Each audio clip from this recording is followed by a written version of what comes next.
What's going on, everybody? It is Coach Greg Adams back in here with another YouTube live stream. Shout out to the Coach Gang. And that's you. For being in here, being involved, and being active on this YouTube channel. And welcome back to the internationally known and the recognized symbol of YouTube excellence and entertainment. It is the Boss Up Show, part of the Free Agent Lifestyle podcast here on the Free Agent Lifestyle channel. You in here with the Bruce Wayne of this ish. The King of Kings, the King of Content, and the Speaker of Truth, yours truly, the Notorious One, a.k.a. Mr. Coachellini, better known as the Prognosticator, Coach Stradamus. And you're back in the Desert Storm bunker with Hollywood CGA, also known as EWF. That is every woman's fantasy and the whole fucking show.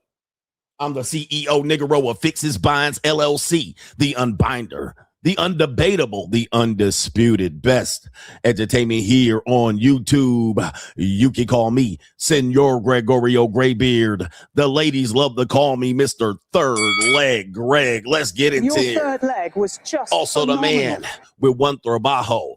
It is the Manosphere Eradicator and the Ecclesiastical Mitch Slapper. You're looking at the Anointed One. Acknowledge me. The founding father of the After Pill, the junior college sociologist, the Morpheus of the mating matrix, the chocolated Confucius, the Black Moses, the deliverer, also known as the man that walks ecclesiastically in the spirit of Elijah. I'm the man with more nicknames than anyone in the game. But in case you forget any of those other names, you can call me Malo, Poppy, Hentai, CGA, The Lean Dynasty, Greg Fu Young, 50 Shades of Greg, Greg DiBiase, also Mr. James Bine, or the Benevolent Monarch, CGA, see God, Allah, and you're looking at the reigning, defending, 14-time demonetized champion of YouTube. We got a great show for you today. It's almost the weekend, but we got a great show for you today. Welcome back to the Desert Storm bunker. Coming up in today's show, we have Straggle and Sniggle Theater. We have a woman that puts a desert eagle up her punani. All right, wait till you see that. Did you eat that cat? All right, a desert eagle eats that cat. All right, we got that coming up. We also have Mary J. Blige regrets not having children. And who typed that? All right. My assistant was doing some evil work this morning. Mary J. Blige regrets not having children. We also have more proof of the monetized dating marketplace in the mainstream. We have the main event topic. Gen Z women are choosing older men, and who's upset about this? Bitch ass niggas and old ass bitches. Look at this bitch ass nigga. All right, we got that. And we also have a story on Crime and Law CGA, a very disturbing story of a woman that is on trial for deleting her kids, and an interesting twist coming up here, something that I warned you monkey simps about, coming up here about having children here in the United States of America or the UK. We're going to talk about that. But to contribute to today's show, $ the Notorious CGA. That's on the Cash App. It is Venmo, Coach Greg Adams TV, PayPal, paypal.me/Coach Greg Adams. And that is near the top of the description box on the Free Agent Lifestyle channel. And you can super chat by clicking the link on the top of the live chat on the Free Agent Lifestyle channel. Let's get into it. New world order. All right, I was at the Cigar Lounge the other day, kicking it. All right. And check this out, man. I saw these two nicely dressed brothers. They was out there chilling, suited and booted, kicking it with the lokes. And brother had on these two brothers had on a nice navy suit, slippery shoes, all polished up. They was all fresh and so clean. And, you know, I was smoking a good cigar, just having fun at the 8 Lounge. And if you know anything about the Boss Up party coming up here in October for my birthday, we got Boss Vegas 2026 for my 51st birthday. Well, we had our birthday party, and that was one of the places that we stopped. And I saw these two brothers, and they was chilling, smoking a cigar. and I saw his bag, and he had a nice, fresh Louis Vuitton black keep all duffel bag. And if you know that, you a boss, all right? Yes, indeed. Even if it's a fake one, you're a boss ass nigga. You know what I mean? Better boss up, nigga. So I walked by him. I said, what's up to the brothers, you know, because when I see good, smart brothers, not niggas, I say what's up to them, and they say what's up back. And so when I came back out, he was like, hey, you look familiar. All right. He was like, wait a minute. Who are do I know you you from somewhere? And I was like, why? You might know me from somewhere, because, you know, everywhere I go, Hollywood is infamous. New world order. I'm the infamous one. I was recognized all over the world. Everywhere I go, people recognize me. I'm a celebrity, despite what you bitch ass niggas think. You know, but you ain't no celebrity. I'm internationally known and recognized symbol. All right. I'm a sex symbol out here. And so these brothers was like, man, you look familiar. Do you have an online presence? Why, certainly.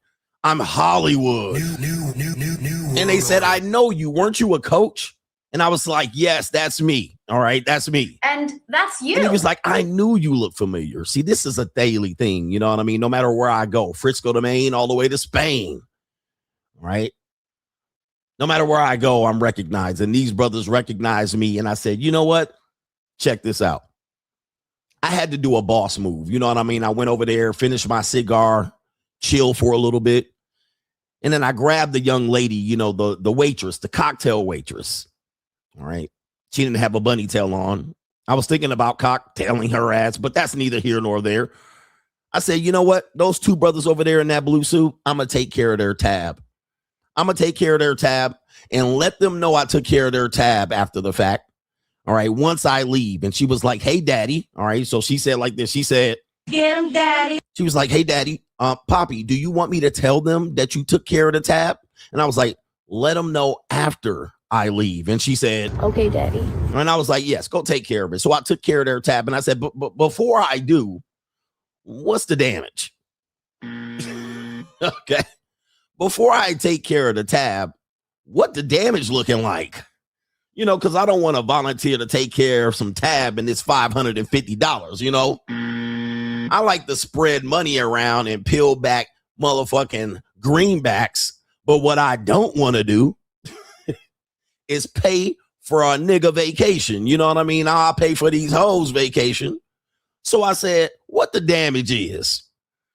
And she brought the tab by and it was a cool $94. And I said, put it on my motherfucking tab. You know what I mean? Because money boss players. Shout out to Skylar. You know what I mean? And I said, take care of the brothers. They got cigars. They got drinks. Take care of the brothers, man. You know what I mean? Them brothers need to be taken care of. And I said, you know, you guys take care of me. I take care of everybody else. And that's reciprocity. So I peel back. Let me see what we got. Greg DiBiase in the building. I said, take care of them brothers right there. It's on me. It's on the boss. All right. It is on the boss right here. So I'm a generous nigga. Boss up, nigga. And I didn't even get any fanfare. I didn't go over there and tell them brothers that I took care of their tab. And I said, it's a good thing. Now, I hope the bar didn't double charge them. All right. And be like, okay, he took care of it. We're going to make them niggas pay up too. All right. See, I don't know. But boss moves, giver gain, you know, the giver's gain philosophy that I teach in the blue chip and the money mindset. You take care of good people. All right. People take care of you. You take care of good people. And I said, it's on me. Don't worry about it. All right. So dudes think I only take care of the ladies, but I take care of the gentlemen too. All right. Because everybody needs a little bit of recognizing. Everybody needs a good feeling to be taken care of. So money boss moves right there. Better boss up, nigga. All right. Shout out to you, man. We got early supporters in today's show. Now, what I won't do is I don't take care of homeless people. So if you begging me for money, you're going to get no money from me. I'm going to just let you know. All right. You guys know how I work. All right. Homeless people, panhandler, whores and skeezers. All right. They start asking me for money, not getting any money. All right. You ask me for money. All right. And let's just say I gave you some money. It's the last fucking dollar you getting from me. All right. It's the last dollar you getting from me. So I hope you enjoy it. Take that motherfucking dollar and go get you a Happy Meal because it's the last goddamn dollar you getting from me. All right. Don't ask me for shit. Right here. All right, don't ask me for a goddamn thing. You an able-bodied human being? You know how I do. All right, them homeless motherfucking panhandlers and beggars be coming up to me. These booger-nosed skeezers be coming up trying to ask me for a couple dollars. Oh, hell no. Get the fuck out my face. I'm stingy with mine, nigga. I'm Scrooge McDuck with my motherfucking coin. All right. All right, you're going to have to tap dance, put a ping pong ball up your pussy hole, something. You know what I mean? You're going to have to do something, nigga. All right, you're going to have to dip, do a backflip, or do something. All right, shit. Don't just ask me for money, shit. Bitch, stand on one foot and pat your motherfucking head and take your other hand and put it in a circle on your stomach. Do something. Entertain. Dance, bitch. All right, anyway. It's just putting a paw out. Niggas just coming here. Can I get $1? All right, as Paul Mooney said, people walk up until you say, do you have $1? And I got some sense to go with it. Hell no. All right, I ain't giving you a goddamn thing. Get it yourself. All right, anyway. What do we got here? We got on the Cash App. We already opening up the show with cantankerous activities. Cantankerous activities. All right, we already on that shit. Shout out to Ian Williams, says salute to the legendary Hollywood CGA. Shout out to you, Ian Williams. I appreciate that early in the morning. Jacob Rivera says, Coach, living the dream. Always, man, always be you. Living the dream. Living the dream. Now, just think about this. 8 years ago, niggas was calling me, niggas said I ain't had no game and I was broke. But at the end of the day, I'm actually trying to demonstrate that a life is possible for you. And I'm trying to demonstrate that life, that free agent lifestyle. You know what I mean? That free agent lifestyle, that ability to live like nomad CGA and to be able to go where you want to go when you want to go. It's the cheat code, the free agent lifestyle.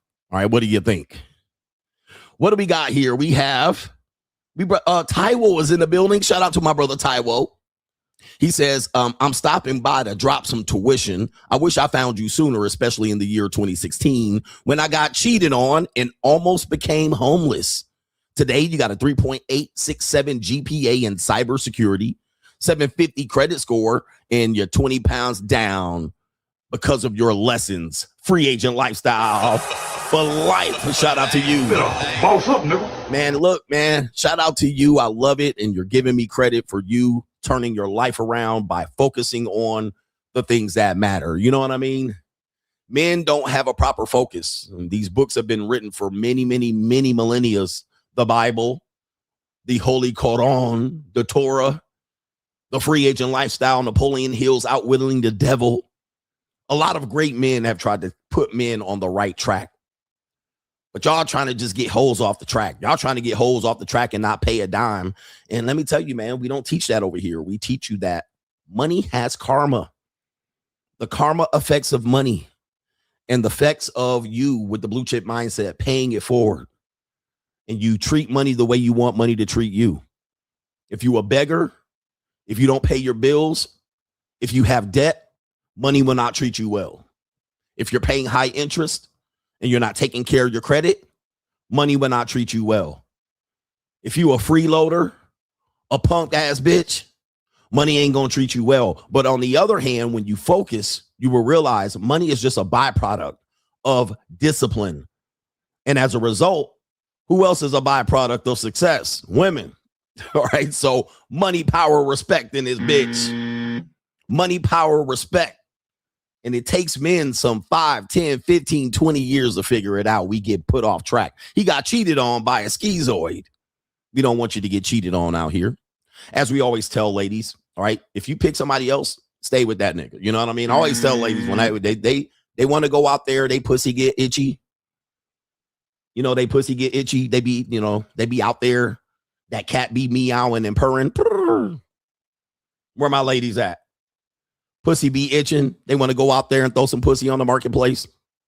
You done took care of the woman and washed her up and bathed her and cleaned her feet. She want to go out there with an itchy pussy and throw it out there and get it scratched. Well, what I tell them to do is always stay with the other nigga. Like, don't come back to me with that itchy pussy. Don't come back there after the pussy been all washed over and knocked out and cream pied and shit. Insides all pushed to their esophagus. Don't come back to me with that old nasty puss. I ain't following up. You pick another nigga, you better be bigger, stronger, better, and faster. All right. Or he better blow backs out or whatnot. But do not bring that shit back to me. Pick him. Stay with him. He gonna have to take care of you. He said, tore it out the frame. It ain't got Mario coins knocked. Hey, man, stay with him. You know, I had a girl in a situation, in an arrangement, and I told her as a rule, I said, listen, if you find another dude, you can, I'm cool with that. But he got to take care of you. I ain't taking care of you. It's all used and abused up. No. You pick him, he taking care of you. Ladies, this is how we do it. All right. You want another dude? I have no problem with that. You can get any dude you want. But he got to take care of you. I ain't taking care of you after that. All right. I'll take care of you before that. But you pick another nigga after that, you going with him. He better take care of you. But don't come back with that shit all that shit all violated and shit. I don't think so. All right. Shout out to Taiwo. He out here winning in life. You know, it's hard. What is our brother here? Kaylin says, if a single woman wants to take relationship advice from a man, ideally it should be a married man, more for safety reasons. But are there any men who are happily married themselves? We don't care about men's happiness in our society, but what if they were honest? And you said they, I'm not sure who they is, because you mentioned a married man. You also mentioned a woman taking advice. So I'm not sure you're saying who, but what if they were honest? Who, if men were honest or women were honest? Well, you're asking for too much there. All right. But for men, I'm one of the most honest men that you'll ever see. All right. I always tell people the tough shit. You know, I know you don't want to hear this, but I got to tell you, because bad medicine is good for you. But most men are honest with women. And any ladies in here, where my ladies at? It's 861 people in here for the first 20 minutes. Really the first 15 minutes, because the live stream intro is like 5 minutes and 82 seconds. All right. But are the ladies here yet? Or are they still taking a bonnet and rollers out of their head? They still crawling out of bed, putting their eyelashes on. Where they at? Because there's at least should be about 15 women in here. All right, there she is. Hey, she said, hey, Ashley, what's her name? All right, she's here. We got a lady in the building. All right, there's got to be about 10 of y'all sitting at your desk counting beans. Sitting at your desk making Excel spreadsheets. Sitting at your desk for the massa. Sitting at the desk, organizing your desk, pushing pencils and papers around and shit, sharpening pencils. T Diamond is in here. She says, I'm combing and detangling my hair. All right, shout out to her. She got her hair detangler in. As a father, I know about that because I had mulatto kids. All right, so I had to get my daughter's hair ready for the first 12 years of her life. You know, that mulatto hair is crazy. All right, so you got to get the detangler in there and all kind of goddamn tea tree oil and oh my God. All right, for the men who have no respect for women, have a daughter. All right, have a daughter. You're going to realize women go through some shit just to be a woman. You know, we're not going to get it until you have a daughter. He said counting numbers and reading emails. When you have a daughter, you're going to realize, damn, it's hard to be a woman. Being a woman is harder. It looks easy, y'all. Gentlemen, being a woman looks easy as hell. They just wake up. Motherfuckers want to fuck on them and shit. Every now and then, niggas want to trick on them. They just wake up. Motherfuckers be giving them shit. Right? They just walk out of the door. 80 motherfuckers breaking their neck just to look. They got 50-11 crushes wherever they go. Wherever they go, somebody want to fuck them all the time.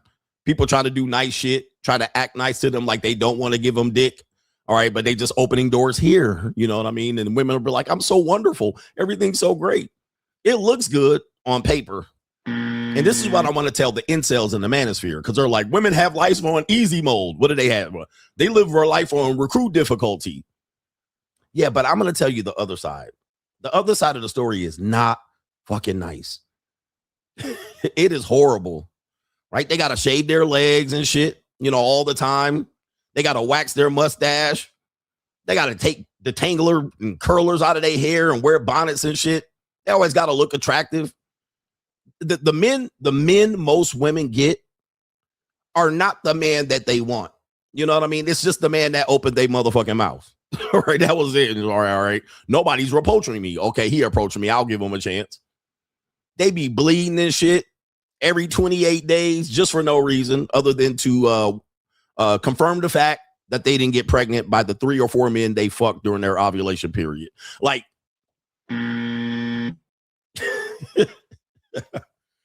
right? They got to make sure they ain't stanking between the toes, between the duke shoot, between the legs and the dookie hole. Like, they got to make sure they balance don't get off. They don't get a yeast infection, a STI. They don't have a nigga kid that they don't even know. Like, they got a whole bunch of shit to worry about. You know what I mean? They got a very, very, they scared of shit. Spiders, snakes, butterflies, moths. Okay. They got to make sure they almost perfect because nigga gonna get the ick. Weird dudes gonna get the ick. Not only that, they got to sit up there and get. I like to get dominated. Okay. They got to get dominated. Niggas be slapping them up, choking them, pulling their hair back, just punching them and shit, picking them up, tossing them on the bed and shit, dropping the elbow on them. Boom. That's just for starters. What about the nasty dudes? There's some nasty men out here. And I noticed this. Look, somebody said hair in the sink. Oh, man, dude, bro. When people stay over my house, dude, they've got hair all in my motherfucking shower, clogging it up, leaving shit everywhere. They pack suitcases. You take a girl on vacation, she got like 8 suitcases. 1 suitcase for shoes, 1 suitcase for all of they goddamn hair blow dryer, hair curler, hair straightener, hair crimper. They be bringing baggage, bro. They be like, oh, you bringing all this shit. High heel shoes, 5, 8 sneakers to match the outfit. Temu Sheen. Oh, my Lord Jesus. It's not easy, right? It's not easy being a woman. You know what I mean? Everything's expensive for them. They really don't get a sense of satisfaction. They always got to go shopping. They always got to buy some shit to make themselves feel good so they don't be sitting there crying and shit. They use like 8 rolls of toilet paper. Yeah, 5 rolls of toilet paper, putting on makeup. Imagine you had to pay. Look, gentlemen, look. See, men, we have it easy. I dare say men are the prize, but literally we drew the big end of the stick. Okay, look. Being a man is the cheat code. All we have to do is get some goddamn money and life will open up. So will women. Life is crazy, bro. That's all we have to do. And by the way, the Bible told you this. Women will have pain in labor and men will have pain in labor. We both will labor. Okay. We both will labor, but dudes will be here. It's a shame. We have to work. We have to do this. You know what women have to do? It's crazy. Like, this is what women have to do. Like, this should tell you right now, gentlemen. And if you've ever had a woman, that wears excessive makeup, because you guys see some of my JUCOs on my Instagram, and some of these women are makeup queens. They're makeup queens. I'm like, they get ready and they be like, so excited, Daddy, where we're going. And I tell them where they're going. And they get in there in the bathroom. They close the door. They be in there putting their music on, the shower, running the shower for an hour. What the fuck is she doing in there? What can she be doing in there? What are you doing in there? Talking to your boyfriend? Because that's what we're going to think.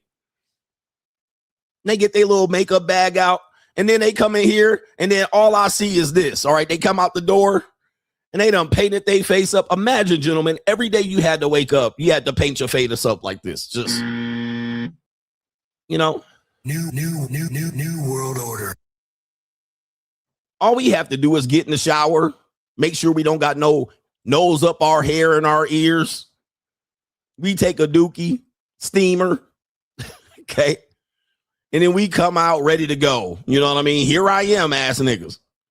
But this is what women have to do on a daily basis. You know what I mean? They just get up in the morning. Let me paint my face up. All right, where's the ladies at? You know what I'm talking about, ladies. Okay. Dudes don't even trim up they motherfucking neck beard, that scrawny ass beard that don't connect on your face. You just get out there, barely use no deodorant, take a bird bath. Dudes take a bird bath and come out, white women don't like me. Dude, trim up your motherfucking beard a little bit.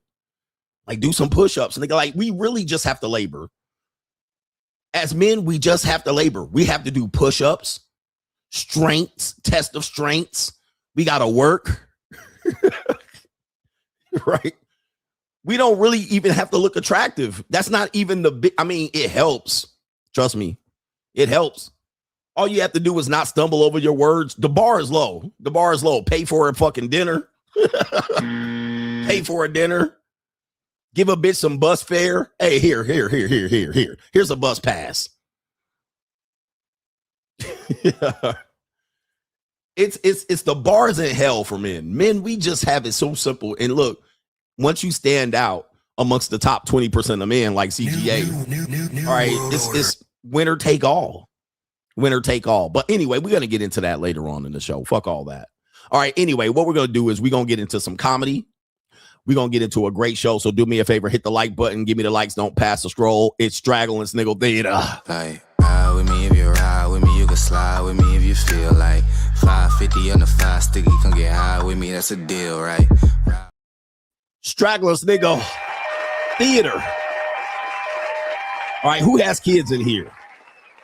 Who has kids? All right, we got a video of a father watching a kids program with his son. All right, and shout out to the good dads out here, the dads you never had, the involved dads. All right, taking care of their kids. All right, out there while their woman's working. Ass nigga. All right, but again, a father is actually taking care of his kids, and he's watching a children's show. All right, shout out to all the dads out here. And so here we go right here. Let's play the video. He's watching a show, and there's a song. There's a song. Nut on my head, nut on my nose, nut in my mouth, crunch, crunch, oh, N is for nuts. Oh, no. Nut on my head, oh. Nut on my nose, nut in my mouth. Oh, my. Oh, the humanity. What in the world is this shit right here? What the hell? Oh my God, no way. I mean, what happened to Blue's Clues? What happened to Dora and Diego? What happened to Dora and Diego? What happened to Elmo? I mean, I've been out of action because, you know, I'm not a daddy to kids. I'm a daddy to the ladies. You know what I mean? Okay. I'm a daddy to the ladies. Get him, daddy. So I done missed what happened in this new generation of kids programming. But for some reason, this seems to be weird. Like, this is a different song right here. Oh, the humanity. All right. Nut in your what? Okay. This is crazy. And these kids don't even know. But the dad knows. All right. The dad's looking at this shit like, what? Wait a minute. Who are Hey, what happened to you? Barney and motherfucking Peppa the Pig and the Great Space Coaster and shit? All right, what happened to that? We got nut in her mouth. Okay. Crunch, crunch, oh, N is for nuts. Oh my goodness, this is too much. Oh, the humanity. This is too much. And what is this signal she's making right here? New world order. I can't with these new people. Now I know why you Gen Z and all fucked up. All right. Y'all been watching this bullshit when y'all Gen Alpha and Gen, what's the next one? Beta? Gen Beta being born right now, listening to this crazy shit. All right. I'm tired of these people. All right. You want me to correct this? This is crazy. All right. Who likes white women? All right. We got white women in the building. What the? Wait. Where the white women at? Oh, the sign language for N. Oh, okay. Yeah. I'm old. So she was doing sign language for N. All right. Shout out to all my signees. All right. Who likes white women? Hey, where are the white women at? All right. We got some white women for y'all. Name this city. We got a city here that I know you guys know. You guys can probably name the city when you see this. City under siege. We got Michaela. Oh, just as I thought. We got Michaela. And we got Neve out here cutting the video. Let's play the video. Yeah. Bang it on. Oh no. What in the world? Oh, the humanity. What city is this? Is this Michaela and Neve? Is this Jaden? What in the world like this? And I knew niggas was gonna be within 5 feet. This woman, I knew niggas was gonna be within 5 feet. Yeah. Oh, look at this. Oh, look. Oh my. Oh, the humanity. Somebody said, is she pregnant? I think they both pregnant. Oh my Lord Jesus. Whoever these kids are, they have no chance in hell. They have no chance in hell. What? Yeah. Oh no, look at that. Brothers. I mean, we gotta get started. What the hell? Oh my God, no way. I know when y'all say, Coach, why you like white women? These are not the type of white women I like. I know, because dudes in the South, I get it. If you live in the South, like these men are naming these cities here in the middle of the Midwest, Kenosha, Wisconsin. I know some of y'all be like, Coach, man, you like that? You like white women that much? And I'll be like, yeah, I don't mind it. And then what they think is this type of white woman. All right, no. Where the white women at? Because this is the type of white women you see. Motherfuckers parking on their lawn. They ain't got no sidewalks. They in the middle of a rural area. No, these are not the type of, no. No, this is not what I'm talking about. These are mud sharks. All right, these are mud sharks. I don't fuck with mud sharks. All right, this is crazy. Yeah. Look at this. All right, I don't like women. I like bitches like, Kimberly Drummond and shit. Not these mud sharks. Look at this. I mean, what in the who knocked her up? Who knocked this woman up? And I'm pretty sure both of these women pregnant. All right, here we go right here. And let me see here. Let me see who knocked them up. I do have some suspects here. Let me see if we can. Oh my Lord. Let's see if there's any suspects. And there we go right there. Okay, right there. How was I not surprised? Pookie strikes again. Mr. I get it for free. I never paid for Poon. These bitches love me because I'm that dude. All right, I got that swag. I knew it. All right, I knew it. The usual suspects are here. Okay, fat bitch lovers. Niggas always gotta show their teeth. I already knew. White t-shirt ass nigga. Coach, wear your black t-shirt. Don't wear Versace t-shirts no more. I knew within 5 feet a nigga was going to be close. All right, of them two strags. All right, yes indeed. Pookie strikes again, Mr. Look at these jeans. All right, look at this shit. All right, Pookie strikes again. There he is. Yep. Man, I be having these bitches out here. I'll be on the blade. I'll be pimping these bitches. These be the bitches they pimping, by the way, just so you guys know.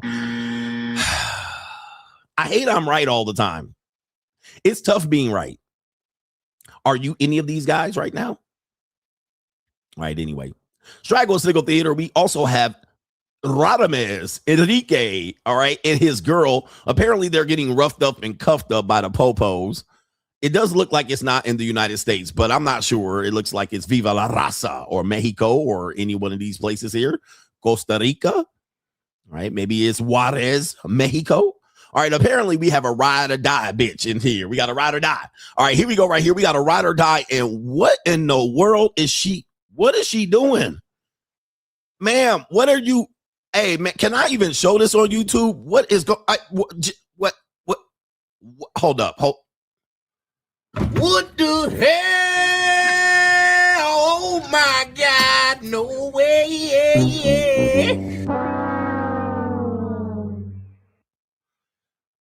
Hey, bro, come on now, dog. Come on, man. Did she just pull a desert eagle out of a hairy snatch? Bruh.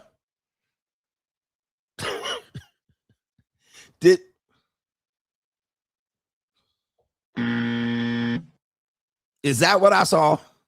I know I didn't see what I thought I was seeing. Now, these are the dudes getting it for free, and these are the women having babies with these niggas. Like, what in the... And I know it's all kind of mucus and blood. Like, what are we going to do? I mean, how is it possible that I'm going to be able to use this particular thing? Or like, what are we doing? And what, I'm going to pull it out. It's all sticky. Here, let me use this. But these are the girls that y'all say that y'all getting. And did you see that muff? I mean, I was seeing all kind of, it looked like a Brillo pad. All right, that was crazy, man. All right, these are like, man, I got a ride or die chick, and she gonna go to jail too. And y'all gonna be on there simping for her. All right, what else do we have on Straggle and Sniggle Theater? All right, let me see here. Is there anything else on Straggle and Sniggle Theater? Okay, we got this one. I got one more for you. Straggle and Sniggle Theater, we're going on an African safari. All right, I'm actually going to go on an African safari at some particular point in my life, maybe in 2027. Because, you know, them days be coming up. Coach, you need to go to Africa. You need to go to Africa. And I'll be like, why do I need to go to Africa? Okay, what's in Africa? Lions, tigers, bears, broke niggas trying to rob me and extort me, begging ass niggas at the airport. Shout out to Africa, man. USA for Africa. All right. But I'm going to Africa. He says, I'm going to Asia. I'm definitely going to Asia. I mean, that's my second home at this point. That's my second home. All right, but Africa, I'm going to be there. I'm going on the safari. Fuck it. I want to see some gorillas. I want to see some goddamn lions and tigers. I want to see some alligators, some wildebeest. I'm going to see all of that shit. I want to see it. Somebody said, I'm going to get kidnapped. Yep. I'm going to have to go with a team. I'm going to have security, personal assistance. I'm going to have to wear condoms, you know, because apparently AIDS running rampant and wild like Hulkamania in some of these areas. But I'm going to go to Africa, man. I got to go back to my ancestors. I'm going to go see my ancestors. But what happens is we have people that go on safaris, but they're not prepared. You know, women want to go with you. They want to travel. And they'll be like, hey, coach, you know, I want to travel with you. I want to travel with you. And you bring a woman with you, and then they mess up the whole trip. They mess up the vibe.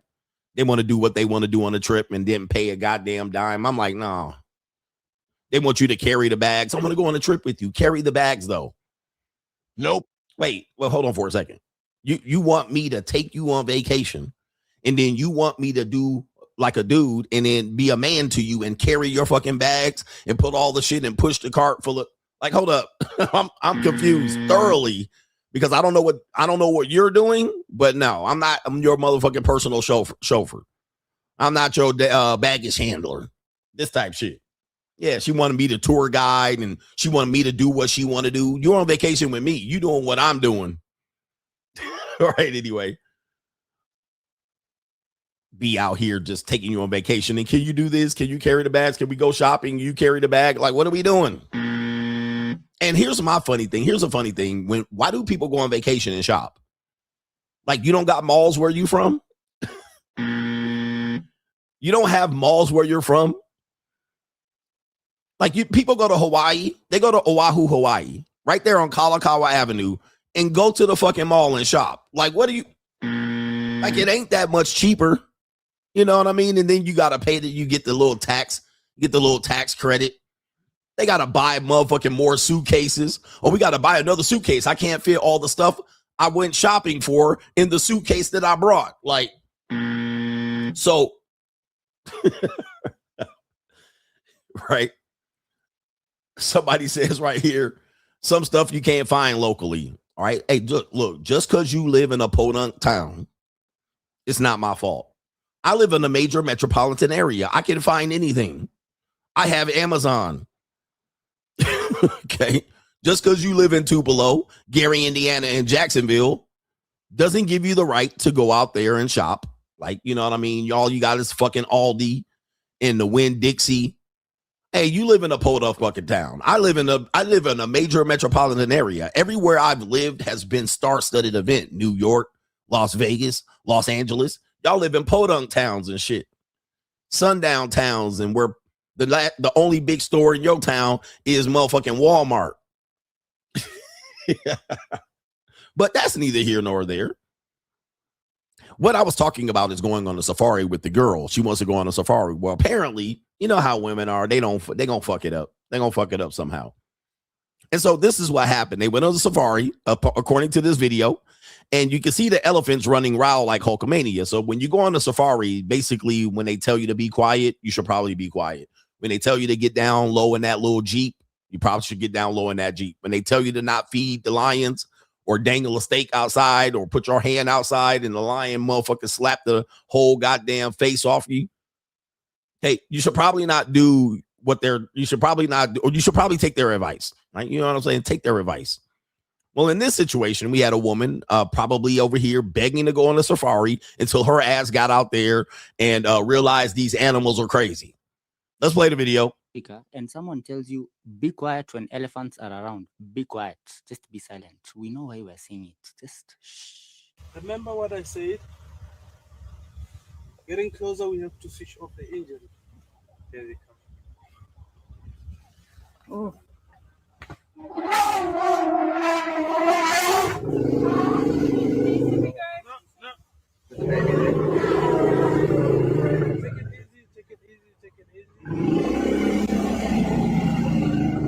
So you see this woman in this video?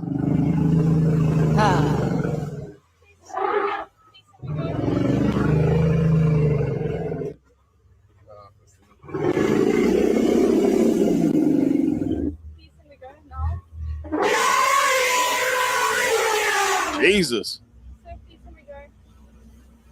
Oh my goodness. Okay. Please let me go. I don't think we can just yet. All right, so this elephant blocking them, and it all started with that woman opening her damn mouth. You know what I mean? Now the elephants was already triggered. All right, but she's like, please, can we go? They like, man, look, hold on for a second. Shut your bitch ass up. Shut up. Please, can we go? See, what happens is women think animals are like animals on Sesame Street. They think that animals are like animals in the cartoon and shit. You know what I mean? Because like women like just want to be one with nature. They see a tiger. Oh, come here, Mr. Tiger. Come here, Mr. Mean Elephant. Oh, I'm nice. Animals love me, ass bitch. They be like thinking it's that shit. It's the animals in the book that they fucking the kids book that they read at night. Animals really like me. Watch. And then you're like, this is a wild beast, right? I don't know if you know. These are wild animals. These aren't the animals you see in the zoo where they all motherfucking neutered and spayed and declawed and defanged and shit. Like, they don't give a fuck about being pet. They like me. No, they don't like you. They gonna kick your ass and fuck you up. They don't care if you're a woman either. Oh, they feel my female nature. No, they don't. Somebody said, you just food, nigga. These aren't dogs. These aren't dogs. These are wild ass animals. And then you over here running your motherfucking lip. Okay. This ain't the motherfucking circus. All right. But they think it's the circus. Oh, they're trained. This is another one right here. This is another one right here. We have a lady. Apparently she's on, again, they fucking with African animals. Like African animals, like are the craziest animals on planet Earth next to Australia. So we have a woman right here. Apparently, you know, they taking pictures next to lion. I don't know, man. I would never do this. Like me, I ain't never doing this shit. I don't give a fuck, bro. Like, y'all go to Dubai and some motherfucking sheik will let you take pictures against 12 lions. I'm like, I don't think so. Pay to get fucked up? I don't know. Nope. All right. So this woman right here wants to take a picture next to the liger. Oh, it's a liger. I want to take a picture to it. And guess what? Let's see what happens to this woman. Keep quiet in the way, please. Meu Deus do céu, Clara, sai daí, Clara. Qual que é a foto aqui? Keep quiet. Uh-oh. Oh, no. Oh.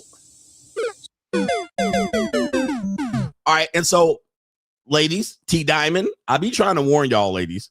Okay. I try to warn ladies, man. Ladies, I can solve your problems with nature and men with 2 words. Okay.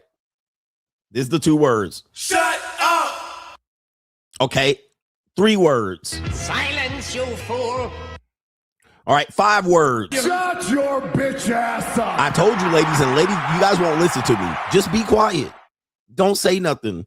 But the problem is they're going to say something. Right? You're going to say something.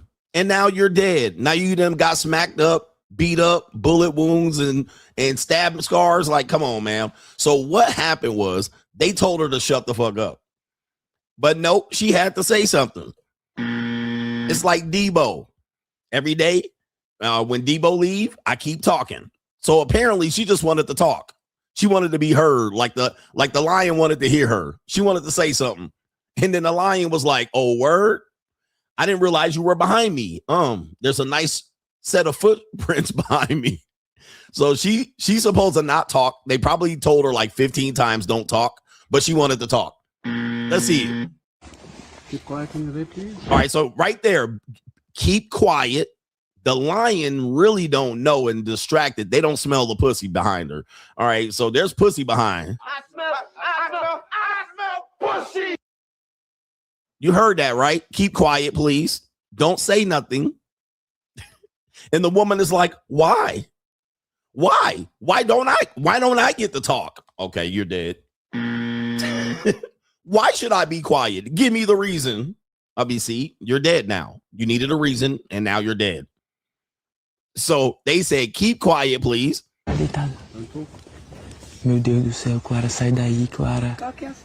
There she is. And I don't know, man. Somebody talking to her, so I'll give her that. Somebody started talking to her, and she tried to talk between her teeth. Keep quiet. And they said, keep quiet. Why? Why should I keep quiet? He talked to me, so I can talk to him back. Well, the difference is you're standing next to the lion, and I'm not standing next to the lion. See, you're talking and the lion gonna fuck you up. I'm talking and I'm standing. He gonna fuck you up before he gonna fuck me up. So I told you to be quiet, and now we done told you to be quiet again. But guess what happens? The lion done woke the fuck up. All right, real quick. I smell pussy. There it is right there. And you're dead. All right, just like that. Now he smells it. All right, just like that. Real quick. All right, now you're dead. Just like that. And when all you had to do was shut up. Nope, but I smell pussy. All right, just like that, gentlemen. Anyway, that's Straggle and Sniggle Theater out. Hit the like button. Like, ride with me if you ride with me, you can slide with me if you feel like 550 on the 5 sticky, come get high with me, that's a deal, right? The world only moves for those who take control and force it to respect them. If you're not building, you're declining. If you're not growing, you're shrinking. If you're not winning, you're losing. Every man has two choices. Be the hunter or be the hunted. Be the man who writes the checks or the one who waits for payday.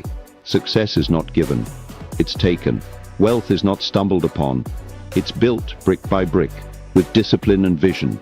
The time for waiting is over. The time for hoping is gone. Now is the time to move, to build, to dominate. A man without money is a man without options. He settles for scraps instead of commanding the feast. The weak begin, the strong take.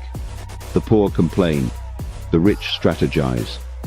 The ones who hesitate get left behind. The ones who act become legends.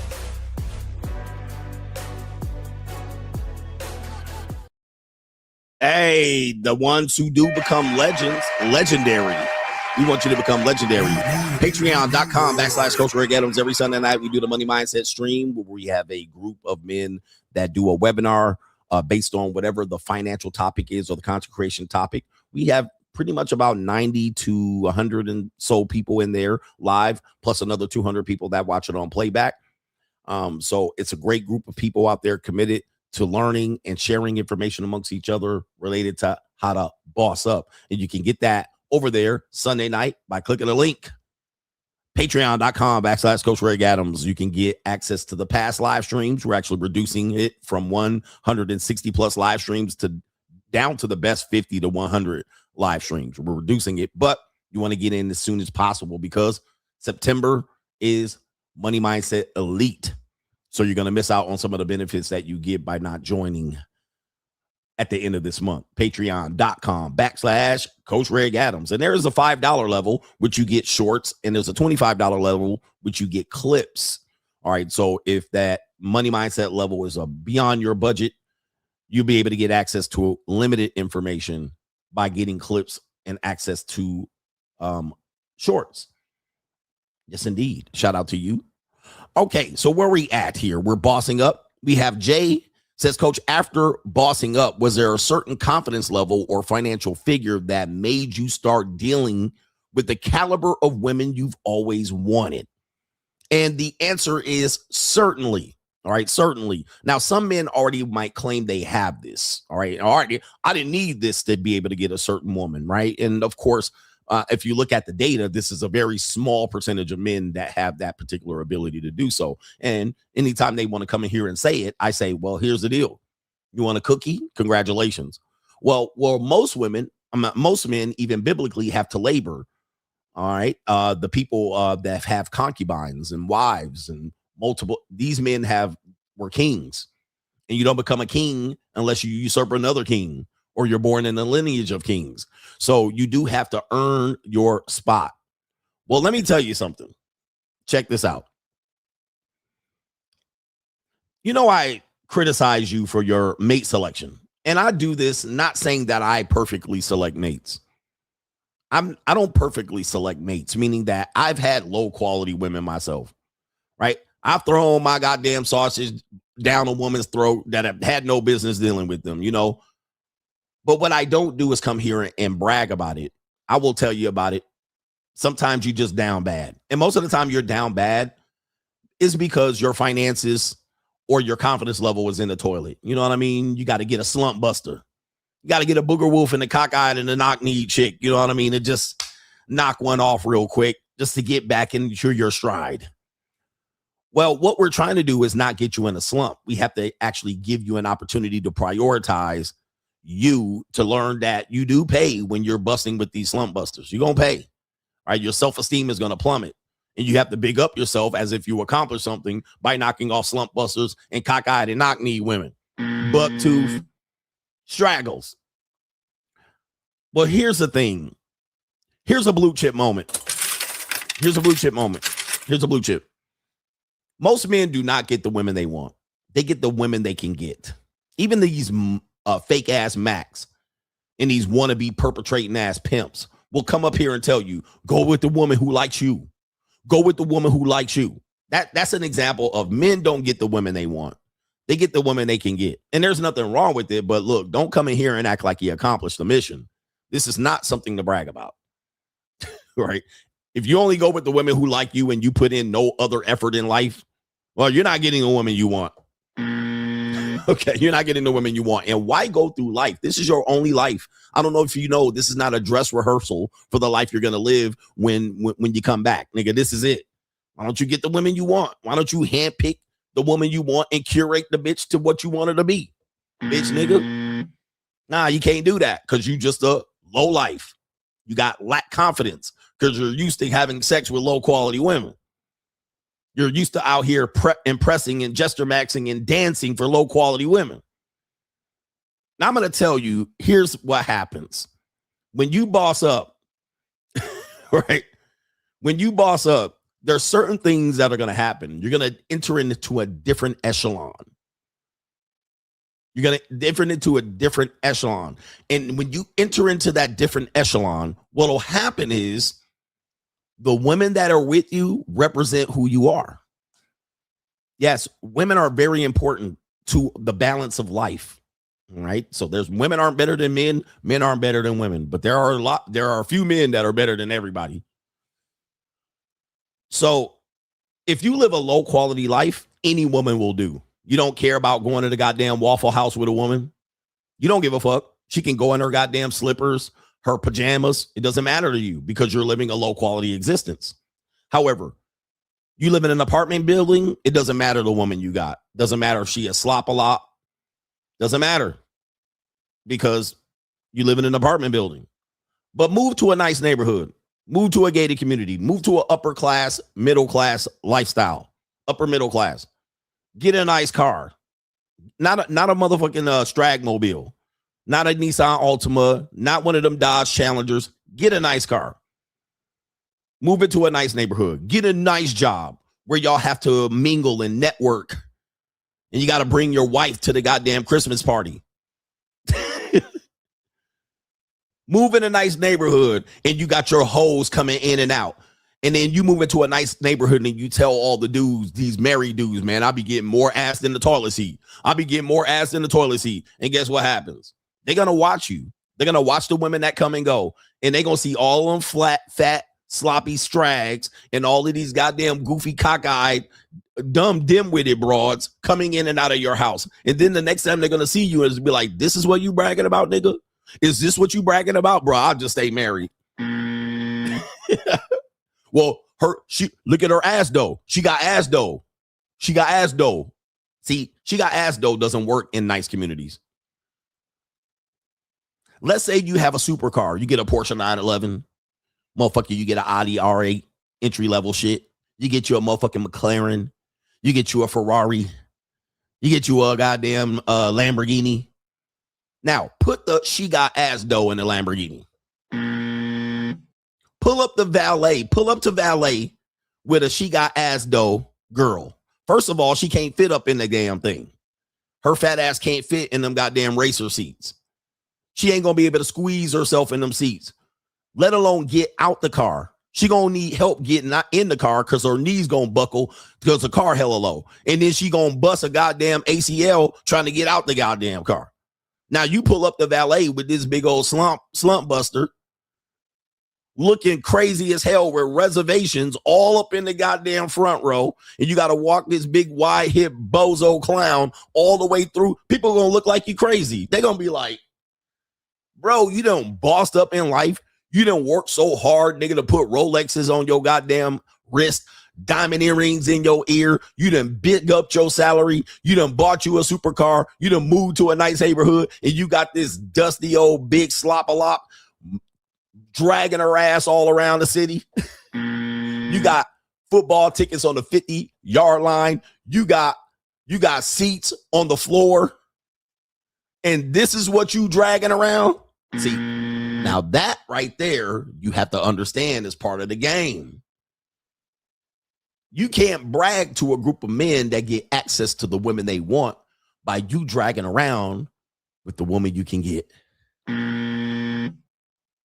That's where he says, after bossing up, was there a certain confidence level or financial figure that you made dealing with the caliber of women that you want? Seemingly, when you're a guy that has access to things, not just money, you have access to things. You got to understand that, especially if you're single, that if you're going to these places, you're going to have a woman that represents you, not a woman that just likes you. She has to represent you, meaning that if you get with her and you get with her for a long time, you got to support her and make sure she in the gym. Bitch, you in the gym, you in Pilates, right? You having a salad, right? Get that goddamn Black and Mild out of your mouth. Put that vape pen down, right? Put down them sausages and shit and them goddamn Slim Jims. Get your ass in the gym, right? See, these are the things that you have to understand. That's why dudes pay. They get a wife and they make sure she be in Pilates. They make sure she be over there in the motherfucking diet. They making sure she getting that Botox. Get your hair extensions. Get your cut and color. What happens is the lifestyle, the woman got to match the lifestyle.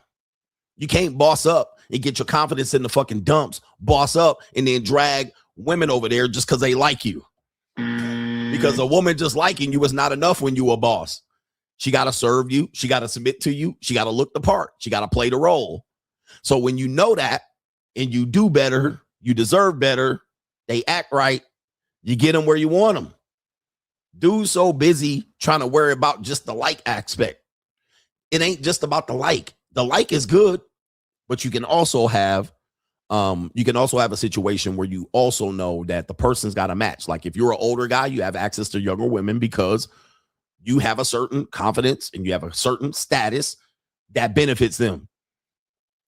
So that's the real answer to it. It's not a figure. It's just your lifestyle quality. And most people don't have a good lifestyle quality. They choose a poor lifestyle, not poor financially, but a poor lifestyle. They'll settle for less ass niggas. If you're in the United States and you're settling for less, you're crazy as fuck. I don't get it. Like you guys have so much access and opportunities. I mean, it's dying, but you have so much access and opportunities. Anybody telling you to settle for less is really trying to violate your life. Okay, they're character assassinating you. They're making you accept less and you don't have to. You have the ability to move where you want to move, go where you want to go. Your passport works everywhere. I mean, you can get into everywhere, really. I mean, you can get into Russia right now, which is crazy. But settling for less and getting people to believe that you should settle for less because they choose to settle for less and they choose to throw their lives away, and you were born in the best opportunity you can ever have right in front of you, and you're letting these low lives talk you into settling for less, you're actually just shooting yourself in the foot. All right. Not here. Not me. Not now. Not ever. Not ever. And I want you to be honest with you as you're hearing these. As you're hearing what I'm saying, I want you to honestly look in your life. And maybe look at yourself when you hear me say this. There are people in your life right now that are getting you to settle for less. And I should ask it instead of saying it. Are there people in your life right now that are trying to convince you to do less, be less, accept less, and all of that? Think about it. Write their names down in the book. Get you a notepad and take notes. Write it down in your chat GPT. If there are people in your life, people at your job telling you you don't need all that. If there are people in your life, family members telling you you don't have to work so hard. Stop and smell the roses. If you live with a woman, ladies, if you live with a bitch nigga and they just say, this is good, we don't need no more than this as long as we got each other. If you're living with a motherfucker like this, get rid of they asses right now. Let's go. Get rid of they motherfucking asses right now.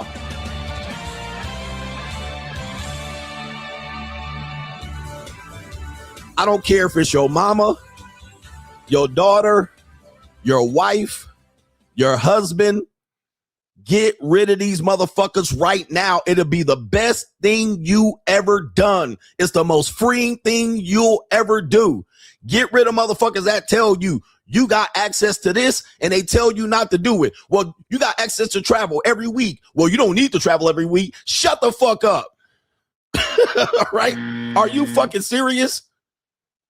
You don't need that. You don't need a Rolex. You don't need a nice car. You don't need a nice house. You don't need to move here. You don't need to do that. You don't need a fine 20-year-old bitch. You don't need this. You need to do that. Accept less. Here's a plate full of slop. Get rid of these motherfuckers right now. These people are no good, and you'll never motherfucking regret getting rid of these motherfucking leeches and parasites. You'll never regret it. Every motherfucker that I got rid of that tried to get me to accept less, nigga, I never, ever think about them. It is the best move you ever make. The life that I got in exchange for getting rid of these motherfuckers, I can never, ever, ever regret getting rid of these motherfuckers. It was the best fucking move I ever made. Separating myself from motherfuckers that didn't want to win. Best fucking moves I made. And y'all think you got to make all these crazy moves. One of the first moves you make is get rid of motherfuckers that don't want to win. Not only motherfuckers that don't want to win, they don't want to see you win. You can't win either. What the fuck? They'll convince you that you don't need shit. Well, only poor people buy Louis Vuitton. Look at what? What that got to do with me? Just because I want a Louis Vuitton bag, you know, only middle class people support. I don't give a fuck who's supporting Louis Vuitton. I want a Louis Vuitton bag, nigga. Right. Who gives? You know they sell cheap knockoffs in China for $10. Listen, when I was in Vietnam, yes, I saw all the cheap knockoffs. I bought some, but I got real shit here too. Yes. Can you tell the difference? Not really. At the end of the day, I don't give a fuck what you think. I do this for me. I don't do this for you. I don't do this to fit into your notions. I do this for me. Take off your Versace shirt and put on a black t-shirt, nigga.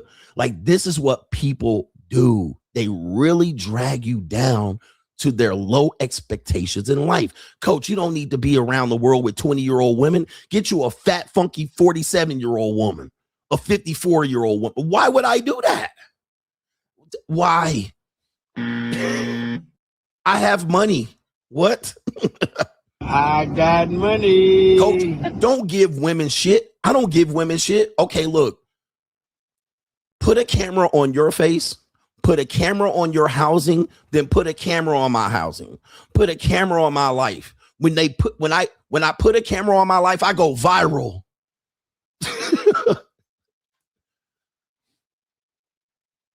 And what you're doing, look, let me say that again, because you didn't hear me, motherfuckers. You didn't hear me. I'm not you. When I put a camera on my life, I go viral.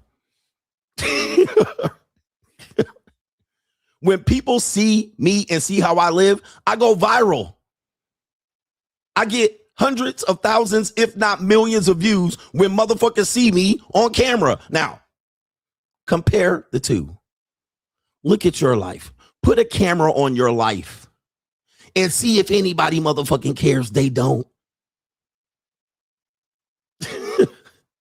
Your life is worth the bottom of the bag of a potato chip bag. Hold on. Your life is worth the bottom of a potato chip bag. You know what the fuck I'm talking about. Where you get the bag and the top of the fucking bag, it's the middle of the bag. The chips be crispy. They ain't got no burn marks on them. They're hand picked and cured and selected. They got all the salt and shit and seasoning on it. And you go in the bag. God damn, crunch of these bags. These crunch taters. You go to the bottom of that fucking bag. All the goddamn poisons down there. The excess salt. The crumpled up ones. Okay. Right. All the crumpled up, all the flavor and the goddamn, the coloring, the food coloring down there. You can't even get no shit. You turn the bag upside down. It's full of popcorn. You get the seeds and shit. All the grease is down there. That's your life. Your life is the bottom of the potato chip bag. Me, on the other hand, I'm Hollywood. CGA, compare the two. So my life is not your life. Don't ever get me to accept the life of the bottom of the goddamn potato chip bag that you live, you Jiffy Lube employee ass nigga.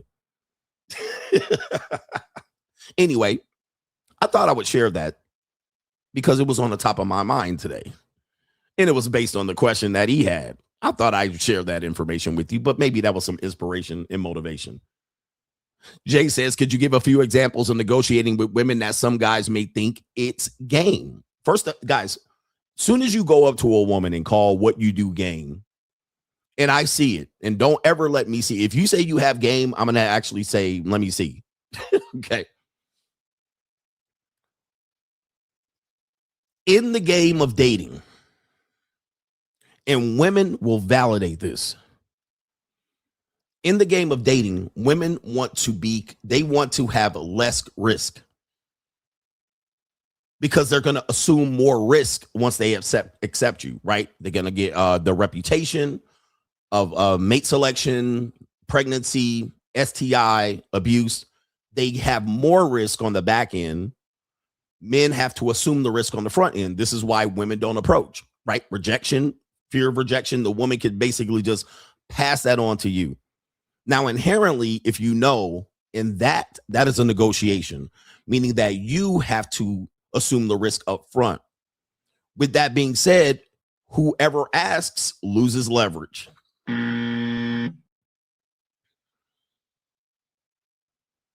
Whoever is the first one to yield a compliment loses leverage. Like, this is in the business 101. In the art of negotiation, he who talks first loses. Now, this is why when dudes say cold approach and shit like this, I'm like, you don't realize you're giving up leverage, because now she can decide what the offer is on the spot. She can get you to drag the negotiation for a day, a week, a month, or a year. She now controls the negotiation. So you jump out there and open your mouth first and yield the first offer. Guess what? In that case, that you've lost leverage. You don't dictate anything. She gets to be, she gets to measure you. She gets to decide. She gets to see where you lead. So as soon as you open up, first time you see her, hey, beautiful, you're just my type, right? You're the type of woman I want in my life. Now, you lying ass niggas, but you open up and saying that, you have lost significant leverage because she has not even acknowledged you. She hasn't given you any validation. She has not earned any of the validation. You came in and yielding and just throwing compliments at her to get her attention. You have lost leverage. And I know this because it applies. The same applies to sales. Same applies to the first person who says, I love you. The same rules apply. So, and you're talking about these things, talking about these dudes got game. What they're doing is they're losing leverage. And that's why they have to play a numbers game. Okay. Y'all approaching women that even wash between their legs in the morning. All they did was put on some yoga pants and some goddamn flip-flops. And here you come, you're just wielding compliments. Now imagine this. Imagine this, and I want you to think this. Imagine you as a guy did absolutely nothing, and 20 women a day just basically just came and hollered at you, which almost never happens. There's not many men that have that experience. But they did nothing. You did nothing. You didn't even get, you didn't put on no good shoes. You didn't put on no cologne. There's no men that walk out and get 20 compliments from women. None. And the more handsome you are, the worse it gets. Don't think because you're more handsome and you get more money that the women just gonna start hollering. That's not gonna happen. All right. Women inherently will reject themselves from you. They will actually try to act like they didn't see your motherfucking ass hop out the Porsche 911. They're gonna act like they didn't see your handsome ass walking down the street. Okay, so they're gonna act like they didn't see that you the top 5%. They just gonna look through you and around you. That's them fearing rejection, because they might think that you're gonna just reject them, and they're gonna want to see if you're gonna rubberneck their ass. Okay, I got a top 5% man rubbernecking me and watching, so they not gonna just jump out here and start hollering at you. Okay, now with that being said, in the situation, act like you a pookie ass nigga. You ain't took no shower, you ain't brush your nappy ass beard. You didn't do nothing, and 20 women hollered at you. Who has the leverage in that case? He can simply say, I have the leverage. I don't have to do anything, and dudes gonna open their mouths. Now, check this out. These game niggas will say the same thing, but they'll disagree with me. I'm like, this woman didn't even wash her fucking armpits. She didn't even brush her teeth. You didn't even ask her if she brushed her teeth. You just came out here and said she was fine and she got ass and baby, you want some fries with that shit? You just start throwing shit at them. Hey, baby, how you doing? My name is Marcus, and you got a nice dress on. Right? And she did nothing to get that. That is called free validation. You have lost leverage in the conversation. She could literally ignore you, and then guess what? You have lost leverage. She has worked for nothing, and you gave it to her. And these guys will call that game. I'm like, that's not, bro. That's not game, man. That's actually lowering yourself to a lowest common denominator. Right? That's not game. I don't know what you're talking about, bro. That ain't no game. Just because 3 out of 100 women go. 3 out of 100 women give you some pussy out of that strategy. That's not game. And I'm going to tell you what that is. That's basically a woman that's horny enough to fuck right now. Okay, that's all that is. And that doesn't mean I don't cold approach women and talk to them in public. However, what I'm telling you is that's a low return of investment. You're wasting your time overwhelmingly. All that woman did, she just want to fuck. And most of the time, it's not the most attractive woman. Every now and then, you'll get an attractive woman and she down bad. She's out here ovulating, and she wanted punani just itching. All right, that's few and far between. Those are not very common. But every now and then, you can get a woman out here. But most of the time, those women already know she got better options than you. It's the case. All right. Anyway. Yeah, that's an example of dudes negotiating with women. Anytime you're talking to a person and you're trying to get something out of them, or that's negotiation. You ask first, you lose leverage. And some game nigga going to disagree. Go to an auto lot right now. Walk on the auto lot.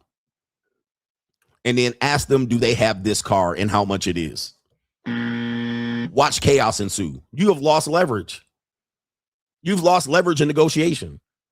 Now you can get it back. You can get it back, but you're going to have to fight for your motherfucking life. You're going to have to fight for your life to get that leverage back. Why? You walked on their car lot. You asked them what the price was. You asked them what the availability was. You have lost leverage. You're going to have to fight like hell to get that leverage back. You're going to have to sit there for hours and hours and hours. They're going to tell you, do y'all want some more blue chips? I'm going to give you another blue chip. I'm going to give you another blue chip. Press 1 if you want another one, or you want to, because I know some of y'all think the segments are important, but this is the most important shit. I'm going to give you another blue chip.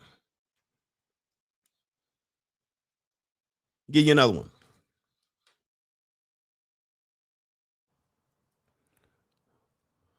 When you apply for a job, I'm going to give you 2. When you apply for a job, who has the leverage? The person asking for the job where you walked in, or the person that is yielding out the jobs? Who has the leverage? You walked in. Hi, do you have an application? I'm looking to work here. Who has the leverage? The employer immediately has the leverage. So the dude's going to say, nah, I got the leverage, because no, the employer has the leverage. You went in and asked them. So they, at that particular point, can pay you whatever the fuck they want to pay you. Or they could tell you, oh, we don't got no jobs. We got jobs, but we're doing an interview for a month or two from now. We're doing, we only offering $15 an hour. They got the leverage. Right? So same thing with women. You asking them, can I take you out? Can I go? You've given up leverage. I'm going to give you another one. When you go to a place, you walk in, you see a receptionist. The receptionist makes $12 an hour. You walk up to the receptionist. Hey, how you doing? I'm looking to meet so-and-so. I'm looking for this. I'm looking to see the manager, whatever it is. The reception has an advantage over you. She has leverage because she's like, you walked in my place. All right. So you want to see who? All right, let me get them on the phone. Let me go back and tell them you're here, blah, blah, blah. That person has leverage. They can get up immediately or they can wait 5 minutes. It's not an emergency to them. All right, I'll get to it in a second. Hold on. I'm taking a couple of phone calls. Give me a second. They have the leverage. They can go to that person and say, there's a piece of shit motherfucker out there waiting for you. And then the dude in the back would be like, all right, tell that nigga to wait 20 minutes, right? So they have the leverage. But even more, it gets even more than this. If that person at reception tells you, okay, yeah, I'll tell them you're here. Go sit down over here and we'll wait. And go sit down over there and wait, and he'll come out. If you goofy ass nigga go sit down over there, you've lost almost all the leverage in whatever you're doing. If you follow that $12 an hour motherfucking employee that told you to sit your bitch ass down and you go sit down where they tell you to sit down, you have lost all leverage.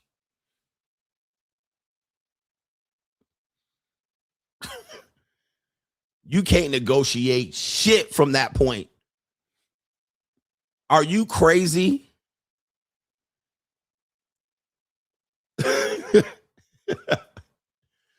What I do, coach, what do? I say, thank you very much. And I walk around and I look at the art. I start picking up shit, reading shit. All right, let me read this. I just put my hands behind my back and pace. All right, I'm going to burn a hole in that carpet, walking back and forth in front of that desk and kiosk. I start looking at shit, reading shit, going through shit, picking up shit on their desk. Let me read this. I don't go sit down. That's a box they told you to go sit down in. All right, here, sit down over there. Now I'm going to sit down and wait. Just staring at the fucking air. Nah, that's all right. I'm a pace up and back, up and around. Look at that. And she's going to be like, oh, sorry. We're trying to get him out as fast as possible. That's what I thought. Because when they see you pacing, looking at your watch, pacing, damn, taking a phone call, step outside, take a phone call, come back, look, check, look. They're going to be like, oh, shit, we got to get this nigga out here. He going to be gone. Right? Okay.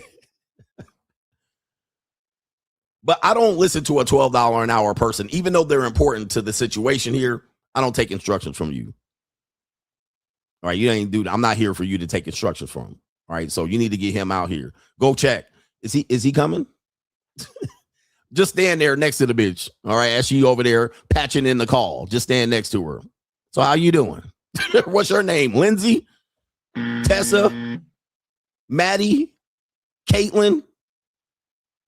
How's it going? Where'd you go to school? Do you like working here, bitch? Like, what's it like to work here? I'm going to interview her ass. So, guys, this is when dudes say they have game and they go beg for pussy. You're a pussy beggar. You don't have game. You're just using the off chance that you strike oil. That's it. Right? Motherfucking Jed Clampett ass niggas. This is not game. You're basically losing the art of negotiation. When I walk into a place, they gonna see my aura. I want motherfuckers to feel me. I want a bitch to act like I never seen her before. Like I ain't looking at you. I don't care what kind of titties you got sitting up on your chest. I don't care how tightly packed you were. I don't care how big your goddamn eyelashes on. I don't see you. You see me. And if she act like I don't see you too, nigga, well, we both don't see each other. Okay? But what I ain't gonna do is see you and then give you the opportunity with your low budget ass to turn me down. Nigga, I'm big budget. I'm big budget. I'm Hollywood, nigga. Let no low life woman turn me down. Are you crazy? Let no low life woman act like, let me see if he qualify for me, nigga. No, you don't qualify for me. Shit. Somebody say big bank take little bank. You little bank every day. I'm big bank. But this is big boy talk. This is grown man talk. And these little ass niggas. These little ass niggas don't know. Because you know why? The reason why they don't know is they have no fucking choice. They only have to beg for pussy. And they will call you a trick because you have the ability to pay. The only reason they're using that strategy is they'll have no other strategy to use. Oh, this big boy talk. They have no other strategy. They have no other strategy. You have to make that strategy work. You have to depend on that strategy. It ain't like you had a choice. You have to go beg for pussy. All right. What was you gonna do? You got money in your wallet? You know what? I got an unlimited Amex credit card, but I'm not gonna use it. Okay, yeah, sure. Yeah, sure. No, you didn't have any other choice. So don't come in here and say your choice is better when you had no other choice. Right? By the way, Van Glorious, I want to show you something. And this is not to brag or to boast. I have 4 phones. What you see right now is 3 phones. Now, certain phones have certain reasons. And if you want to know, you have to go on locals and you have to pay. But I have choice. See, life is about leverage and options. I have choice. You tell me I don't need 2 phones. No, you can't get 2 phones. You don't have a life that requires 2 phones. Let's qualify. Let's really, really talk about what you're saying to me. You don't need 2 phones. Yeah, that's because you are not important enough to have 2 phones. But my phones serve a purpose. Well, you could just get a Google number. No, I'm not a Google number nigga. I'm a boss. You're a Google number nigga. Right? You're a Google number nigga. I'm an important nigga. And I have the option to get the top phone in every category.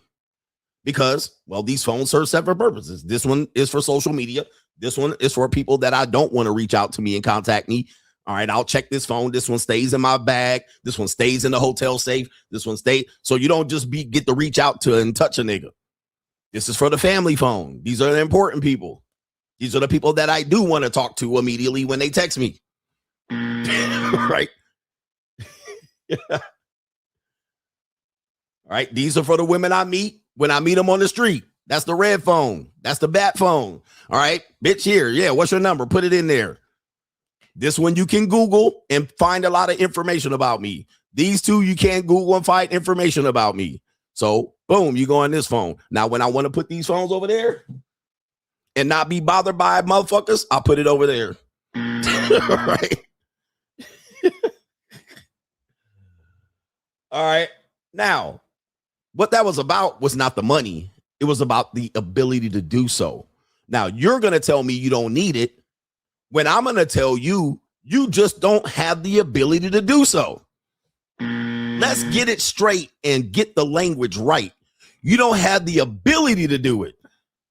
It's not that you don't want to do it. It's that you don't have the ability. And when you don't have the ability to do it, that means you don't have options. And as a result, don't tell me your strategy is better when you just don't have the options and the ability to do so. Let's get the word right. Let's get it straight, young men. Listen to me. You just can't do it. So when you can't do it, don't tell me that you don't want to do it. You just can't do it.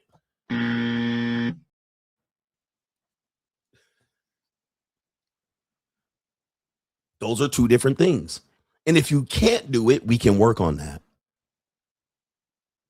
But don't tell me you have an inability to do something and it's better.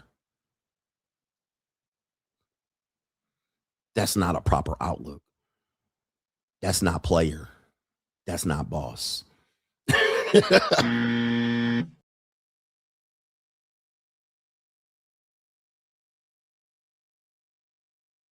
That's real game. That's real ism. That's real player. See, while y'all playing games, I'm winning games. And I play to win the games. Y'all play just to have the uniform. Just to look like you playing and winning. But most of the time, you ain't winning. Where are these people at? Where are these people at? This is an important message. This is the main event. And somebody going to say, I'm winning. Gentlemen, you're only winning if we can see you win.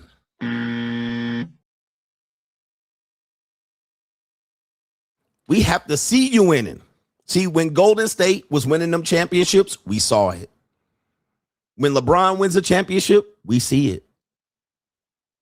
When the Lakers win a championship, we witness it. Now, you're going to tell me you're winning, but you don't have to have us see it? That's not winning.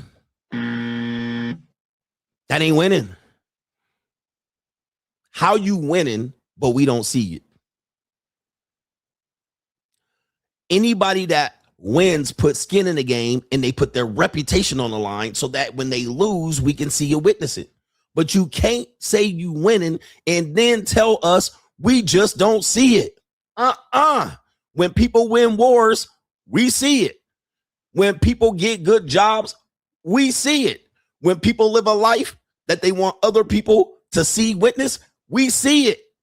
You can't tell me you winning and we don't see it. What kind of bullshit is that? What kind of, I just don't want to show. Sit down. And I'm going to tell you one thing, because we really cooking with hot fish grease. The reason you want to show that you're a winner. Okay, hold on for a second. Here we go. Is this your king? Huh?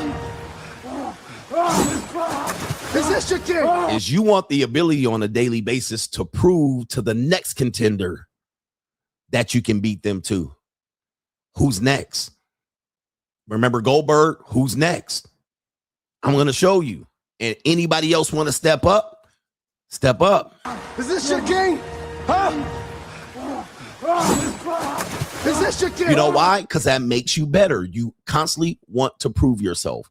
I want to prove myself. When you win the championship next season, listen to this. For people that never heard this and played sports. When you win the championship, what happens? Next season, you have to defend the championship. You don't get to just keep bragging that you won the championship. You have to now defend said championship.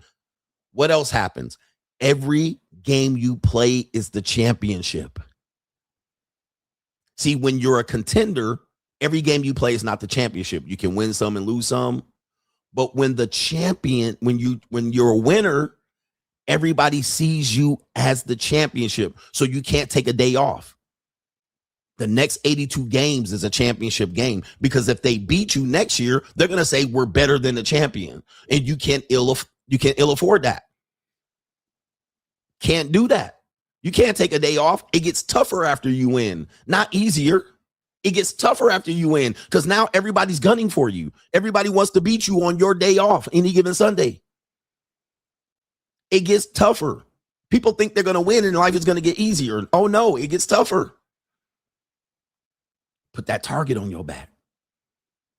You wanted to be a winner ass nigga. Now you can't hide after you win a championship. Niggas want to get the championship and retire. Niggas want to get the championship and hide. If you ain't putting your face out here, you ain't never gonna be a winner. Okay? You ain't putting no skin in the game. You don't want to be the champion. You don't want to be the boss. You ain't the winner. You can't hide wins, nigga. You can't say you winning, but nobody see it.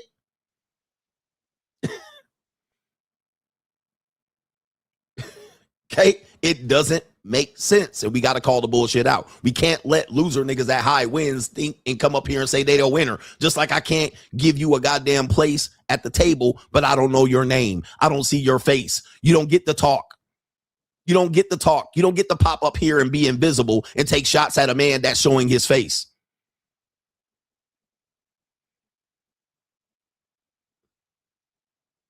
Somebody said, I thought real G's moved in silence. More example of niggerdom. That's more example of niggerdom. All right. Remember, I told you guys, you've been infiltrated by niggerdom. Real G's move in silence is street code for criminals move in silence. Let's get it straight. A real G is a criminal. A criminal moves in silence. That's niggerdom. See, Andrew Tate is a criminal that ran his motherfucking mouth, and it showed and proved. Where did it put him? In jail. So you're talking about niggerdom. Real criminals move in silence. That's what real G's is. A criminal, a gangster. I ain't a criminal or a gangster. I'm a winner. I'm not a niggerdom. I'm a winner. I'm playing the game of life. Y'all playing the game to win the streets. Okay. It's low life criminal babble. And you got to know when you're living the life under niggerdom rules or the rules of the world.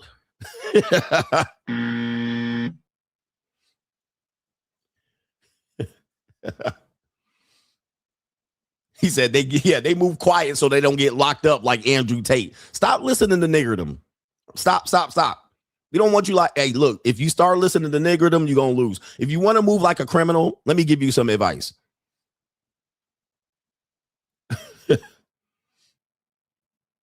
Somebody said only Beyonce can afford to be private. For real.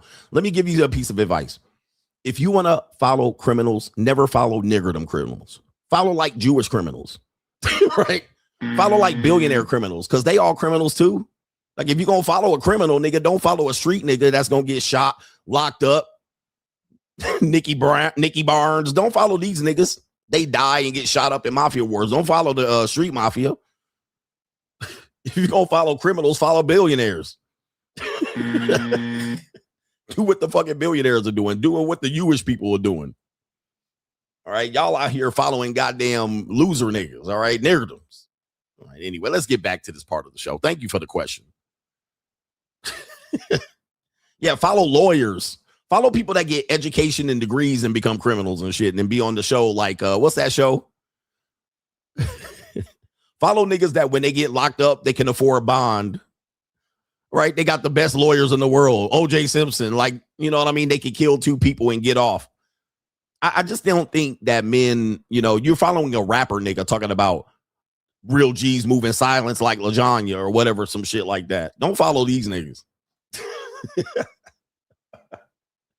All right, anyway. Yeah, American Greed is the channel. Follow them niggas, man, because they realize if you're going to break the law, follow them. Them American Greed niggas be setting up a whole operation in their upper attic garage.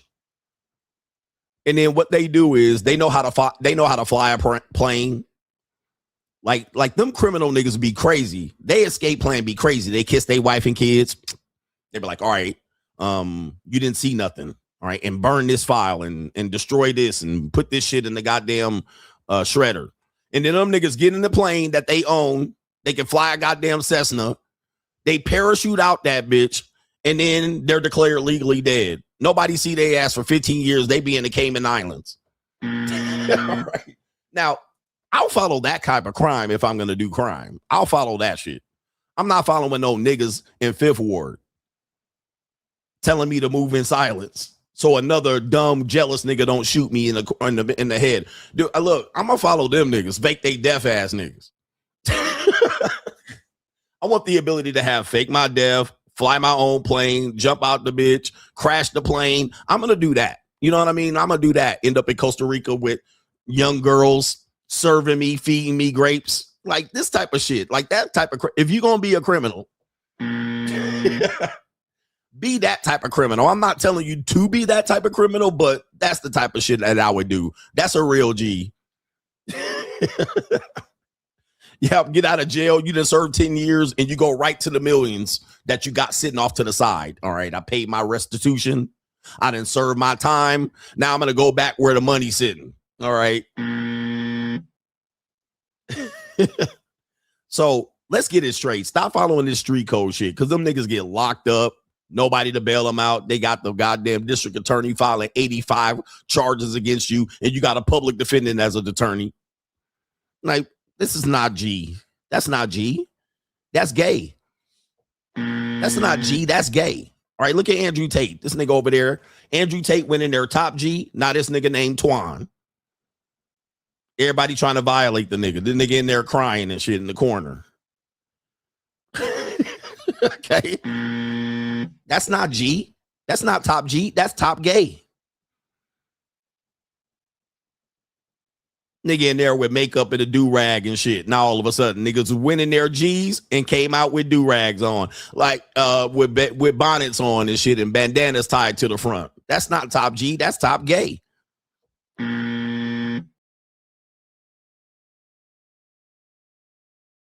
Y'all getting this work today, but we do have time. All right, trust me, we do have time. We'll get into the show.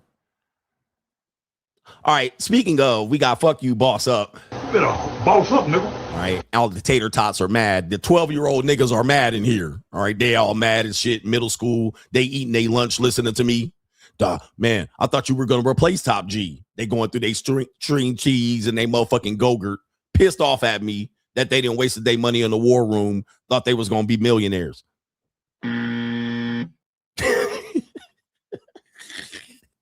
Niggas throwing string cheese against the wall.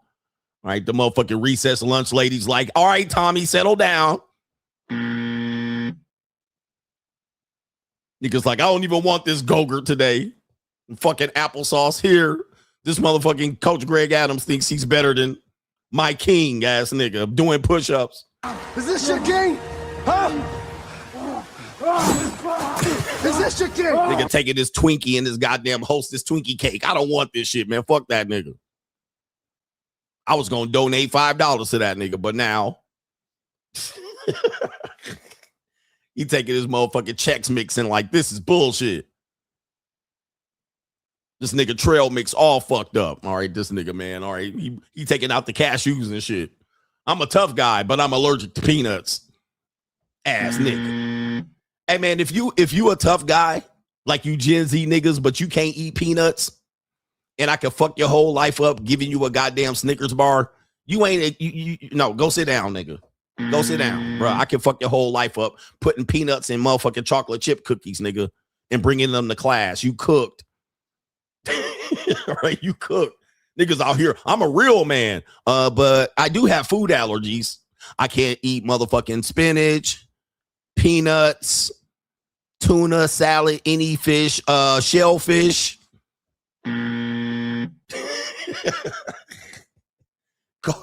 Go sit down, nigga. You can't even eat random shit when I present it in front of you. I can't eat shrimp, shellfish, peanuts, seafood. Nope. I gotta take my autism medicine, my anti-depression, my depression acting up. Sit down, nigga. Go sit down. Go do some push-ups in front of Andrew Tate. We'll handle this shit. We'll handle this shit. I'm lactose intolerant.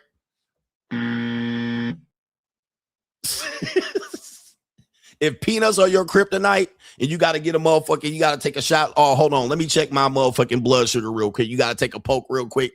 Nigga got to go take a time out and take a poke. Boom. Let me test my shit and sit on the sideline waiting for your motherfucking shit to test. All right, let me see here. They're testing my blood sugar right now.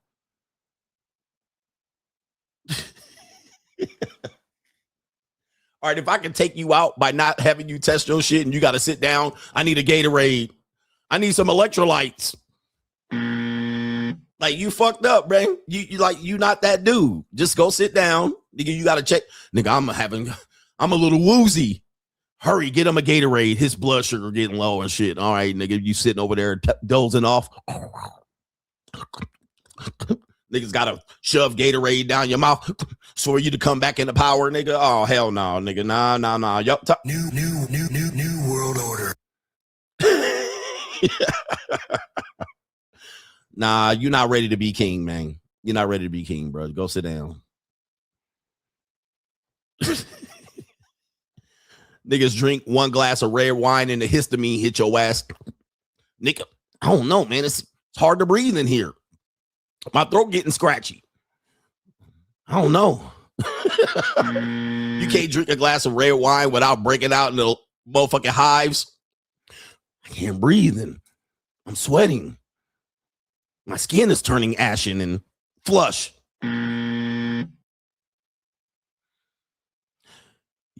You're born weak. Like, you're born weak.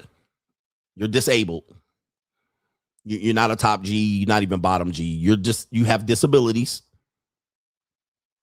You need a handicap placard. You're going to park in the front, ass nigga. Go park in the front. Nigga got to get their inhaler. Nigga got to get their inhaler. Oh, nigga, I ain't going to make it up the hill. Hold up.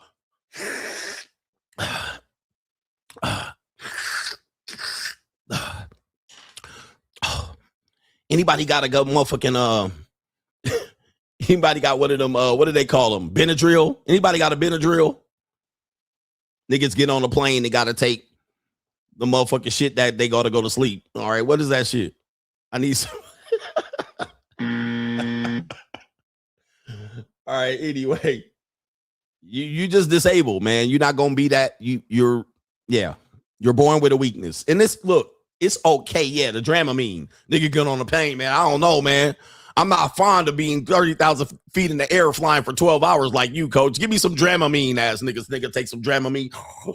Drooling and snoring. All in first class and shit. Waking everybody up.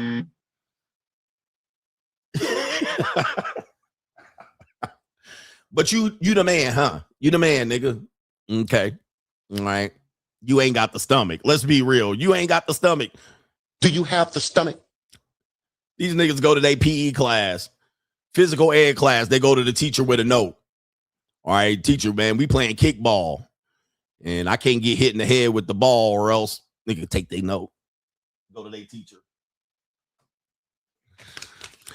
All right. Of this particular lesson, I gotta sit out. Get a teacher a note. The teacher get the note.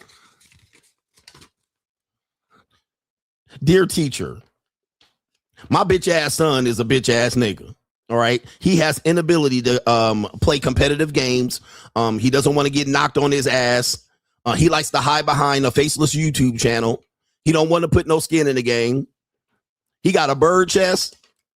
He got to wear a helmet and a face mask. Yep. His nose gonna bleed.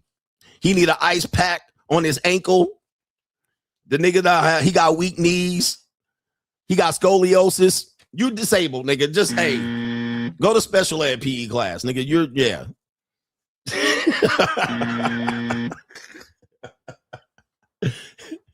Yeah, he says he can't do, yeah.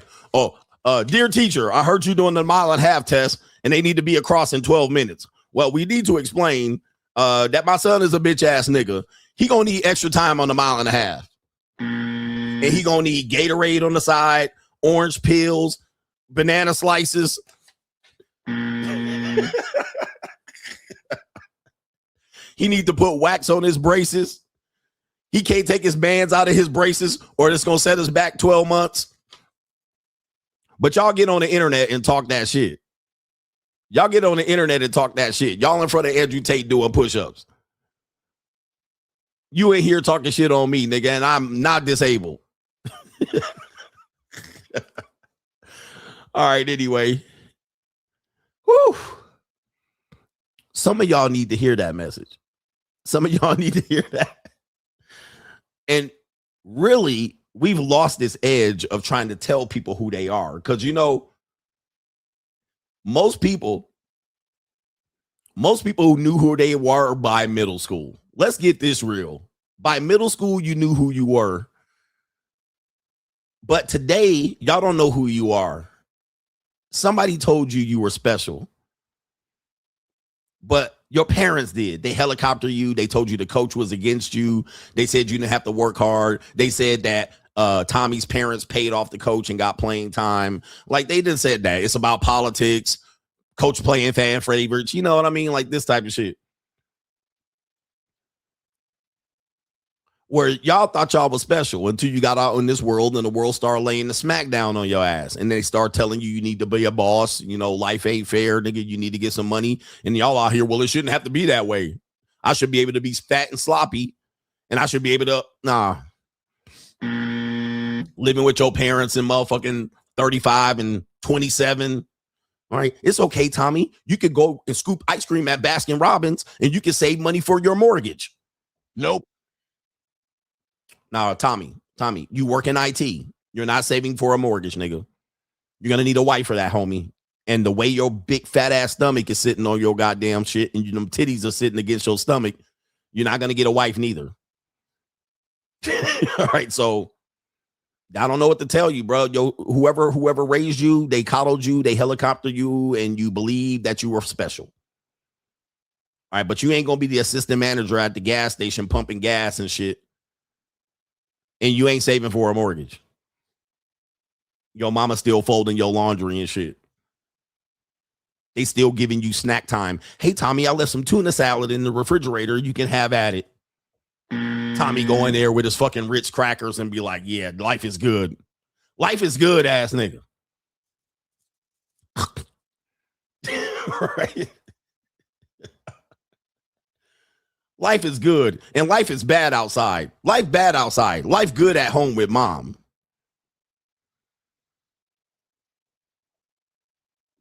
Mama's boy ass nigga. And then you move out of the house 2 years and then tell me you're going to move your mom in your house ass nigga. I'm going to move my mama in with me and we're going to be best friends. I'm going to ask her permission to bring pussy over to my house. Hey, mom, I moved you in with me. Could you make sure you stay in the room tonight? I'm going to bring some vagina to the house. Do you mind?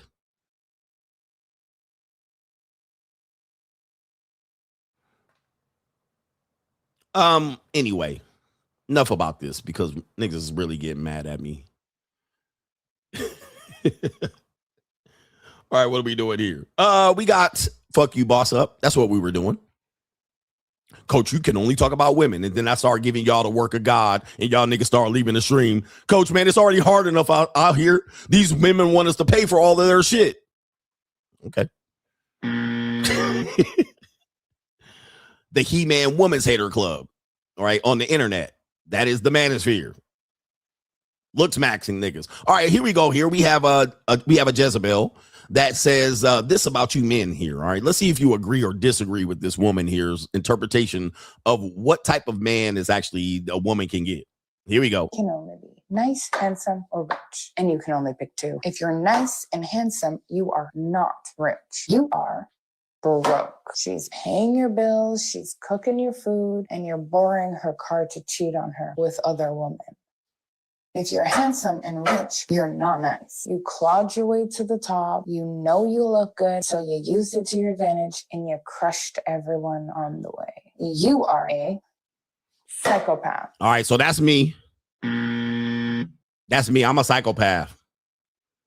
Now, ladies, I'll be nice to you, but I'm mean to the world. You know what I mean? All right. But I'd rather be a psychopath than broke. All right. Now, any day of the week. Any day of the week. I'd rather be a psychopath than broke. Trust me, I didn't live broke and it ain't good. All right. Living broke is never going to be good. All right. But I'll take psychopath. And if you're nice and rich, you are not handsome. You need to be a simp. Simply improving my position. It's not a bad thing. It's a good thing for you and a good thing for me. It's a good strategy. There's one man who has all three qualities. He's nice, handsome, and rich. He is gay. Oh, no. Because y'all was going to agree for a second. Oh, y'all was going to agree. See, Coach, man, there is somebody that has nice, handsome, and rich. Guess what you are? You gay. Hey, yo, chill. Hey, yo! Because y'all thought y'all was going to win that one. Oh, see, coach? You can have all three. Nope. If you're nice, handsome, and rich, you're gay. What do you think on this one? This could be the new the JoJo Inspire. I'm gonna give her that. Yeah, she hitting on something. Nice, handsome, and rich, gay. All right, yeah, for sure. So I actually am the psychopath. I'll take psychopath for 100, Alex, or 1,200, Alex. I'm the psychopath. I definitely don't want to be the simp or the broke guy or gay. All right, psychopath it is, ladies. Ladies, you give me no choice. I have to be crazy.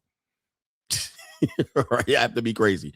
We got fuck you, boss up. The Republican Party looks like they're gaining some ground in Florida.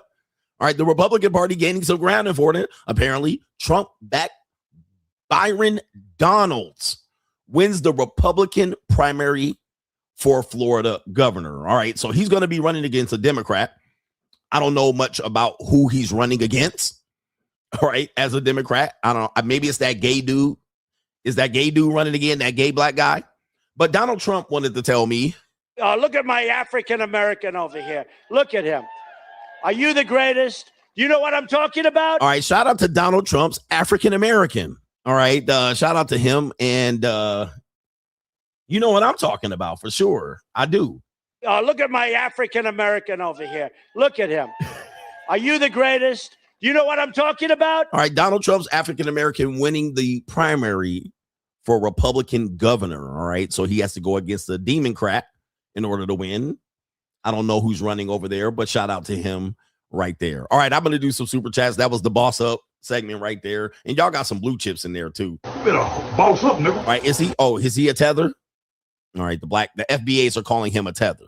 Right? That's negative talk. White people, you don't know what it means. White people, a tether. What's the equivalent? What's the equivalent of a tether for white people? I'm trying to think. That's interesting because white people are like, "What's a tether?"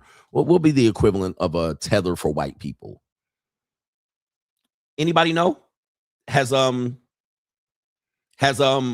anybody ever told white people what a tether version of a white person is? A Jew? Uh-oh. All right. All right. That could be possible, you know? I'm not going to say what race, what people. We know I can't say that. That kind of makes sense. That would. I'm not going to say what race, what people. We know I can't say that. You know, I think you got that. I think you got that right. That would probably be the equivalent of a tether for white people. I'm not going to say what race, what people. We know I can't say that. Yeah, like a rush. Yeah, okay. So yeah, you get it now, white folk. That's what anyway. Yeah, because they act white and then they say they're not white when it's convenient. That's what they do. They'll be like, they'll fit into white society. They'll move around in white society until somebody calls them white. And they'll be like, well, I'm not really white at the end of the day. I'm not like those Anglo-Saxon Protestant Catholic ass whites. I'm Jewish. They just run and hide from it and shit. They just run and hide from their whiteness. Now, again, I'm not a big believer in white and black, but they do run for their whiteness in America. They'll capitalize on being white. And then they'll run from it when it's convenient. Well, I'm not Caucasian white. I'm not Anglo-Saxon Protestant white. No. I'm not little mustache white. I'm not an Aryan white. No siree. I'm not that white. I'm Jewish. Right? They'll just run from it, ass nigga. You like, they never lead with it too. They never be like, I'm Jewish and then I'm different from those whites. They'll just capitalize on the white and then run from it when it's convenient. All right. You know, whoever said that, that would be the equivalent of a tether for black people. I'm not going to say what race, what people. We know I can't say that. All right. Yeah, that's a good one. And I went to high school with a lot of them, so they would do that all the time. They would act white, fit in with white society, and then all of a sudden when you get called about white people, they be next to you like, yeah, those honkies. And you're like, wait a minute, you're white too. And they're like, but I'm not white. Huh? All right. I was talking about you. All right, you. And they're like, but I'm not actually white. What the fuck? I'm like, wait a minute. No. You are white. Look at you. You hang out with all the white people. The white people can't tell you're not white. Then all of a sudden they got a black suit walking down the street on a Saturday. Right? You're like, wait a minute, hold on for a second. We gotta wait. You stop in traffic. We gotta wait for y'all to get across the street. Why y'all walking out in the middle of the street and shit? Like, what are y'all doing? Don't y'all have cars? You got a car? Get in the fucking car. What are we doing? What we do? I'm not gonna say what race, what people. We know I can't say that. They're interesting and shit. Yeah. Then they slap that shit on the back of their head to cover their bald spot. And then they walk here thinking, oh, well, I'm different though. Yeah, they playing both sides of the fence. That is true. And all religions got a funny hat. Shout out to Bill Maher.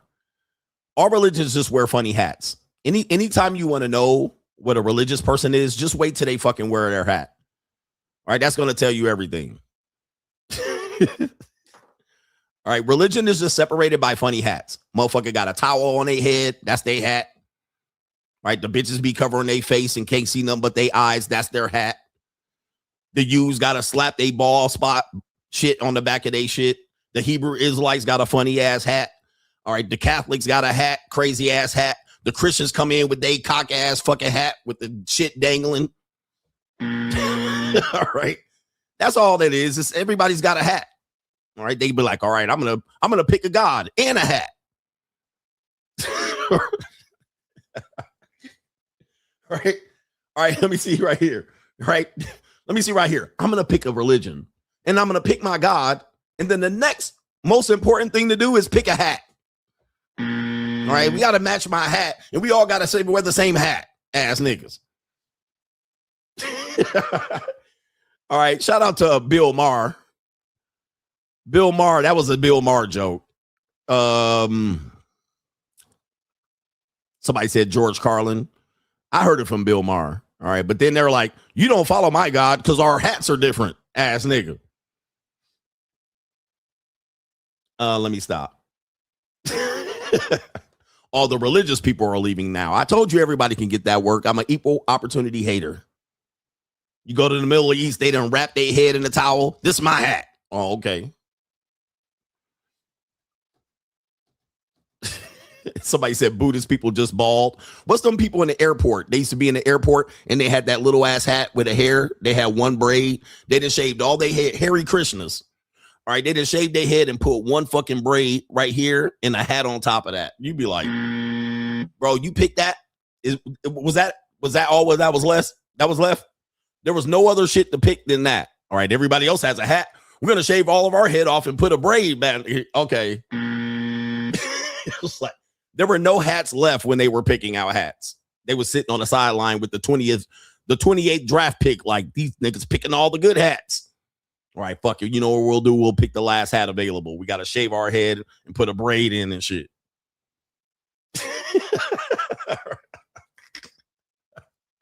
All right, anyway, let's stop.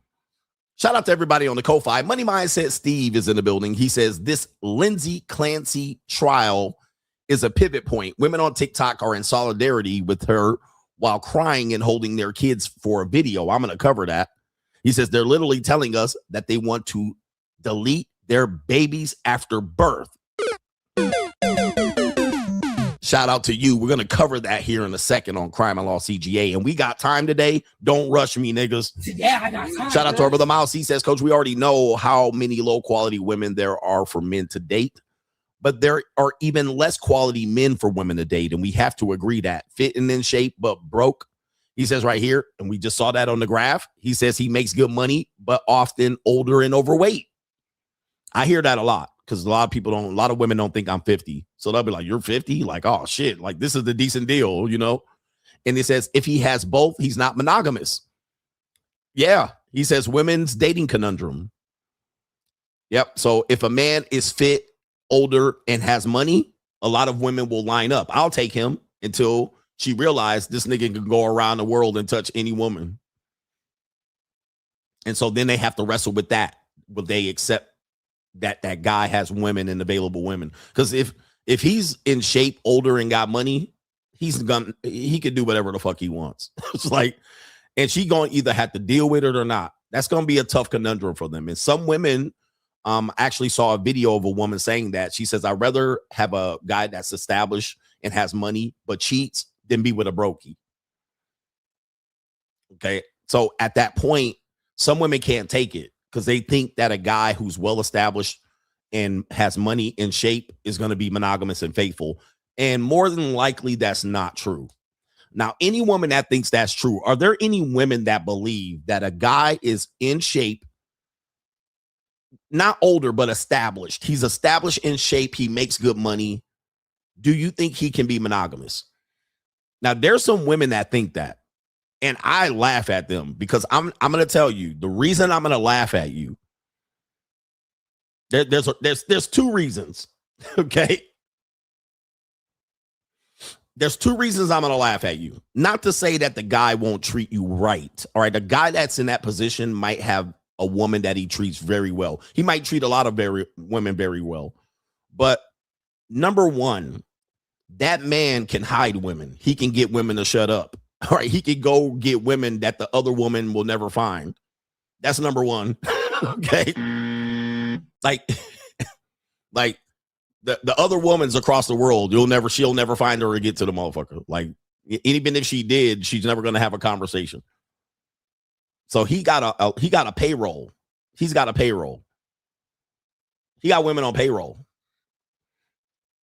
Yep, he got women on non-disclosure. He got women that'll play their role as the fucking mistress and not never want to be the wife. See, a woman will want to be the wife as a mistress to a nigga who's regular. Because she'd be like, well, I want her role. Well, the guys that's wealthy, a Chinese millionaire, the other girl will just play the side chick. All right, this nigga giving me purse, vacations. All right, I don't have to deal with the nigga but for 2 or 3 days out of the month. She's like, this is great. Right. And then I get to be with my boyfriend the rest of the time and go shopping and shit. She'll like, I'll just stay right here. That's number one. He's got a payroll. He's got ability. He's got people with out of reach. But here's the kicker. Most guys, if they don't do that, they go to the dark side. Okay. They go to the dark side. They go to women that are literally ain't ever going to tell. Right? They're never going to bust up the family. He never going to deal with a home wrecking bitch. He just going to go somewhere to some motherfucking place and get a massage, sit in a room. He going to go to the 4x4 in Brazil, sit in the room. He going to be there. He going to play some golf, go to the country club. She going to be out there getting matcha and tea and boba and going to Pilates and running kids around. He going to go somewhere just chilling, get a suite. Go to the sauna, go to the bathhouse, chill, go to the 4x4 for 4 hours, fuck 3 bad bitches, and go home. Like, like there's nothing she can do about it. She can put up with it or not. She can be like, well, I don't like that. Okay, go live back in the poorhouse. What do you want me to do? Now, the reason I'm bringing that up is because a lot of women will think they're going to find a guy that's established, mature, and in shape, and he just gonna be about her. And I'm like, that's wishful thinking. Because what I know of men that are like that, they're not monogamous. They're not monogamous. they're just that's a joke. That's a joke. Yes, he is. He's a Christian. Oh. Really? Oh, he's a Christian? Oh, okay. So you believe because he's a Christian, he's going to stay monogamous? Well, again, I have to tell you something. That guy is least likely to be monogamous. He's more least likely to be monogamous than if he wasn't a Christian. If he's an atheist, he probably has an opportunity to be more monogamous than the Christian niggas that are rich, successful, and handsome. Matter of fact, if he's Christian, he more probably got dudes and little boys that he plays with. So when you find out he's having an affair, he probably got boys and little dudes that call themselves men's. All right, Sashay and Shantae ass nigga. He playing men's backsides if he a Christian. Okay, so I mean, don't throw the Christian on top of that, and he follow the word of God and Jesus Christ and the Latter-day Saints. These niggas play with boys and girls. All right, so you're gonna find out a whole bunch of shit, but I don't want to tell you about him because I ain't about to try to fuck your marriage up. I'm not a home wrecker. All right, yeah, he played with the choir director. They diddle each other in the back when they have Bible study and shit after y'all go home. I'm not a nihilist. I'm just trying to say, finding a guy that has good money and he's in shape and he's established or mature, nigga, stop. Right? Stop. Ma'am, let's just play your role and stop looking for shit. Just play your spot. Play your role and shut the fuck up. Or if he a Christian or a Jew, he probably play with little kids on the side. He go to the Philippines and go to the poorest areas recording them and shit, walking around with little girls and they 12 and 13. Take me on a tour. You're fucking nah, hell nah.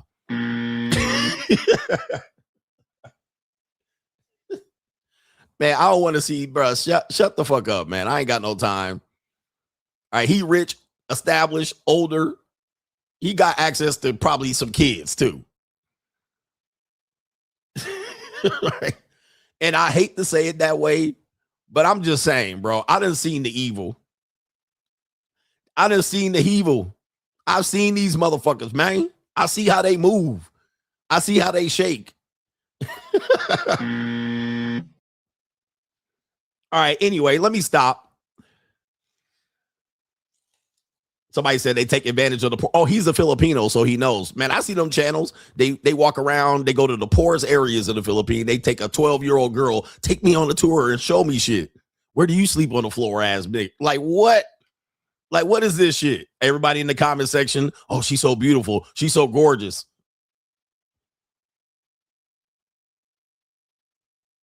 I'm sitting there like, what in the hell am I watching, nigga? Like, wait a minute. Who are you?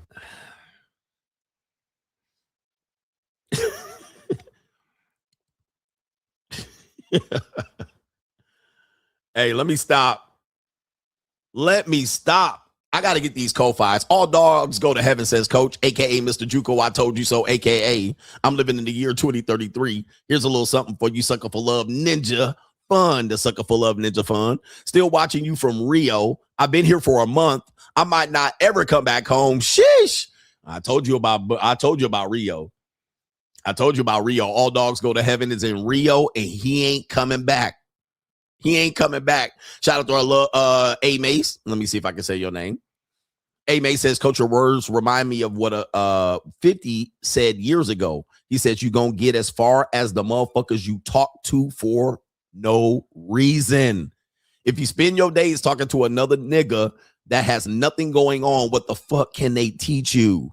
He says, thank you as always, and something for life. Shout out to you, GG for life. But yeah, he says you're going to get as far as the motherfucker you talking to for no reason. Okay, when people talk to me, you can kind of see I'm the same way. I'm like, okay, where's this going? If I can't feel any value from you and I can't feel that I can return value from you, we don't got nothing to talk about. All right, you're going to see my foot pointed this way. All right, I'm standing like this. Hey, how's it going? Yeah, how's it going? Yeah, uh-huh, mm-hmm. Yeah, okay, this shit ain't going nowhere. Have a nice day. All right. So that's true.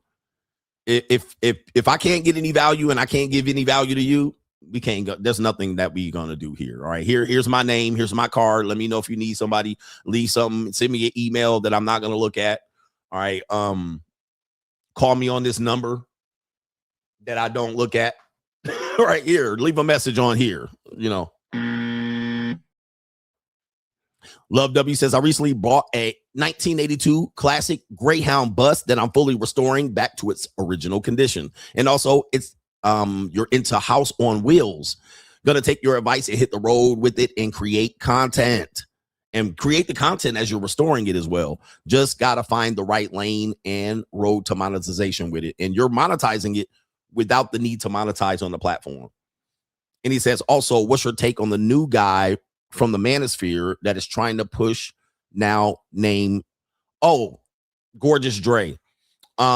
He's not exactly new. I think he's probably rising up the algorithm. I did see a video of him on Instagram. I've talked about Gorgeous Dre. He's not new. He's been around for a long time. But he is a pimp. He's a former pimp. People have to know about him. And he's also a guy who served time for said pimping. And he also is now, I believe, a Christian pastor, which goes to what I tell you all the time, or a cult leader. Pimps only going to do three things. They're going to turn into a musician, a cult leader, or a pastor. But Gorgeous Dre is a pimp. He's been pimping. He was in the movie American Pimp. All right. He's been pimping since pimping been pimping. But I think what's happening is because he's eloquent speaker. He dresses well and presents himself well. People are believing him, believing like what he's teaching because he's very good and eloquent. He's a great orator, but he's not new. He's not new, but I think he may be rising up the algorithm. I actually talked about him, and then you guys told me he has a YouTube channel, and I was like, oh, okay, because I didn't think he was alive. I thought he was in prison and shit. But that might have been Kenny Red or one of those other pimps or former ex pimps. But he's a former pimp. He's a former street pimp, and he's, I'm not saying anything's wrong with him, but I think they're trying to push him through. Now, here's the thing: a lot of people don't know about his background, and then he's going to be one of these people that once people find out what he was doing, he's going to lose credibility. And only the street niggas is going to want to hear him. Only the street niggas is going to be like, yeah, but he got the word in the game. Somebody say he's teaching Christianity. No, I mean, look, pimp to pastor pipeline. It's not that hard. It's not that hard. And I'm not hating on him. Look, I gave him his props a long time ago. But that's all it is. Pimp the pastor pipeline. Soon as the rest of the world, let's just say he goes mainstream, and he won't. Let's say he goes mainstream. What's going to happen is people are going to find out he was a former street pimp, and the game's over. Right? It's game over. He's never going to be mainstream. It's just going to be a bunch of bum niggas that keep listening to pimps solving your problems. I don't know why you keep doing that, but dudes keep doing that, and I'm like, I don't know why you keep listening to pimps. Andrew Tate, nigga, like take your lesson. Pimps are not good. They don't have good knowledge in terms of how to deal with the women that you want to deal with. Okay. Does he have good information? Yes. But remember, and I want you to remember this, he has information on how to deal with broken women. I've already tried to tell you this. And somebody say it's okay to grow and mature. Yes. He knows pimps are going to tell you how to deal with broken women. You don't want broken women. You want kind of fractured women. Okay.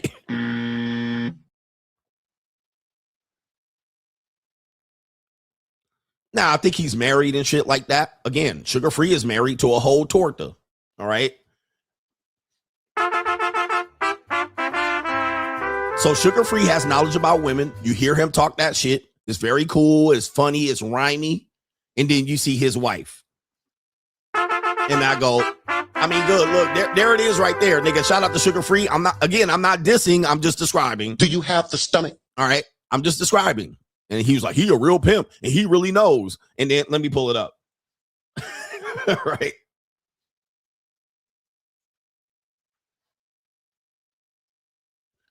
Let me see here.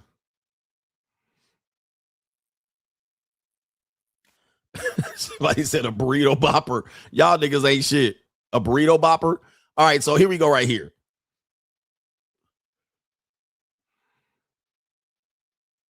Right there. I mean, look, I'm not shitting on him though. I'm just saying.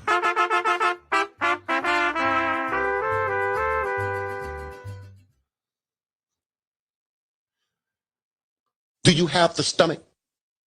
And she got the stomach. She has the stomach. Do you have the stomach? By the way, Sugar Free follows me on Instagram, or at least he once did, but I'm pretty sure he unfollowing me right now as we speak.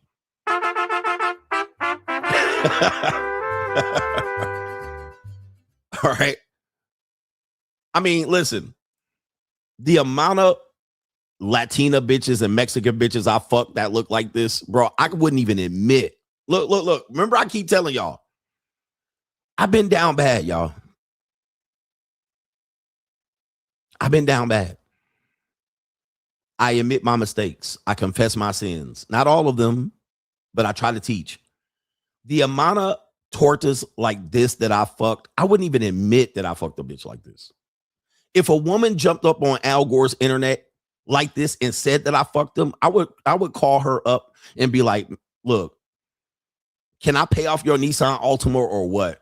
All right. I wouldn't want one of these chubby bitches to jump on the internet and claim me. I wouldn't even claim one of these chubby ass bitches. Okay. This is what I'm talking about. But this is what y'all say. This is what y'all say y'all want to, who you want to listen to. Right. But I sure, and I'm not saying, bro, I sure for God's sakes, bro. And I've been here, bro. I'm from Southern California. I've been here. I done been here and been with bitches with chins like this and they stomachs with all kind of stretch marks and titties with stretch marks and shit.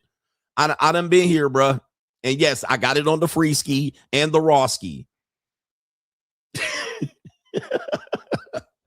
So when dudes like, I get it for free, them be most likely those be the women. And trust me, I've had series and series and series of these women. I wouldn't even brag, bruh. I don't brag. And they the nastiest. They done some crazy shit to me. In fact, most of the time they got the gushy stuff. All right. And I'll be over there getting the quick nut in. I'll be over there nutting quick on them and be like, oh man, and it felt good. Then I gotta lay all on her stomach and shit and hear her breathing. She fall asleep snoring like a goddamn grizzly bear. The putty tap be good, smoking, stinking, and hot and wet and moist. Have a nigga bust in 5 seconds, but afterwards you start looking at that shit, thinking real quick, all right, how did I fuck up? You be like,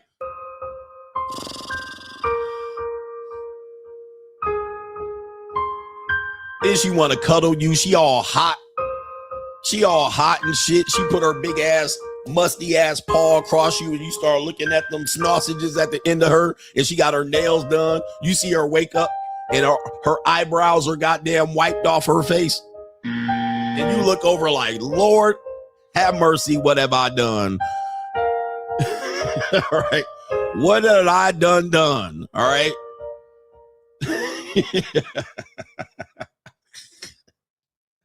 Now, if you want to listen to him and guys like that, go for it.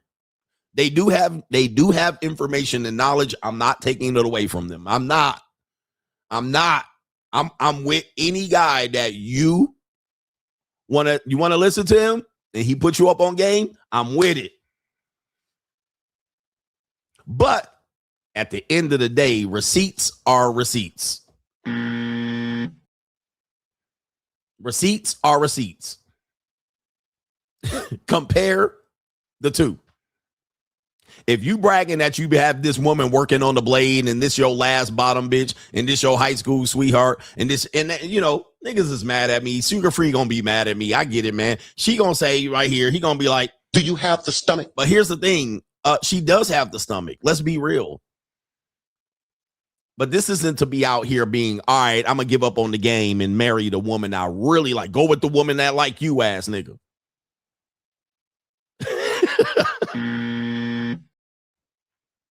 All right, anyway, enough about that. Why do y'all set me up with these questions? You guys know I have I'm gonna speak the truth. But those women are for fun, bro. Those are women that I'll be like, all right, ain't shit going on. It's Tuesday. I done already banged a chick. I done already paid for a girl to come through. I'd already tricked. And then she called me up. I'll be like, all right, am I going to go 3 for 3? Fuck it. It's 3 for 3. All right, 3 for 3. Might as well. It's an easy toss. And she come over there. And she got to pull her gun up like this when she laying down. And she got to go and spread it open a little bit. All right. She got to be like, hold on for a second. Let me pull it up. You finding it? She lay back and her titties be all in her neck. All right. She just laying back. Titties just all in her neck. Okay.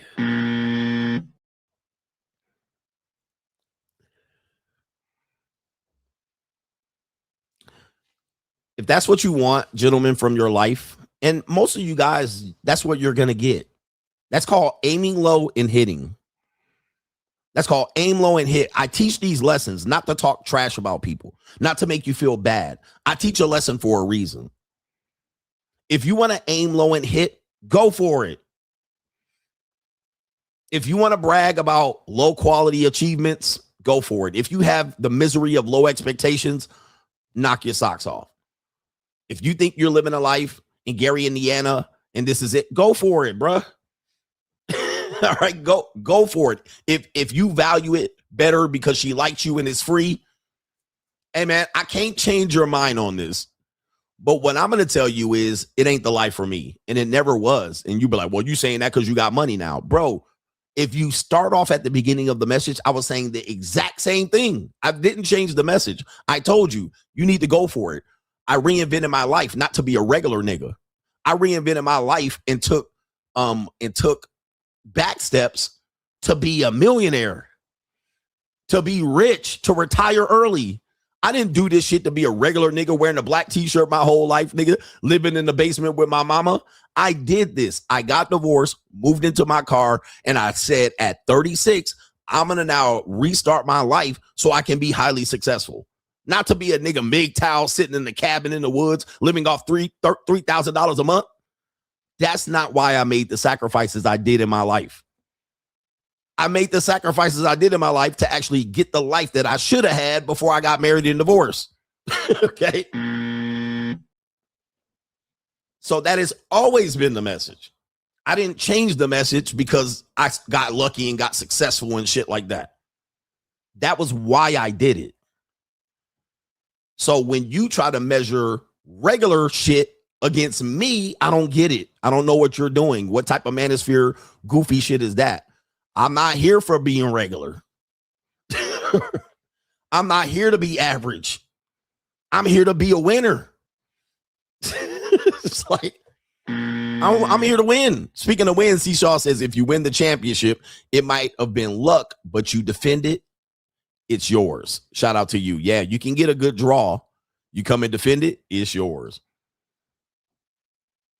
And Apollos says, Anchorage, Alaska in the building. Shout out to you in Anchorage, Alaska. All right. I got to get out there to Anchorage. I heard there's nothing there, but that's the one state I have not been to. All right. You guys got to read between the lines in my message. I'm not shitting on you. I'm not shitting on women. I'm not shitting on your quality of women. What I'm saying is my message is not for regular. Like, it's not for you to be regular. And it never has been. The Free Agent Lifestyle book came out in 2019. I wrote it in 2018. The message has always to go be a winner. And especially after you done took losses. Okay, you took some losses. Now redirect your life and go be a winner. Anyway, shout out to all of those. They got a lot of plain Janes in Alaska, pink toes. And then we got a couple more here because I got to acknowledge these. Shout out to our brother LW says, can't catch the stream today. Wanted to mention I am seeing an insane amount of sugaring content on IG the past 2 weeks. I don't know what additional evidence men are waiting on to accept this transition in the dating. Shout out to you. That is a co-sponsorship. I think what's happening is, and people can pretty much attest to this, is I'm rich, bitch. I actually warned them of this. Now, before men denied it. Right. They were like, nah, it ain't there. I don't know what you talking about. It ain't the thing. And I was like, oh, no. I said, I showed you proof. I said, monetized dating, pay for play is going to be the norm. Right. Women are going to be monetized. And guys were denying it. Well, if you just had game, you just had the mouthpiece and I don't pay and blah, blah, blah. Now what they're seeing is, and I showed you, they're crashing out now because a lot of women are coming out and they're being overt. And dudes will say, well, it's always been that way. And it hasn't always been that way. It was always covert. It was always something a woman did to pay her way through schools and get through a bind. Now it's completely overt. The women are admitting it. And now these men now, instead of accepting it, they're crashing out because they're in the early stages of rage. Right. I told you about the stages. So hold on for a second. Okay. So I told guys that this was the case. And I said, if your dating coach is not implementing this in their dating coach program, they're a bad dating coach. Oh man, we ain't going to be out here and I'll never trick. I'll never pay. I didn't say you should pay. What I said was this is going to be the norm. Okay. And it's going to be more in the open instead of hidden. And now this is where dudes are at. They're at the anger stage. And this is why I can't deal with these men today. It's because, first of all, I told you it was going to be in the open. Monetized dating, luxury dating. I told you it was. It was somewhat passe. You can deny it, right? Or you can say, I won't deal with those type of women. I'll just avoid them. But now you can't anymore. It's too in your face. So first it was denial. Now these niggas are angry. Just say what it is. Just call it prostitution. Now they just want to have the women admit it. And guess what? That's going to happen. I warned you. The women are not going to admit it. I was showing you videos for years of women basically saying, I want a guy that's 100K and this and that. And they will give a date to a guy. And then you guys were like, you guys were sitting there like trying to get them to admit that that's prostitution. And guess what? They're saying it's not. It's different. Women are good at redefining words. They're never going to admit it. Yep, they call me all kind of names. And I was like, bro, what are you talking about? Just wait and see. And now these niggas just want women to admit that they're prostitution. They're never going to admit it. They're never going to admit it. They're just going to, they're going to rename it, deflect, redirect. They're going to say it's different because I'm not on the street. It's different because I'm on the internet. It's different because the man is in a relationship with me. And then the next thing they're going to do, they're going to start bargaining with the bitches. Well, I'll give you 40. I'll give you 80. What is it? Then when that don't work and the women going to say you're priced out. Remember the whole priced out thing. You're going to be priced out. When that doesn't work, when you can't bargain with them, these niggas going to be depressed. And that's where a lot of dudes are stuck right here. Angry and depressed. Because they're going to see your girl going. They're going to see the girls in college going. We're going to show this in a minute. They're going to see women that are mainstream going. And these niggas going to be like, well, we don't have a chance. As young men, these old men coming and taking our broads. Depressed. So men have gone through the stages and now they're depressed watching old men fucking on their young girls, right? So now they're going to figure out why that is. Well, he a trick, he a simp, and he just an ATM to her and she really don't care. All right, they're going to come up with all of this cope. Where am I at? Acceptance. This is where I'm at. And I've been here for years, damn near a decade at this point. I've accepted the reality and I've accepted it's not coming back. And I said the black community of males are going to be the last to adapt. Who remember me saying that? Dude, I said that, and I don't know, man. I always try to claim shit that I said, but I think I was one of the first people. I mean, so I said the black community males are going to be the last group to accept it. You know what? Fuck that. We got time today, bruh. I said they're going to be the ones, and they're typically the ones on the internet crashing out about it. These hoes just prostitute. These girls just escorts. I'm like, yeah, they're not going to accept it. They're stuck. Right? They're stuck. And I was like, hey, I can't unstick you. Pause. I can't unstick you, but they're the ones trying to get the women to admit it. Guys, you're wasting your time. The women will never admit that they're committing a crime. They'll never admit that they're doing something low quality and low grade. Now, will they do it? Yes, they'll do it. They're never going to admit to doing it, though. But I said black community of males are going to be the last group to understand and accept or even see or acknowledge it happening. And that's what's happening. The black community of males, they're the ones really having a hard time. All right, I thought I had the goddamn receipt right here, but I must have deleted it. Must have deleted it. Oh, speaking of, and who remembers this? Who remembers this? Remember when I said, and I'm pretty sure someone said it before me, I said black women do not belong to black men. Okay? Black women do not belong to black men. They belong to the white man. Just like any race of women, just like Asian women, all of that. Remember I said that? Okay, so now we have a woman backing this up, an educated black woman. We gonna have her validate and back this up. And I was like, y'all niggas don't see it. Now I see it because I live around white people a lot of my life. And I see these MBs with these, they'll say they don't like white men, but listen to this woman right here. Okay. Listen to this woman. This is not conspiracy. This woman right here, her name is Cheryl Y. Judge. She admits that black women sleep around with white men way more than black men sleep around with white women. Now, what happens is black women are good at projection. They're good at accusing you of something but hiding what they're doing. This is what women do. They accuse you of it but hide it. You're a narcissist. They hide that they're a narcissist. You're an abuser. She's the abuser. You're jealous and insecure. She's jealous and insecure. All right. You like white women. She likes white men. They'll hide the shit and then see you doing it out in public and then criticize you for it and say, well, I would never. And then they be out there doing it with their manager and supervisor and shit. So let's listen to what this woman says. I got this shit figured out. She's saying exactly what I tried to tell you. If you're out here still trying to negotiate with black women to be with black men, she gonna tell you the secret right here. People will hear this, and I hope people will believe this. Some people know this. The primary reason is that black females are either the primary participants or secondary participants, meaning that their mothers, their sisters, their aunts, their friends, somebody they know who's a black female is engaging in sex with white people.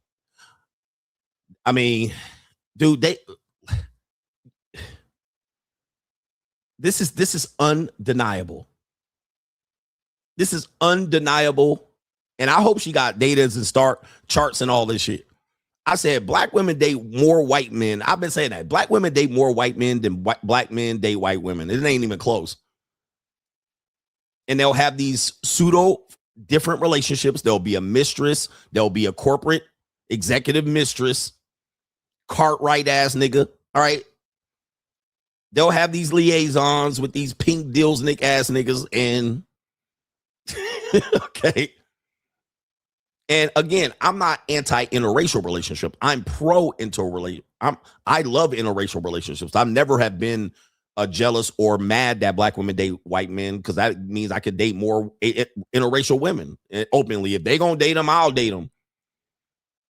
Somebody said that should be a stream. I actually have covered this several times on the stream, and I know some of you guys are new to me, but I've been called this shit out long time ago, and I wonder why. And then people see me calling it out years later, 4 years later, and they start sounding like me. They'll just take the talking point and run with it. And so when I see the black community, black men trying to criticize black women and getting them to submit to them, it's a joke to me. It's a joke, because I like, what you don't know is black women belong to white men across the board. Corporate work, education, even they belong to white women.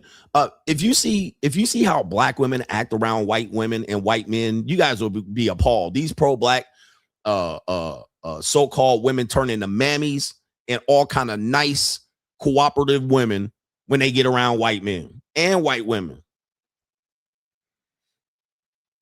It ain't even close, brothers. And she's spilling the beans, and this is 100% true. They know. Our minds are more mushy because we engage in more sex with white people than black males do. Now that seems to be the reverse of what is the case, because on the sidewalk, you see a whole lot more black males with white females than the reverse. But there's a whole lot. There has always been whole since slavery. Bed winching. Always been. Ghetto gagging. Continues to be in office buildings, in houses, everywhere you can possibly think of. Lots and lots of sex between black females and white men. And sometimes there was a woman that said black women be paying for these white guys, or they get it for free. They'll pay to go to dates with these white dudes. Asian women too. Asian women are not excluded from this conversation. Asian women are not excluded from this conversation, bro. I mean, they're one and the same. Black women and Asian women are the biggest violators of this particular thing. Asian women seem to be more out in the open with it. But black women seem to be more in the closet with this behavior. But I've been said one of the reasons a black woman is so loyal to their job is because they have a very curious situation with a manager, a supervisor, or some white dude or some lesbian white liberal woman. And they be out there eating each other out, and they be out there, going into office trysts and corporate vacations and shit. Dude, this is just, bruh, this is a no-brainer. But for me, I don't have any loyalty here. The key is that it's real hush-hush. It's real secret. Most everything a woman does is hush-hush and in secret. Even when they cheat and have affairs, their friends protect them. They get behind closed doors and whisper to each other, and niggas don't have no clue. They don't have no clue. My girl loyal, she wouldn't cheat, and her friends certainly would call her out on that behavior because they're Christian. False. This is false. Her friends ain't gonna call her out because they all gonna protect each other, so they all have the ability to do it. When you understand how women work, even if a woman's not gonna do this particular type of behavior, they always gonna have female own group preference, because what they're gonna do is they're gonna put themselves in that scenario and say, how would I want to be defended by my friends? How would I want to be defended by my family? Would I want them to look down on me if I had to do that? So if a woman goes to child support and use the child support system against a nigga, she's not going to call a woman out for a broke bitch hustle, because she might be very well in that position. It might have to use that. So she's never going to call out. Women are never really going to call out women in mass of their really despicable behavior. What they'll do is they'll just say, well, men do it and they've been doing it to us for years, and they'll validate it. Right? Man, this is too much information for you people. But I mean, I've done seen it. Again, I worked with women all my lives. I didn't see how they move. And I'll be like, bro, and the woman be like, you don't trust me? Nope. I don't. Nope. Because I've seen how women operate when they're with other women and they defend their bullshit. Nah, bro. So they'll be like, my friend's here. I don't give a fuck who's there. Y'all probably getting a train and the orgy ran on y'all together. All right. So I just don't. All right. I've seen how women defend themselves. I've been with women that be cheating and then be out here naked in my kitchen. I've just seen how women move and shake. And I'm like, nah, bro. Even when they ain't doing shit, they defending the shit. Anyway, let me get in here. Crime and Law CGA. I'm going to matriculate this ball down the field really quickly here. All right, Crime and Law CGA. If you guys didn't hear this story, we had a super chatter, Steve, who talked about this situation about this woman on trial for deleting her kids. This right here says her name is Lindsay Clancy. I think she is from Chicago, Michigan. Where is she from? All right, let's get the story here. PBS, Lindsay Clancy was begging for help before killing her children. Former mother-in-law testifies. Says right here. She was begging for help in the months leading up to killing her 3 kids and attempting to end her own life. Clancy's former mother-in-law testified on for the defense on Tuesday. Lindsay was struggling. We were all concerned. All right. If you're dealing with women that have children, they have postpartum depression. Sometimes they have postpartum psychosis. Not saying it's an excuse, but some women go through some mental issues and some chemical, biological issues that affects their mentality. And for some reason, it prevents them from seeking help, their own selves, which means women are always going to be a damsel in distress. So if you're dealing with a woman, I've dealt with a woman with postpartum depression. What'll typically happen is when she's going through these issues, she'll ask for help. She might say she might want to delete herself. She'll just insinuate that she's not good. She'll be moody. You know, she'll clamp her legs. She don't want to fuck, right? She don't want to get out of bed. She becomes lazy. She puts her depression outfit on, hoodie, big ass hoodie, sitting under a motherfucking blanket, you know, with some sweats on, meaning you're not going to fuck. So she'll go through these issues. Now, my problem with this particular thing is this. They never go to the fucking psychologist. Nigga, get in the car. Like, you in the minivan, you got time off, you a stay-at-home mom, you couldn't go see a psychologist, and what'll happen is they'll put the onus on you. You were supposed to recognize the signs. You were supposed to go get her to seek help. Okay? You couldn't dial 911, nigga. You couldn't get in the motherfucking yellow pages. You couldn't go to Chat GPT. You couldn't pull up the goddamn internet, Google Maps. So they blame it on you. You should have saw the signs. You should have heard me screaming for help. You should have. And that's basically what this woman is saying here. The mother-in-law says she was struggling. We were all concerned. And everybody else is supposed to be smart enough to drag this bitch to the goddamn the mental hospital. Okay, so anyway, it says right here, they found the couple's children after they had been strangled in the family basement in January 2023. Lindsay Clancy also attempted to take her own life that night and was left paralyzed. Lindsay and Patrick Clancy are now divorced. Not a shock. Okay. Lindsay is a wonderful mother and very nurturing, very loving. So a mother going through postpartum depression necessarily is not going to be a bad mother. She might think she's a bad mother. She might say, I'm a bad mother and be completely misevaluating herself. So even though she's nurturing, even though she's a good, she could be super mom. I've dealt with women like this and they were super mom and everybody give them a compliment. You're such a wonderful mom. You take care of your kids. You're always prepared. And she'll be like, I don't think I'm doing good enough. I don't think that's postpartum depression. She'll feel bad about her mothering. She'll feel guilty about her mothering. She'll feel like she's not living up to expectations of her husband or society or the church or whatever, or the kids' expectations. So even though people are telling her she's wonderful, she thinks she's shitty here. All right, enough about that. It says right here, yeah, enough about that. That's not important to the story. This is what's important to the story. The women have taken to Al Gore's internet, and now they're saying same Lindsay is trending. Mothers are holding their own children on camera and claiming they relate to the mom who deleted her 3 kids. If this is your wife, run. So this says same Lindsay. Take a look. The double ear infection clearly has a bellyache. It's miserable. I feel like the other kids are going to get him sick all winter long. She wrote that, right? Correct. I always feel strongly against sleep training. I feel like it's abusive. All right, we don't need the volume here. So look at this. So these evil people, bro. She's rubbing her kids, filming the kid crying. Same Lindsay. Gentlemen.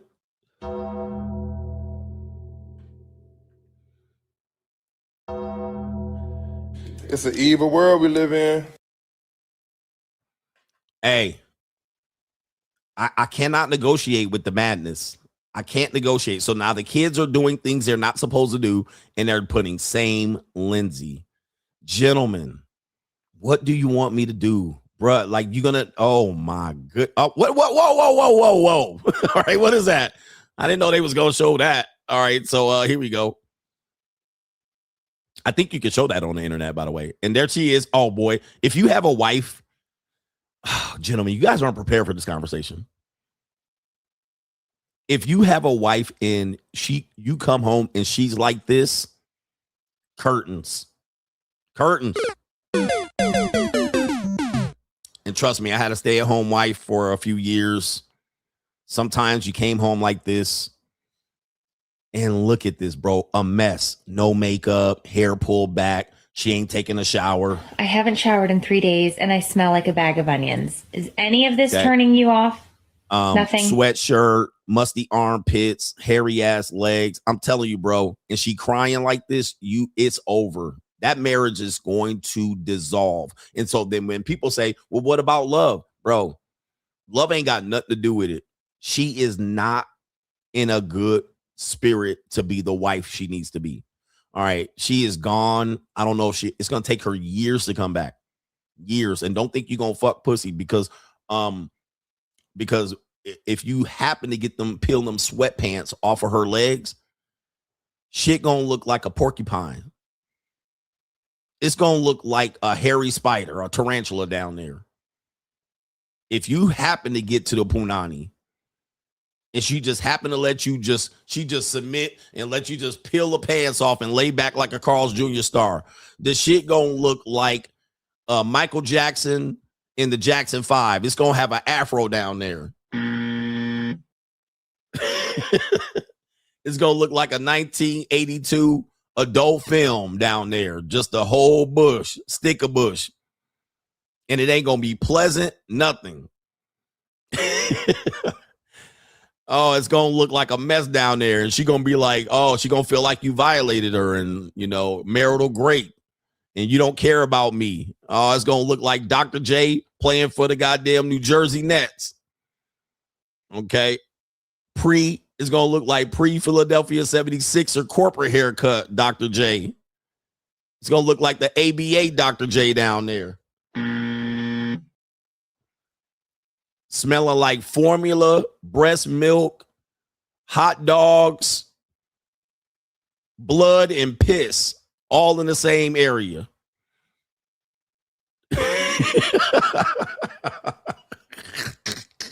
People, man, coach, man, how you know all this shit, bro? I done lived 10 times your life, man. I done lived a life that you don't even know yet.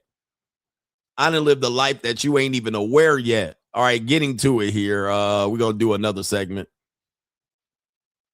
And guess what? Don't cheat on her because it's just going to make it worse. I just carried your baby around. I just had your baby. I've been pregnant for 8 months. Okay, 9, 10 months. I carried your baby and you out here cheating. That you done made it worse. Okay, getting some side pussy and she find out you was cheating and had a girlfriend and she carried your baby and pushed it through a 10-centimeter hole.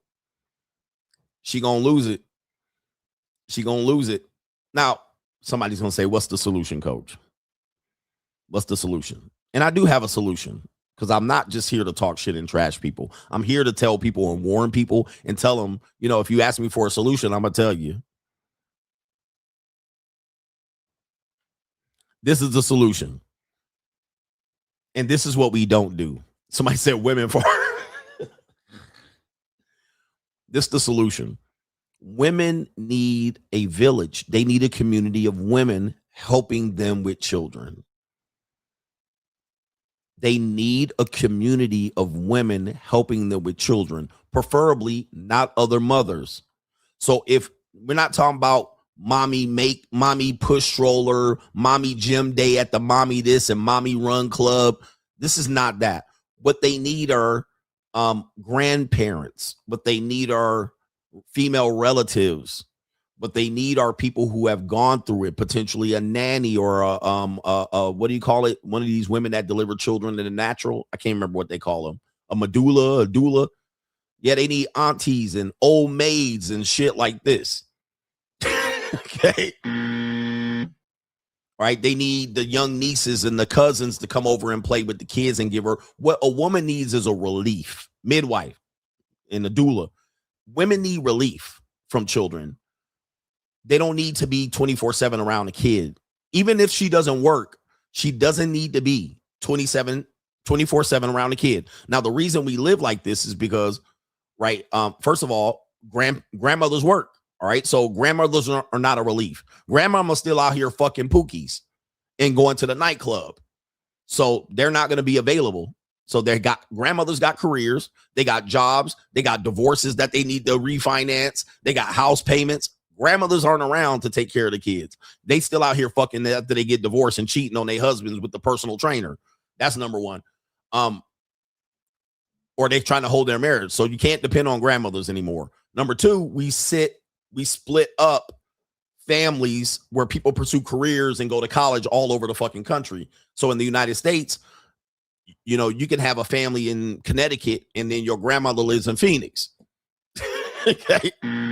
So grandmother ain't there. Neither are your relatives because the husband or her decided to follow this career path and move to Maryland and Washington, D.C., and she can't get any relief. Number three, we stick kids in the daycares after 6 weeks when daycare should be a last resort. They make it a first resort. Number four, people don't have enough money to hire nannies and au pairs. We think that's a luxury when it's a necessity. Even if you're a stay-at-home mom, it's almost a necessity. It's not a luxury. But because the cost of it, it seems like a luxury. It seems like, oh, that's something that rich people do. Okay. Number five, what tends to happen is, the woman only has one or two children. One or two children. Now, what's the negative of that? What's the negative of that? If a woman only has 1 to 2 children instead of 6, 7, 8, 9, 13, and 15, what happens is she doesn't get relief. Whereas if she had kids, a daughter, an older daughter, can be a relief and come in and tag in and pitch in and help raise the kid and take the kid outside and push the kid in the stroller and put them in a swing and let them get so the kids can help. Older kids can help raise younger kids and give mom relief. But when you're only getting 1 or 2 crumb snatchers out of a bitch, all right, and you don't have a legacy, not a bitch, ladies, I'm sorry. No, I'm not sorry. Fuck that. I said what I said. If you're only getting 1 or 2 crumb snatchers out of an old broad, a woman way too old, then guess what? They gonna crash the fuck out. Not only that, we're having women having kids way too old. They have their first kid, 30, 31, 35, 38. Crash out. Instead, you want, in my opinion, and this is just me, women are almost children no matter what age they are. They're almost considered by society as weak, vulnerable children. We're seeing this in the Lindsay case. Bitch was all old and had kids, and it was like she didn't know what to do. You see what I mean? Couldn't find a psychologist. Not one. Just sat there for months. I don't know. Okay, so if that's how we're going to consider women, that means young women should be raising young kids, not old broads. Okay, so in fact, a woman that is adolescent, teenage, 19, early 20s, they're childish enough to raise a kid. They're childish enough to break graham crackers. They're childish enough to cry because she's childish enough to cry. She childish enough to sit there and watch Blue's Clues because she would be interested. Bitch want to watch Mickey Mouse and Disney anyway. She don't want to sit up there and watch Elmo and Blue's Clues, but a woman in her 20s will do it. A woman that is 30 and 40 and 29 and 8, she ain't going to sit there and watch Blue's Clues. A woman that's 20 is sit around and play with stuffed animals and toys. Because she just got done finishing playing with dolls. Now, these women don't want to play with dolls. They don't want to play with all of this shit. They want to be out here with men playing with Tonka trucks and building blocks. And now when they have a kid and that kid need to play with some toys, she don't even know what to do. When the kid want to play with some dolls, she don't even know what to do. So you guys can keep it going the way you got it going, but that's what you have. You have women that are not in position to be out here having kids, out here having one or two goddamn in vitro fertilization kids and test tube babies and goddamn surrogate kids that they have no connection to. Okay. Trying to make shit work, living cross country from their parents and their support system. Going to push stroller classes and shit, crashing out. You ever see women, mothers, they be all standing on the corner with they push strollers. You know what they're doing? They're sabotaging their households. That's what they're doing. They're not doing anything positive. Everything they doing is negative. Complaining about their husband, complaining about how this nigga don't work enough and they don't have enough money to go get extra shit. They in there destroying the whole community, standing there with their goddamn stroller. They in there plotting against the PTA, plotting against the school district, plotting against the husbands, gossiping. They up in there plotting against the goddamn HOA. They up there plotting against the mort.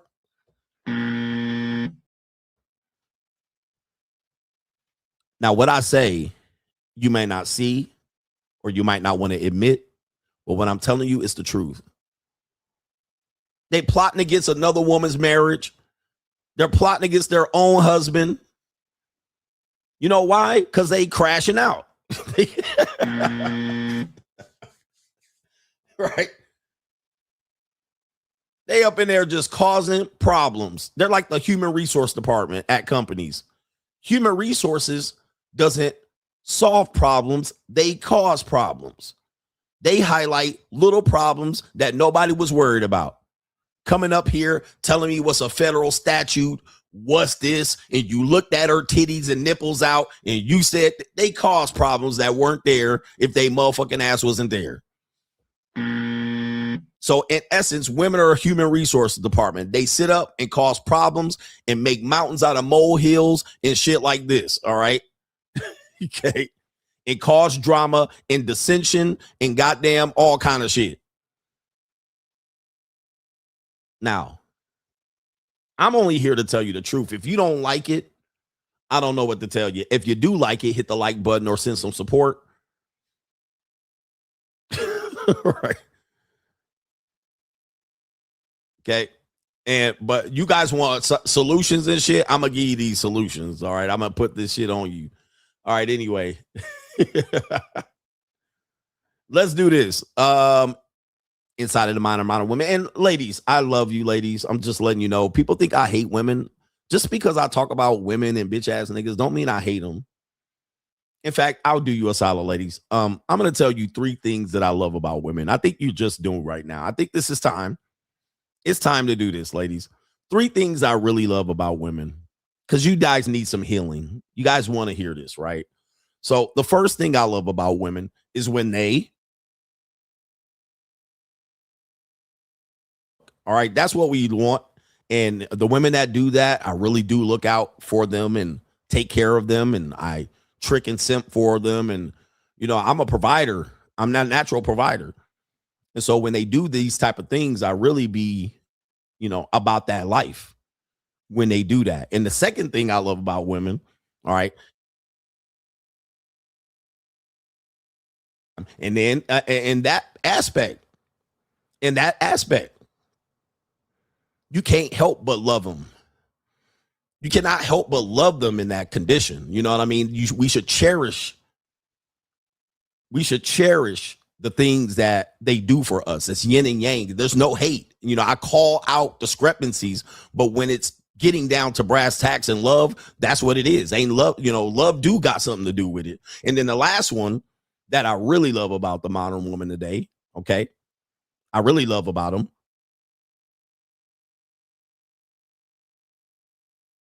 They want the love, I'm just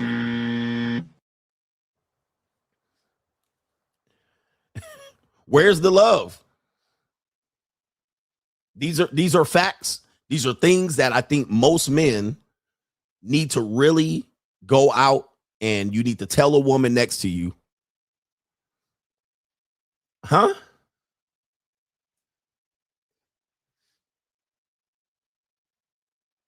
Wait. Somebody said, wait, hold up. Am I reading the chat right? Did I freeze up? Hold on for a second. Did I freeze up? Let me see. New world order. Wait, y'all, you didn't hear what? Y'all can't hear me? Hold on for a second. Let me plug my shit in. Can you hear me? You didn't hear? What didn't you hear? What part? What part didn't you hear? The volume was good or no? Should I start over or what? Did you hear the last part? Which one did you hear? Okay, you can hear? Oh, okay. I don't know what happened. Oh, I'm good. Okay, we'll move on. I don't know what happens. I don't know what part you didn't hear, but they mess with my stream all the time. I've been having a problem with YouTube messing my stream. You didn't hear 1, 2, or 3. Oh, shit. Damn, they do that every time. I'll be trying to tell them some good shit, and they come on here on my stream and mess me up. All right, look. I can't stand when they do this. You know what? Let me move on with the show. Every time I do that, y'all act like y'all can't hear me, and I didn't do that. So, ladies, never say I didn't give you anything. I really did go out to refresh the screen. Refresh the screen, my brother. All right, anyway, ladies, refresh the stream and possibly you might hear it, but sometimes they come onto my stream and they mess up my whole damn stream. All right, but I was cooking. I just don't know what part you missed, so I'm going to move on. All right, I'm going to move on because I don't want to delay the inevitable. It is what it is. All right, anyway, let's get back to it. Ladies, I love you, ladies. You guys deserve you are appreciated. All right, you are appreciated. All right, let's get back to the show here. We have inside of the mind of modern women, we have Mary J. Blige. All right, you guys know Mary. Mary J. Blige is one of these women that had women crying in the car and messing up their goofy ass relationships. Mary J. Blige is basically Beyonce before Beyonce. Mary J. Blige had all these women thinking their relationships were brutal. She's in the spirit of Michelle, Keisha Cole, Faith Evans. All right, these women. And then what happens is when they have to show the receipts of them having successful relationships, it really is clear that they don't know what they're talking about, right? They don't know what they're talking about. They literally sabotage their life and relationships. And then you realize they don't know what the fuck they talking about, right? So these women, of course, because they have opinions and they can speak eloquently or sing, people think they know what they're doing, but they don't. Now, this is Mary J. Blige admitting this. Let's play what happened here. I saw a lot of, my family members needing babysitters and, them not having a choice, right. No freedom. So when you're younger, that's the choice. Those are the words you make. Those are the choices you make. Right. I don't want any kids. But then when you get older, you start to see how valuable their teenagers are to them. Mm-hmm. their kids are to them. Mm-hmm. You know, so now it's like, oh man. But at the same time, it's like,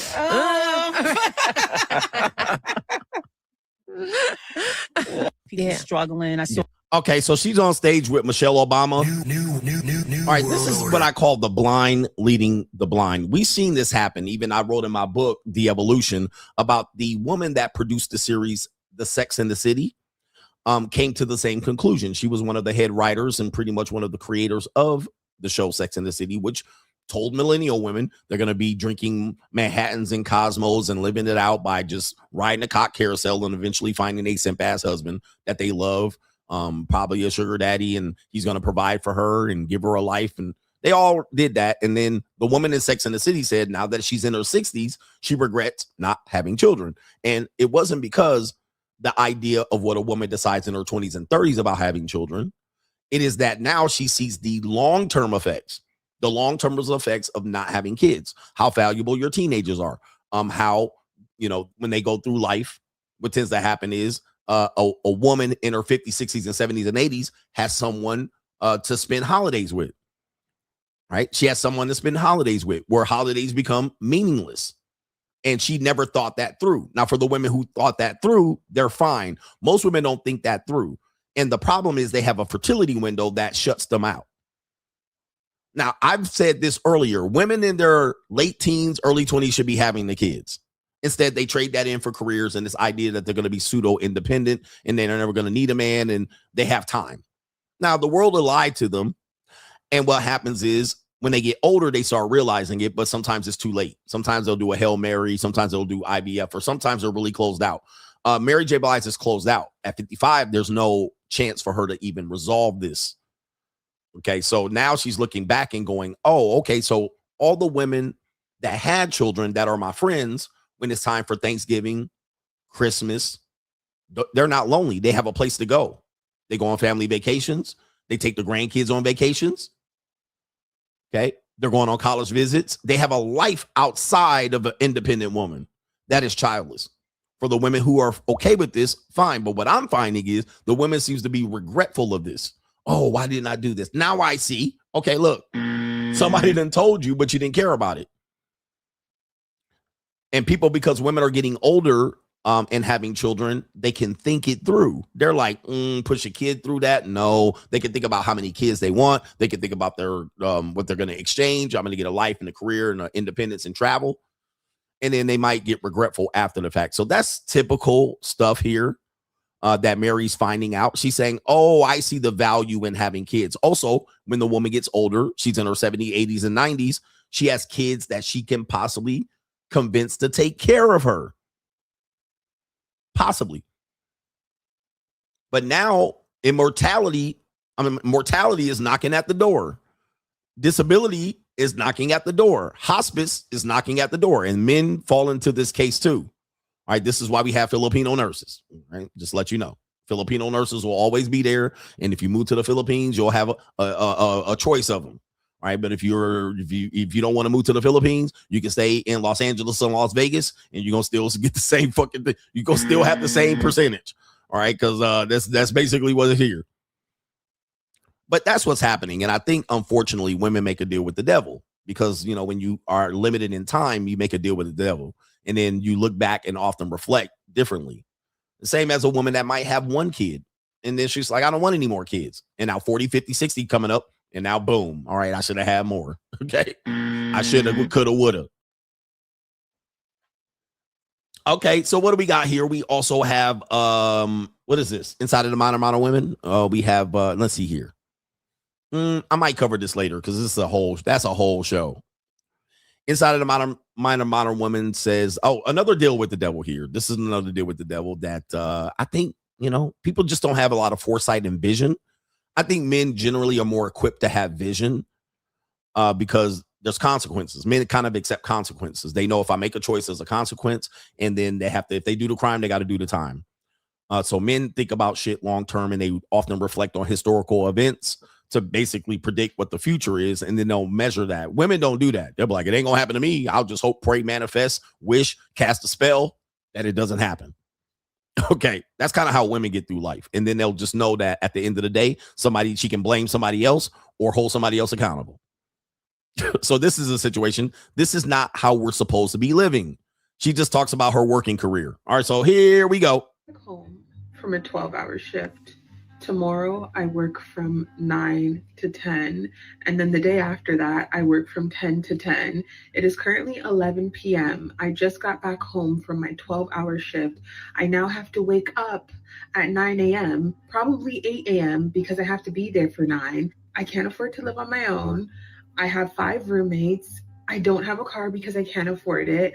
I am in so much debt, and honestly, I'm just wondering, like, what the fuck is like life right now? Like, the fact that I'm working to exhaustion every single day and I still have nothing for my name is just absolutely insane. And it just makes me so sad because I know that there's so many other people who are living like this, and I just can't imagine that, like, this is what life is. This is the beginning of basically the end for me. Like, I'm only in my 20s and wait, Tommy Sotomayor, that's a hard 20. This is 20s? That's in her 20s? Oh, they go, bro, 20-year-old ain't enough. I'm gonna have to start, well, legally I can't. I'm gonna have to start dating 18-year-olds. That's in your 20s? She already looked like that in her 20s. Jeez. Bro, she looked older than me.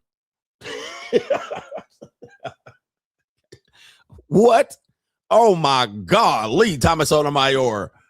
That's a hard 20. I have to do this for like 10, 20, 30, 40 more years of my life. Like, ma'am, what in the see? Look, I wrote about this in De-Evolution. Feminism is a card best played in their 30s. Like for the first 30 years of a woman's life, feminism is a great deal. All right. They get jobs, they get priority, they get, a woman can walk into a job interview and then she got ass and titties, and don't let her be beautiful. She's going to get the job. Where men have to hustle and tussle and build, and it's very difficult. So what happens is they use that and say that's what they want. And then they paint themselves in a corner. They get to the dead end, right? The glass ceiling. And then they have nowhere to go. That's it. So now they got to live the next 40 years just like that, as she's just saying. Now you got to grind it out. Like men who have careers, they got to work until they're 70. Women think they're just going to work until they don't want to work no more and find a guy to just pay the bill and pick up the baggage. Or they're going to work and be CEO by 32. I'll be CEO by 32 and I'll be rich. And no, neither of those things are going to happen more than likely. And so the reality hits. Why these men don't like women that know themselves. Why these men don't like career women. Why these men don't like women that make more money than them. Why these men like young women. They start coming up with the whole thing. Let's point and blame. I got to work for the next 40 years. Yes, that's how that works. You get a career, you work till you die. So I can focus on my career. That's what men do. Like, we get a career, we work till we're disabled or die. And then they sweep us off the fucking floor and drop us in a hole and keep it moving. All right, so you got to work. Hold on for a second. Let's play a video here. So basically, this is what it is right here. You want to pay your bills? You want to pay rent? You want to get Starbucks? You better work, bitch. You want to get groceries? You want to feed your cats? You want to watch Netflix? You better work, bitch. Ma'am, you better work, bitch. All right, get your ass to work. And so let's look at the comment section. This shit is not sustainable. We aren't meant to live like this. What? This woman says everything in this world is made up. We have this modern day slavery. Yeah. This world has just gone insane. Now it says capitalism is garbage unless you are part of the wealthy class. I'm in my early 50s and I'm so sick of hearing boomers saying that this generation is lazy. Look at what's going on, gentlemen. Like, look at this. Now, I don't get the credit I deserve. I really don't. Because first of all, I outlined this right here. I have a whole manual, a whole book I have a whole book outlining that this is going to be I have a whole book that outlines this, that they're going to eventually realize this. Like, why don't I get the credit? Like I told, feminism's reverse engineering of American women. And then I completely outlined how they got here. I said, this is the scoreboard of feminism. This is what it's going to create. I went and highlighted all of the feminist laws and agendas in the 70s that they instituted. No-fault marriage, equal rights acts, the ability to work, the don't need a man culture. I literally outlined the shit. The propaganda. And then they get the 30s. He ain't even got the 30. And then they like, whoops. Looks like we went left and we should have went right. Looked like we zigged and we should have zagged. The student loan debt problem. Okay. And then when I did this, the women looked and said, that's not a result of feminism. They basically said that's not true. That's not the result of feminism. Okay. The Civil Rights Acts, I literally have it outlined. I told you, and I said, they're getting to the point of no return. They're getting to the point of awakening. Part four, awakening. They're going to wake up. I can get married in my 30s. I could just have one or two kids. They're waking up. They're awakening. That's where we are right now. They're at the awakening. And now they're like, can't go back anymore. Can't go backwards. Okay, look, don't complain to me, man. Look, you have what you have in front of you. So don't be mad that you're a modern day slave. You're going to work till you're 70, the next 50 years for this woman. All right. Jeez. How the hell, and guys, here's the thing. Every generation of women are going to realize this. And any woman saying they're okay with this, I don't care. I'm independent. I have my career. I'd rather have that and not deal with you niggas. Okay, I ain't talking to you. Fine, you do you. I'm just talking about the women that complain about it. Speaking of, did you like that classic clip? All right, here's another classic clip for you. I'm like hotter than average. Take the average. I'm hotter than average. I'm smarter than average. I'm funnier than average. I'm an above average individual. I'm 33 and I look like young. So yeah, I'm pretty sure that I deserve an insanely rich guy.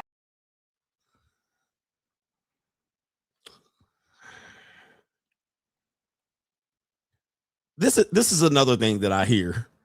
A woman will tell me how beautiful she is, and everybody tells me how beautiful she is, and she used her beauty card, and she's so hot, and she's so pretty. And then they say shit like this on the heels of it. And I'd be like, okay, so you're pretty. Okay. So you're pretty. I've seen a lot of pretty bitches that don't got the man they want. I've seen a lot of pretty bitches with bum ass niggas. I see a lot of pretty single women that would love a relationship. I see a lot of basic bitches with rich ass niggas. I don't see no insanely rich guys with no goofy, hotter than average bitch. I don't see it. Now I see them as sugar babies. I see them as toss arounds and mistresses. I don't see them just dealing with some dumb hotter than average bitch. All right, just because she's hotter than average. And by the way, this is hotter than average. I'm like hotter than average. That's hotter than average? Where? I'm like hotter than average. She don't even believe it. She don't even believe it. Look at her face after she says it. I'm like hotter than average. Take the and here's the thing, ladies. Here's the thing, gentlemen. When you have leverage and option, them women in 5 years, they're going to be women right behind on their heels that are hotter than that bitch and 5 years younger. Now, when that woman goes another 10 years, we're going to get to this as the main event. She goes another 10 years. There's 10 to 12 years of hotter, younger bitches right nipping on her heels. Let her go 15 years. There's 17 years of legal, hotter than average bitches right nipping on her heels. She, okay. So the longer you go, hotter than average, waiting for an insanely rich guy with a bad attitude, you act funny. I'm going to go to, there's a different set of young bitches graduating from high school, going into college every single year. There's a hotter than average girl that crossed the goddamn high school graduation stage and enrolling in junior college right now that need a fresh set of biology books. What does she need? She needs a house, a car, a dream house, a dream job, a dog, a cat, a mouse, a rat. She got tattoos, 80 niggas' bodies on them. She done got 5 other niggas' kids. And I can go right down and be like, all right, here, you go over there with that shit. Let me go over there to the junior college, sign up. She need $300 and her nails done. All right, cool. You got $500 set of problem. She got $50,000 to $100,000 set of problems. Being hotter than average at 33. Hold up. I'm like hotter than average.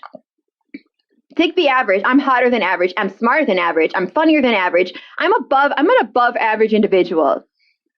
I'm 33 and I look like young. So yeah. I'm pretty sure that I deserve an insanely rich guy.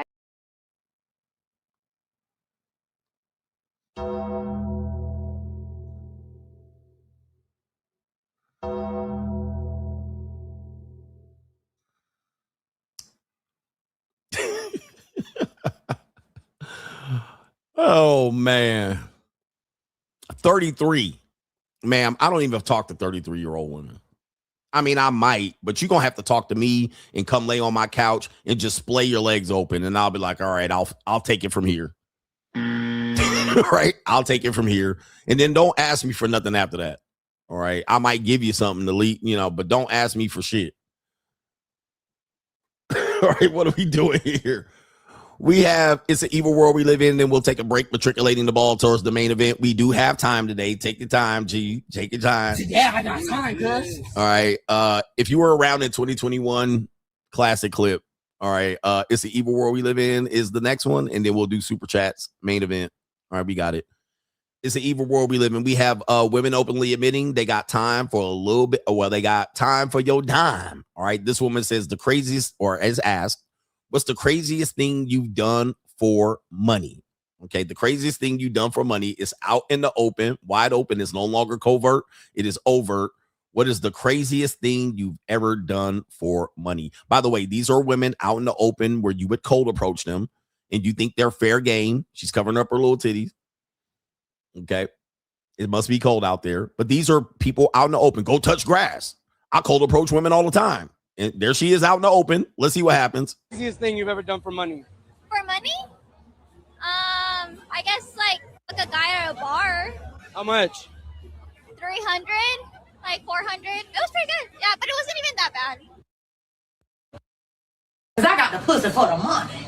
If you got the money for the pussy. There's your future wives. There's your niece and your daughters.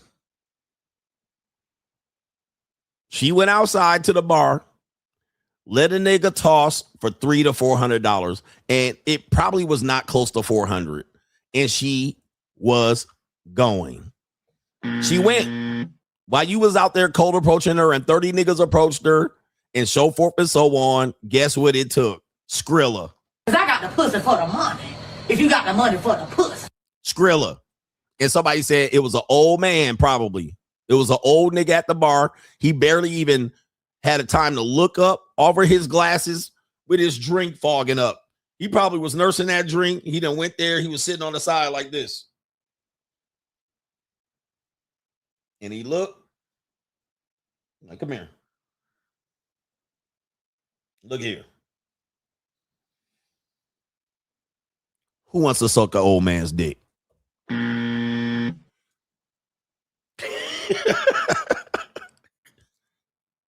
Come here. Now, you got a purse, but I know ain't nothing in it.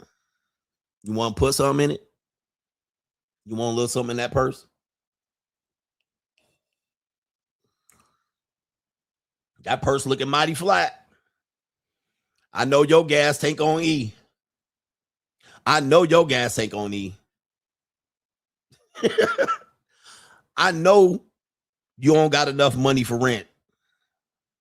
I know you ain't got enough money for rent. Rent due in about 10 days. Rent due in 10 days, and I know you short. Okay? Your rent's due, motherfucker. I know you short on rent. I know you done went and spent a little bit of money and splurged. How much you short? How much you short?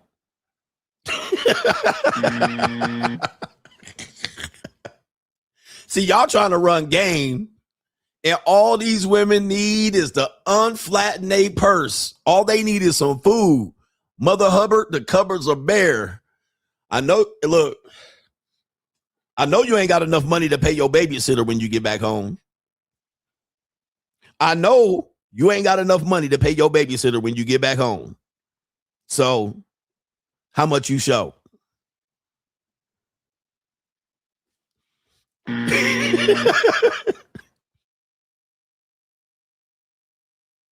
Niggas out here running game, but I'm gonna tell you the cheat code. I know your check engine light is on. I know your check engine light is on and you need some new tires. I know you need some new tires and your brakes are squealing and screaming when you get to the stoplight. I know you riding them rotors. I know you riding them rotors. You out here all dressed up and you riding on rotors right now. So what's it gonna be?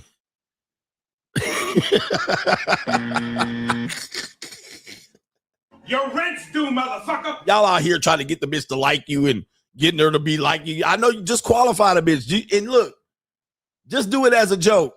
Just do it as a joke. You be like, look here, you know what I mean? Yeah, you a good looking girl, but I know you've been looking for a job for the last 6 months. I know you've been looking for a job for the last 6 months. And I know you done got a notice of rent due on your goddamn door. Don't lie to me, bitch. Yeah, see, I knew. Now, what you need? What you need? What you need? What you need? No, don't be shy. Don't be shy now. All right, because you came in here with a funky ass attitude with your hair all up in and your nose up in the air. All right, but I know. And I know you done went back to school and you done took a forbearance on your student loans and shit in a deferment. So you ain't had to pay, but they knocking on your door right now. I see that phone blowing up, credit counseling. I know you got credit counseling going on, bitch. I know you didn't contacted a credit counselor. And your phone bill is showing up in a red ass envelope. All right. Your phone bill got a red envelope. What you need?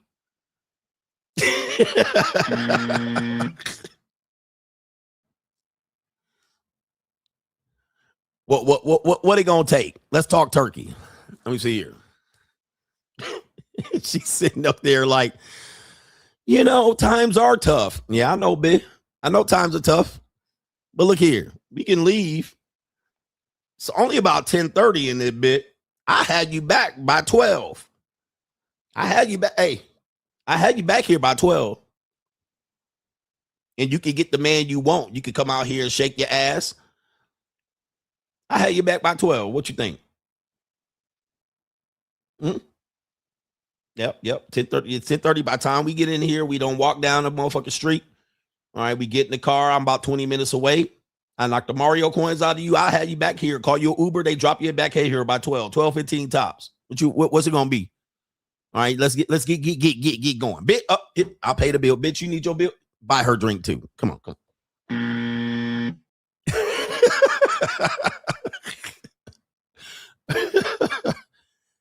And walk out a little bit ahead of me and shit, because I'm here every weekend. Walk out a little bit ahead of me, because this bitch back here, man, she mad and disgruntled that I knocked the Mario coins out of her for 300. All right, she really wanted 4 for her funky ass, and I only gave her 3. So walk a little bit ahead of me and shit. All right. And she gonna walk out too, quiet as kept. She's gonna walk out.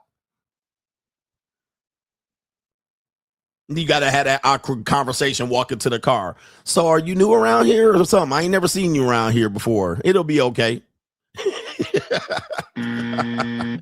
But y'all out here running game and coming up here talking that shit. And I done ran around. I'm asleep before she get back to the bar.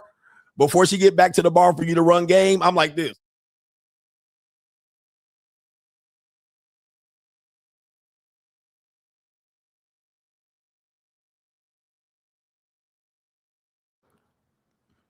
My sleep apnea that kicked in, my CPAP machine going crazy.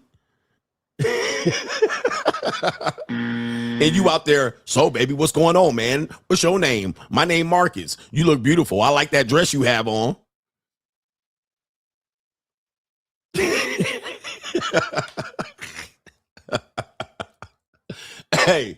Hey, y'all can do what you want. How do you want it? Shit. How does it feel? All right, shit, man. And then I see her the next week. Hey, how you doing? Kiss her, give her a hug, kiss her on the cheek, walk right past her. Yeah, it was good seeing you again. Talk to the next bitch sitting at the bar. All right. And she just staring at a nigga like, I don't need you tonight. I already had you. And she be like, you think I could get a little bit, couple more of them? Can I get a couple more of them clap cheeks? You was handing out fun coupons last weekend. I already had you, baby. That's step to the side. You was kind of lazy in bed anyway, and you couldn't fit the whole dick in your mouth. Why don't you just sit over there?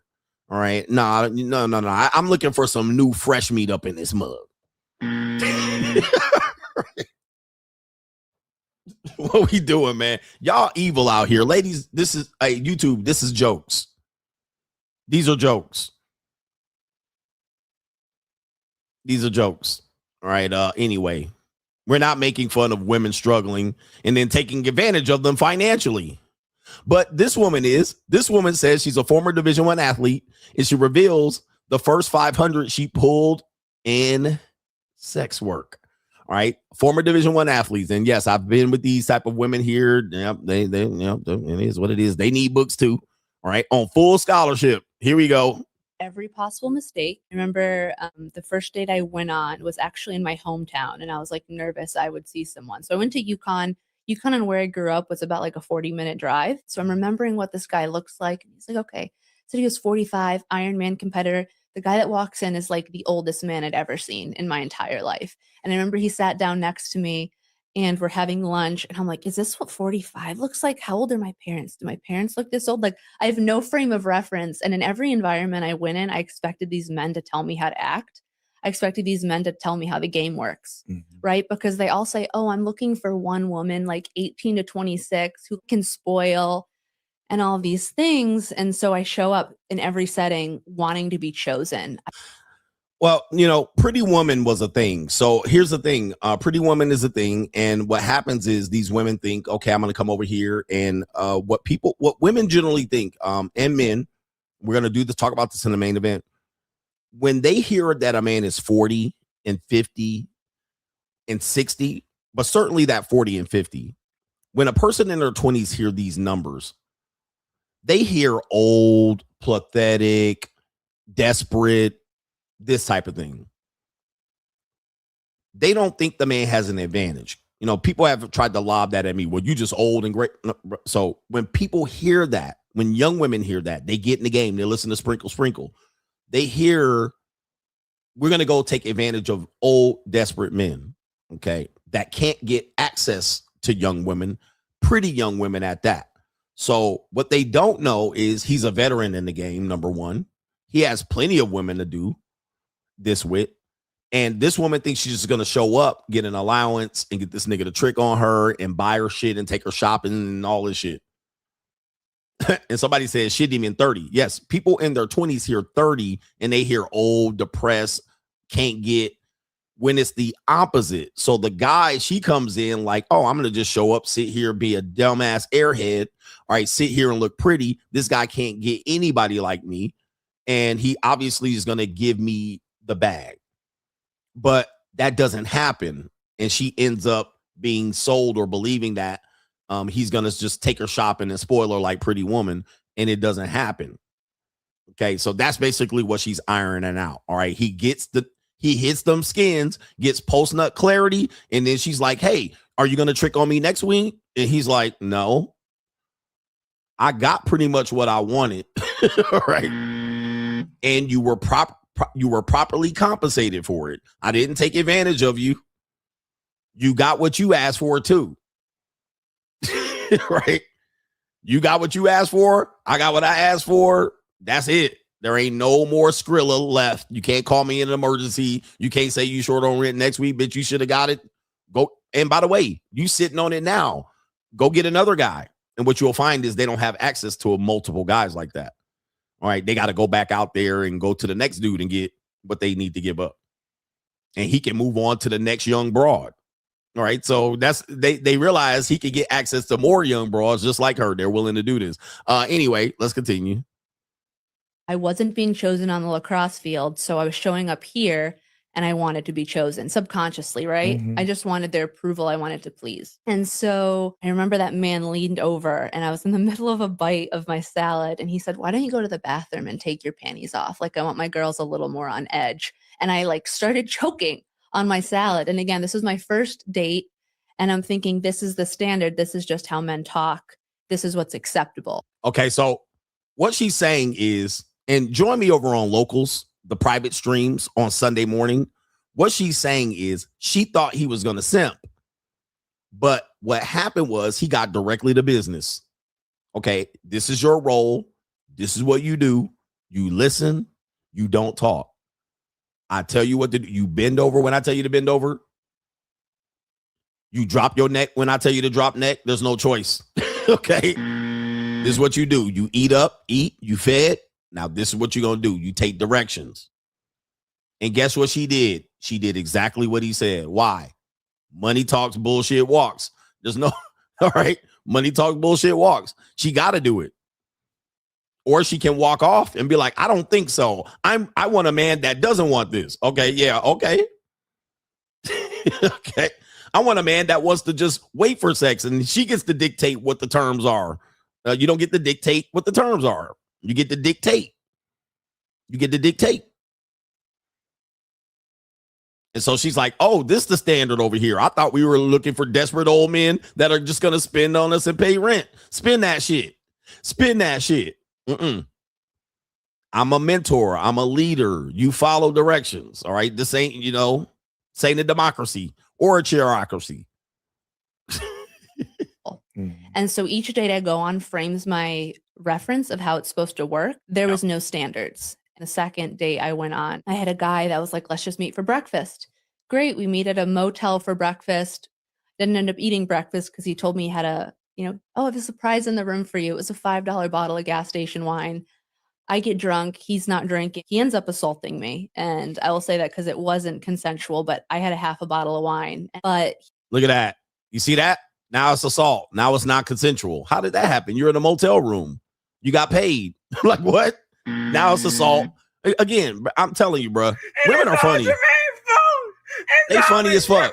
You in a motel room. You literally were in an arrangement. You literally agreed to some sort of arrangement. You got there and then he got what he wanted and you left with $150, like, or 500. He paid what?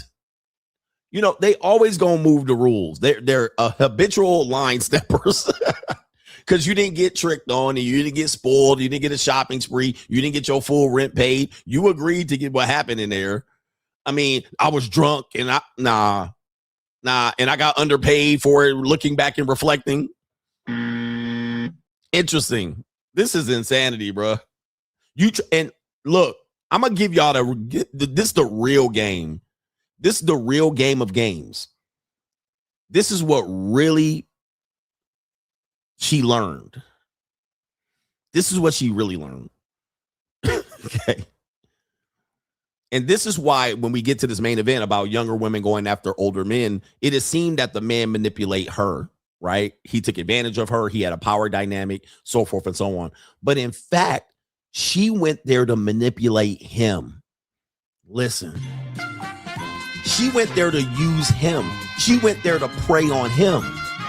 Remember, she said that first. I went there, showed up beautiful, and I thought I was going to get shopping sprees and tricked on. And then she ended up with a wet coochie and a wet ass, a $5 brew, drunk, and $250. See, that's the funny thing about it. She went in there to take advantage of desperate men. She went in there to beg for money from men and be like, I'm going to just get in these niggas' wallets and dig in their check. And then when she found out that it ended up being oops, now now she got violated and misled and she got sold a dream. You see, this is the funny thing of how their mind works. She admitted she was just going to go in there and take advantage of desperate men and got the Uno reverse. And now she's sitting on the sideline with a wet ass. And now she got sex trafficked and got vulnerable. Now men had the power dynamic over her. Right? Yeah, she was trying to. Gotta get my bag and run. Because they'll do that. They'll go find every way to take advantage of vulnerable men, whether it be a nerd, a motherfucking anime nigga, a geek, a lame, a square, a trick. And then they end up with nothing to show for it. Still show on rent with a wet ass. Now she pressing charges. I mean, bruh, like. Gotta get my bag and run. Now she the victim. This is unbelievable. He leaves, and I remember like searching through everything in the like looking under hand towels because I'm like, he said he would leave me $300. And so I'm like, I flipped through the Bible and like went through everything. And I'm like, oh, well, maybe guys don't pay girls on the first date. And so I went through a lot of. Gentlemen, $300.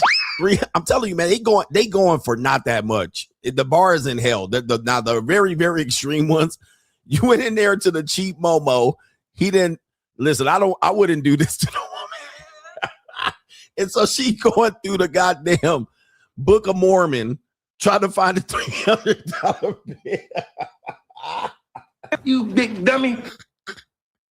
But these the girls y'all trying to date and have relationships with.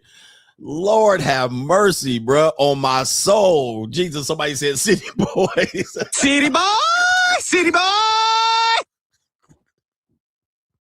Yo. She on that sticky ass carpet looking at the goddamn cheap ass linen, all the goddamn comforter tossed off the bed, the wet spot.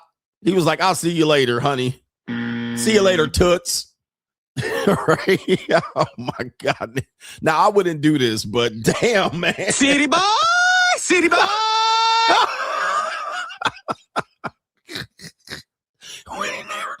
So that's why she framing it as an assault. All right. By the way, actually, legally, that could be an assault. So I'm not laughing at her. Yo, that's crazy, man. Men like the tryout, like, oh, let's do our first date and then let's see if we click. Mm-hmm. And so each date I went on, I remembered this language and it became part of my narrative to where I eventually meet this farthest thing from this dude named, I call him Anthony in the book, but he's like, oh, come up to New Jersey. We'll hang out for an hour. I'll give you $500. So I'm like, oh, okay, I could do that. And she going too. It's 3 hours from campus. I started driving New Jersey. I see him for whatever, let's call it 30 minutes. And he leaves me $500 and he's like, you're fun. Let's do this again sometime and leave. And I remember running over and like picking up this money and like running my fingers over the bill. And I'm like, I was descending down the elevator that day and I'm like, this is the first time I acted like a slut and I feel proud of myself.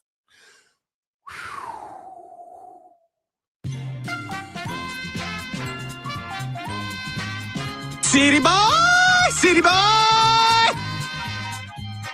I tried to warn y'all. Bro, I be trying to. It's an evil world we live in.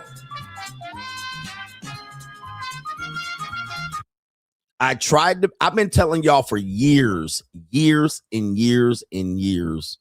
I told you women are the sexual aggressors. I told you they're the horny chicks. I told you they're the nasty ones. They're the ones. They're the ones with the hidden agenda. They hide it. Now, again, I'm not complaining about it. I like women like this, all right? I like hoes, you know what I mean? But they'll come out here when you do it and you a criminal. You're a pedophile. You're immoral. You're a degenerate. Then they try to correct the men and the older men with the leverage. Oh, don't do it. Don't do it. I'm like, them bitches, they doing it, bruh. That's what they want to do. You can't get me to stop them doing for what they want to do. Okay. They want to do that. They want to go to Diddy studio. They want to get flown to Paris and flown out. They want to be with that old nigga. They want to spend this money. They want to get tricked on. They want that. They want to be whores. Hey, I can't stop them, bruh. You can't stop your wife for wanting to get that pussy up. You can't stop your girlfriend from cheating on you. What you can do is have leverage when they act the ass, because it's coming. Okay? I can't stop your daughter from coming to CGA's house. I can't stop your daughter from coming to CGA's house. I can't stop your girl from going to the pimping and then getting put on the track.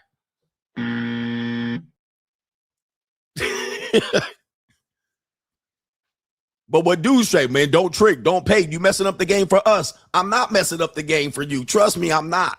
They doing what they want to do.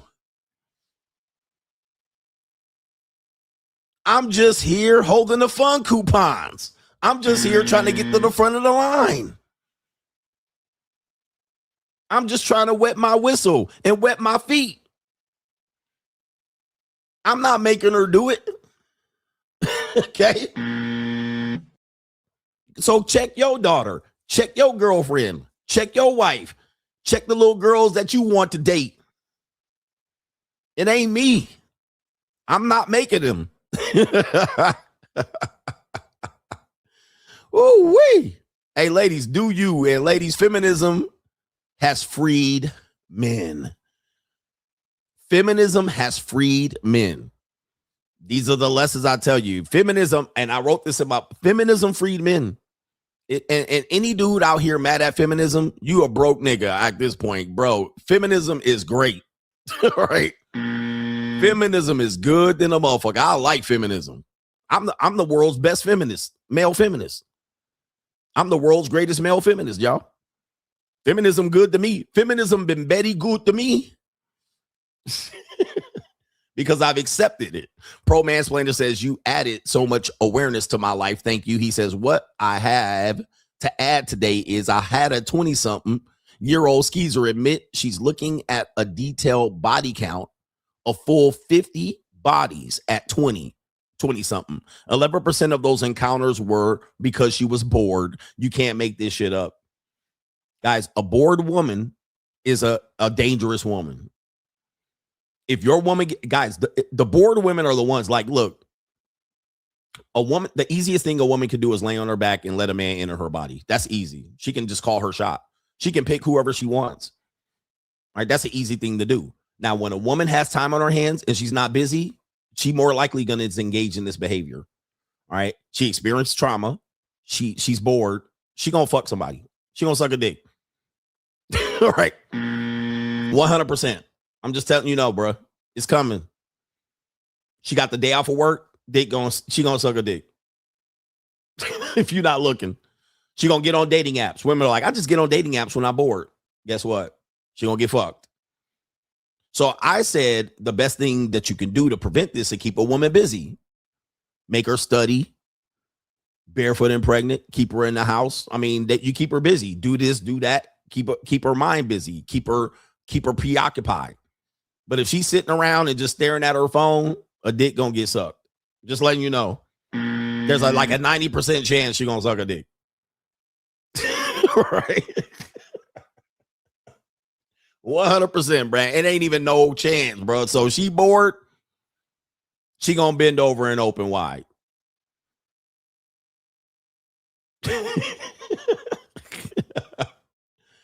It is what it is. Just know women. Know how they work, bruh. All right? Hey, it is what it is. Don't be getting mad at me. And a woman will call you up out the blue. Hey, what you doing? Oh, I'm good. What you up to? Oh, I'm bored. Bitch, you called me because you were bored? Oh, guess what she wants to do? She wants to suck a dick. She want to drop that neck. She just needs you to properly invite her over to drop that neck. All right? When she says she's bored, that means she wants to drop neck. It's barbecue in there. All right, now you got to get her over there and coach her ass over here. Oh, really? That's cool. Uh-huh. Well, that's interesting. Well, listen. Why don't you come on over and come drop that neck? Now, what is she going to say when she says that? She gonna say, well, do you really want me to come over? Yeah, I really want you to come over. Are you just saying you want me to come over because I'm bored? No. Listen, now you got to coach her up. You gotta be like, yeah, listen, no, I want to invite you over. So just come on over. You're invited to come over. Just come on over and let's hang out. Now, of course, it's late in the evening. She conflicted, right? She don't want to come over here and be your hoe for that easy. She realized, like, damn, I'm going to just really come over there and suck him off.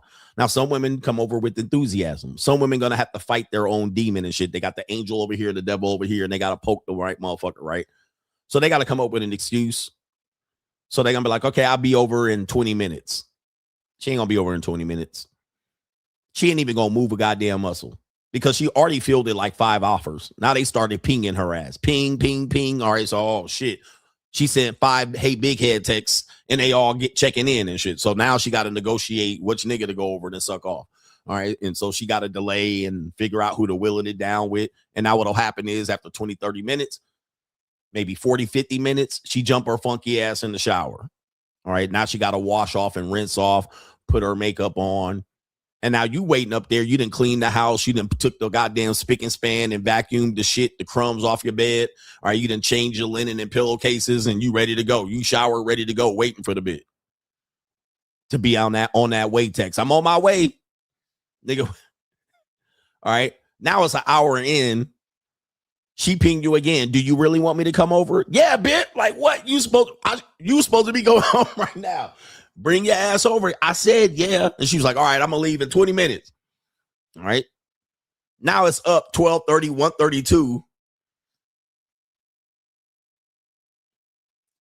She go, I'm leaving right now. I'm on my way. You pissed at the motherfucker. You like, God damn. I can't stand these broads. Man, shit, I was going to go to sleep at 10:30. Now this bitch got me up. It's 1:30. What the fuck, man? Just get in the car. She get in the car. Oh, I got to stop for gas. She got to stop for gas. I'm going to stop for gas, and then I'm going to be on my way. Then she go over there. You think she done stop for gas, and she on her way. What's she going to say? I can't find my key. Like, wait a minute. I thought you said you stopped for gas. No, I said I was stopping for gas, but I never left because I couldn't find my car key. Are you mad? Are you mad? Are you mad? Don't be mad. Guys, this is what y'all call free. This is what y'all call free. I never have to deal with this because there's money on the line. Bitch gonna show up. She showing up early. There's a no chance she's coming over at 3:30 in the morning. She got you up. You done stayed up 5 hours. Niggas trying to stay up 5 hours like this. Eyes burning red. Trying to stay up. I'm going to stay up. She's showing up anytime now. 20 minutes. Anytime. The doorbell's going to ring. Anytime. She ain't even left the house. She ain't even left the house, bro.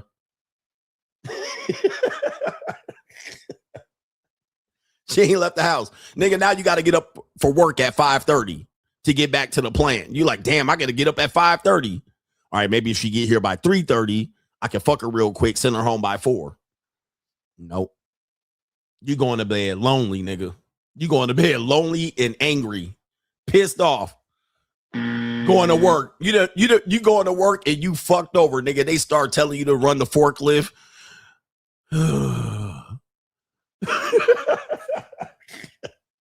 They start be like, man, you look tired and lethargic. You don't look like you on your game today. Oh, man, I stayed up late. Didn't get shit. Stayed up late. Didn't crack nothing.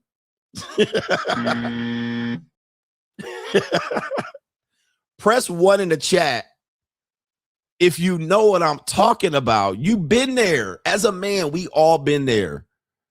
We all been there. Women done toy with us like a ball of yarn, like a kid toys with a baby rattle.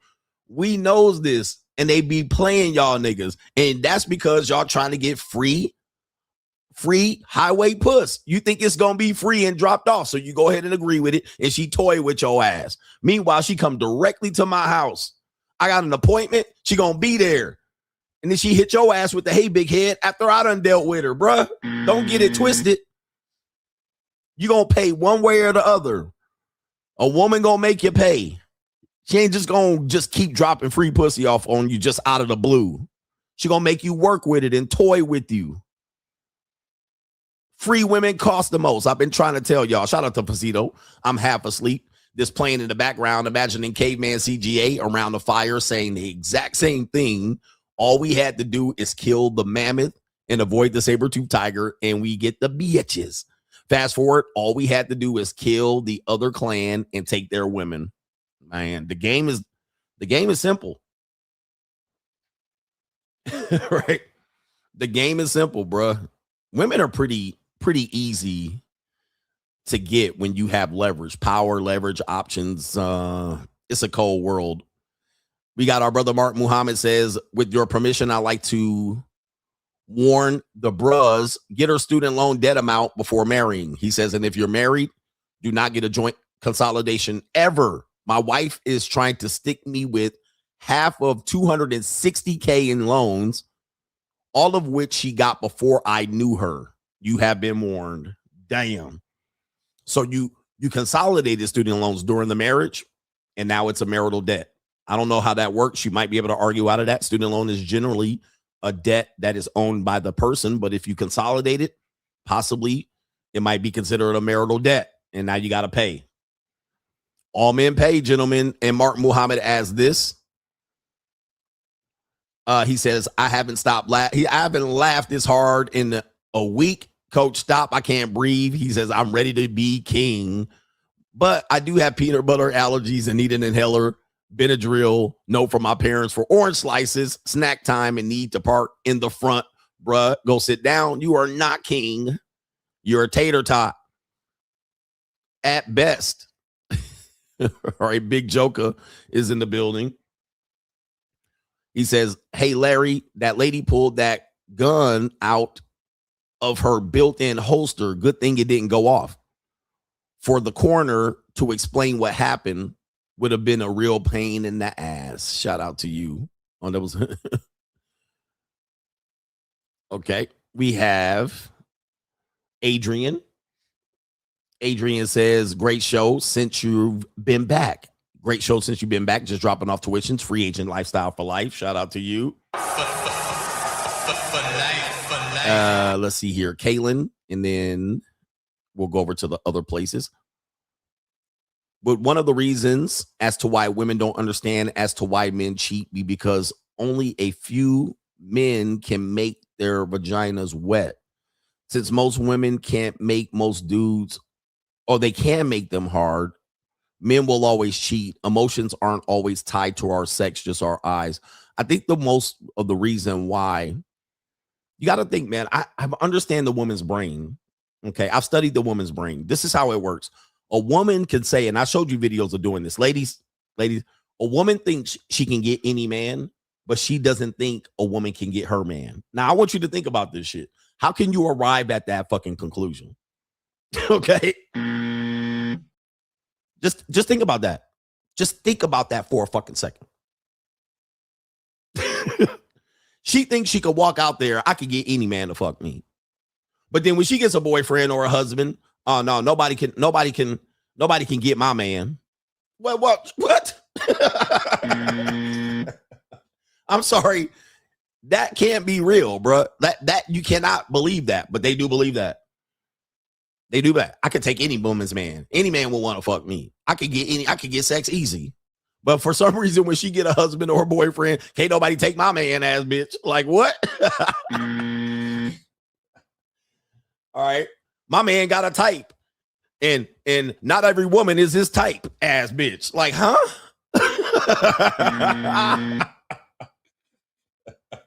Yo, they funny, bro. They some funny creatures. They funny, bro. And Coach EO, shout out to Everett Overton. He was one of the first people that said this, and it's true. Women goofy, bro. At best, I would never hate a woman. Just they're goofy. And when you just treat women like a goofy, you can have a lot of fun. That doesn't mean they're not smart. That doesn't mean you can take advantage of them. They just goofy. And just have fun with women. Never take them seriously. never talk about anything seriously with them. And I got time to teach you. One of the things about people that travel overseas that people don't talk about. Who wants this game? I'm gonna give y'all something to think about, something to chew on, something that people haven't heard about, something the passport bros are ill-equipped to describe. They're ill-equipped to describe this, but I'm gonna describe it for you so you understand it, because I've traveled internationally, 31 countries and shit. One of the things that appeals to men when they go to areas like Thailand, Cambodia, Vietnam, the Philippines, and even Japan. One of the things that appeals to them, other than it's cheaper, other than the women appear to like them better, other than these things, other things that's easier to get and use them, which, yeah, I get. But one of the things that appeals to men who do this is that the woman is almost not going to challenge him to a fucking literary conversation, not going to challenge him and be like, I'm smart, not going to be like, I'm career oriented, I'm a hustler, I'm independent. She's not going to address politics with him and go through a sparring match for politics. Yeah, Dominican Republic, Brazil. Yeah, there's some pay to play. But if he gets a real relationship and he's there long enough, the woman's not going to spar back and forth on ideology and intellect. Now, this isn't because men are ill-equipped and they want a woman that's dumb. That's not the case. But it wears him down. It unhardens his dick. No man really wants to spar with a woman that he wants to fuck. And on a daily basis, she's got to tell him how smart she is and what she got to show what she know. No man really wants that. No man wants that shit. No man wants that, but he don't want a dumb dim-witted woman either, because a dim-witted woman is a dangerous woman no matter where she is. But what women don't understand is it's not very appealing for men to talk about stressful issues with women that he wants to be intimate with and want a relationship, because it unhardens my dick. It makes it so this. Can we do something else? Can we fuck or do something like, or can we stay quiet? Why are we doing this? Why are you challenging me on political wit? Why are you challenging me on the fact that you know 4 languages and I know 3? They're always trying to like trump you and do this and that. And ladies, if that's what you want, that's what you want. But I find that relationships are appealing when you're absent of that. You're absent of that, where she's not competing with you. Well, men still think this and men approach me and I still this and that and I'm pretty and I'm smart. Shut the fuck up, bro. Who cares? And Donald Trump bad. And if you believe in Donald Trump, swipe left. All right. They make themselves literally unappealing. So then when a guy gets in front of a woman that's just giddy, she just happy, she just want to please you, she just want to be around you, she just wants to play,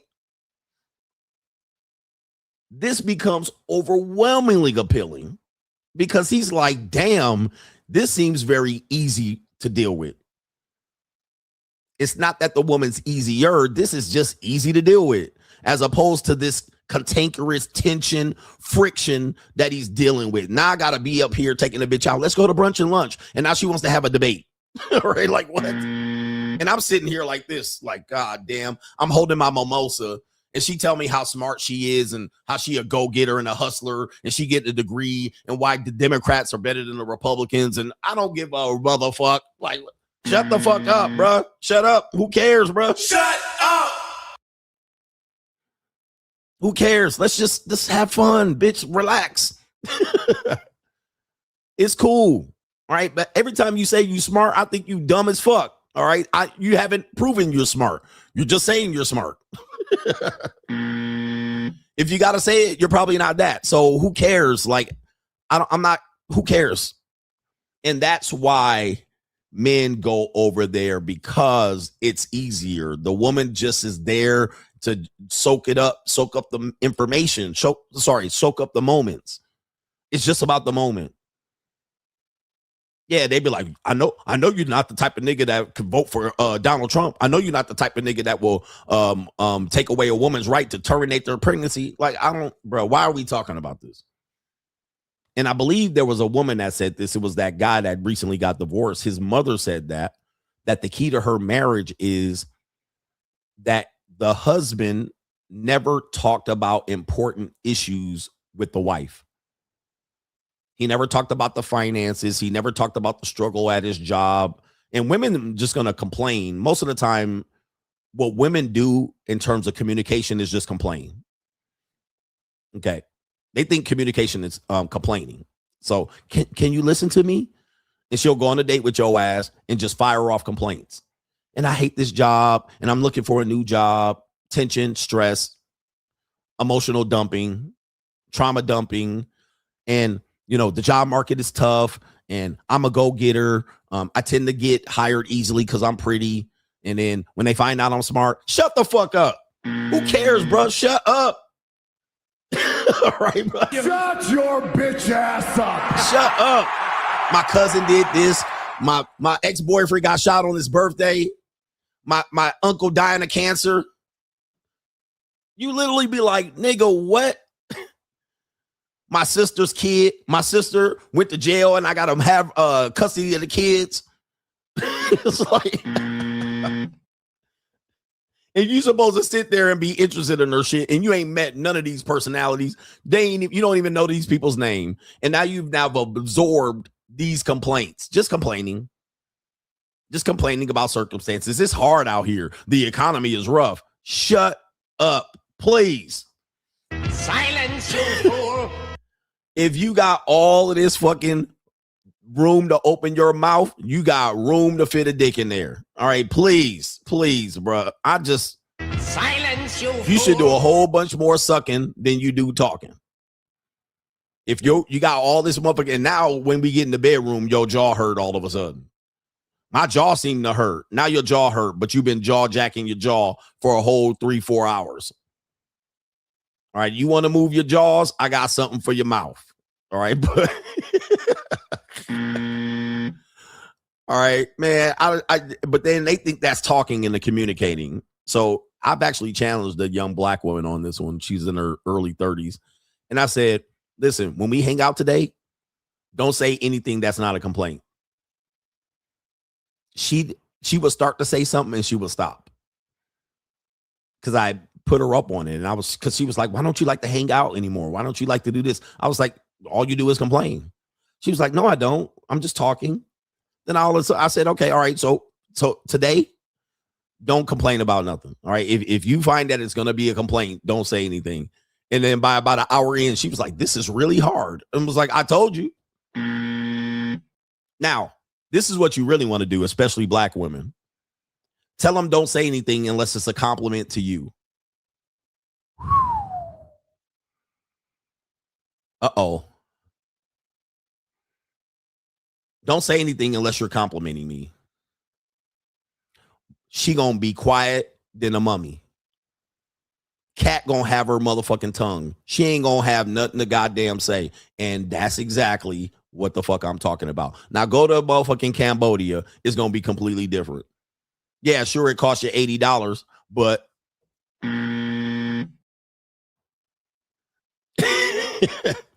don't say shit to me unless it's a compliment. Don't say shit about me. Don't say shit to me unless it's, hey, daddy, you handsome today. Hey, daddy, I want to rub my hand on your bald head. Hey, daddy, I want to rub my fingers through your beard. Hey, daddy, you looking nice and muscular today. Hey, daddy, I love that I'm riding in your Porsche. Hey, daddy, I can't wait till I ride on the back of your Harley. Hey, daddy. Now ask them this. Tell them don't say shit if she gonna beg for something. Can I get a new high heels? Can you give me some gas money? Can you give me some food? Can you pay for the bill? Can I buy an extra drink? Bitches don't got nothing to say. They don't have anything to say. That's why my advice is just shut up. All right. So don't beg, compliment me, and don't complain. They don't got nothing to say. Don't beg about your ex-husband. Don't beg about the niggas on the dating app. They will have nothing to talk about.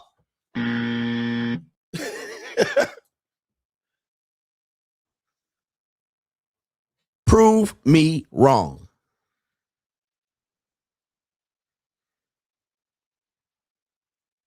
Prove me wrong. You completely disarm them because they are not saying anything. They bragging about themselves, complaining, and then wanting you to buy them some shit and pay for something. That's pretty much what it is. And then they surprise you go to the Philippines and then you break bread off for $100 and less than $100 and they call you a trick over there. How? How, Ray? Shout out to Kirby says for the speaker of truth. Shout out to Snap Tech Fix says 3 things. 3 things bees get. Oh, I'm not sure what that says, but I think that was about the skit that I did. And I'm just trying to help women. You know what I mean? I try to help them. And sometimes they just motor mouths. They don't even breathe. I'll tell a woman like, you've been talking nonstop. Can you breathe? Guess what happens? She get offended. Can you look? Just chill, relax. You've been blah, blah, blah, blah, blah. No periods, no commas, just run on sentences. Blah, blah, blah, blah, blah, blah, blah, blah, blah, blah. Bitch, tell a joke. Do something, man. Like, what are you doing? You just talking nonstop. Now let me interrupting me and shit. This is crazy. Somebody says Filipinas nickel and dime you. Guys, you don't have nickels and dimes. It's a nickel and a dime. All women cost. Don't you guys, the problem with men, because we talk about the problem with women, you're going in hoping it doesn't cost. And that's your problem as a man. When I go in, I know it all costs. I don't look at it as I'm going to make sure it don't pay this and I'm going to try to avoid that. Go in knowing immediately there's some cost. That's why we tell you all men pay, free women cost the most. We're going to tell you money, energy, attention, and time. No, there's going to be a cost. You just got to figure out what that is. If she want a nickel and dime, shit, I can stretch this out 6 months, a year, 5 years, or 10. It's going to cost. If it don't cost you money, it's going to cost you time. What do you want? If it don't cost you money, it's going to cost you time. Have an awareness of this and an acceptance of this. Dudes try to act like it don't happen. And I'm like, okay.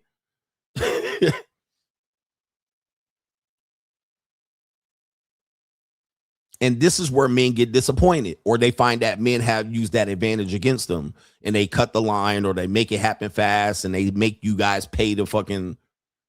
There's going to be a cost across the board.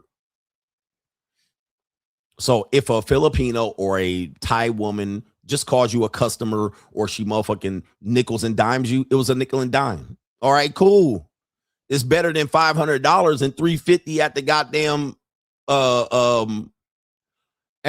what do you call it? Roos Chris. Okay, it was gonna cost. You a customer regardless, nigga. Didn't EPMD tell you a customer?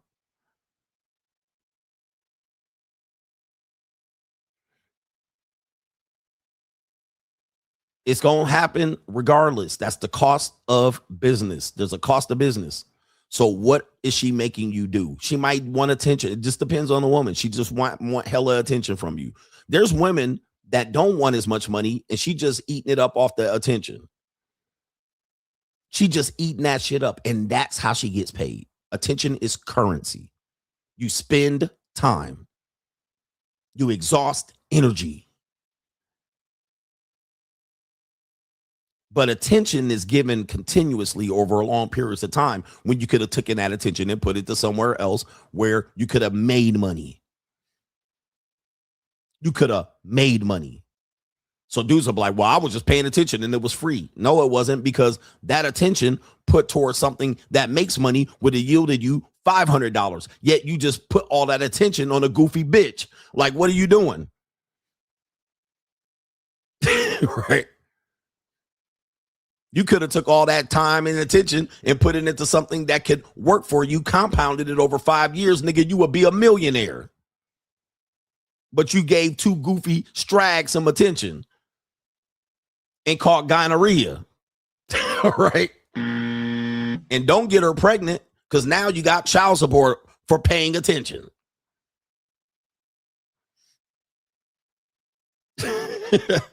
Come on, man. It's not that hard to figure out. What men try to do is you're trying to get through life and not pay. Not just with women, but in life in general. You're trying to find a way to beat the system and not pay. I'm going to beat the system and not pay. I'm going to beat the system and cheat my way out. And what I know of people like that, they don't work hard. They don't work hard. They don't have a fucking plan. You basically going to try to find a way to coupon your way through life, clipping coupons and shit. And by the way, men and women do this. Women, I think the problem they have is they have a vagina. And vagina is like a safety net for a goddamn person walking a cable. So in the midst of them becoming who they want to be and manifest them to be somewhat independent, when time gets hard, they just lay on their fucking back. All right. Right. So it's a bailout. It's like having a natural bailout. So they could just always just use their vagina or their looks or men's interest to get what they want. And it's just a Band-Aid. It's a temporary fix. It's not a long-term fix. So they'll do that. They'll get a nigga to trick on them, buy them a purse and take them out for a meal and lie on their back and act like the nigga didn't pay. And then, or finesse a nigga. And then when it works against them, then they out here with a goddamn flat purse, a wet pussy, and no goddamn direction. And a pimp that beats her up and takes her money. So they end up like, this is what happens. I noticed the OnlyFans girls, they end up doing this shit too. So that natural bailout ends up screwing them in the end, and they end up looking crazy at 32 and 34, 50 and 52.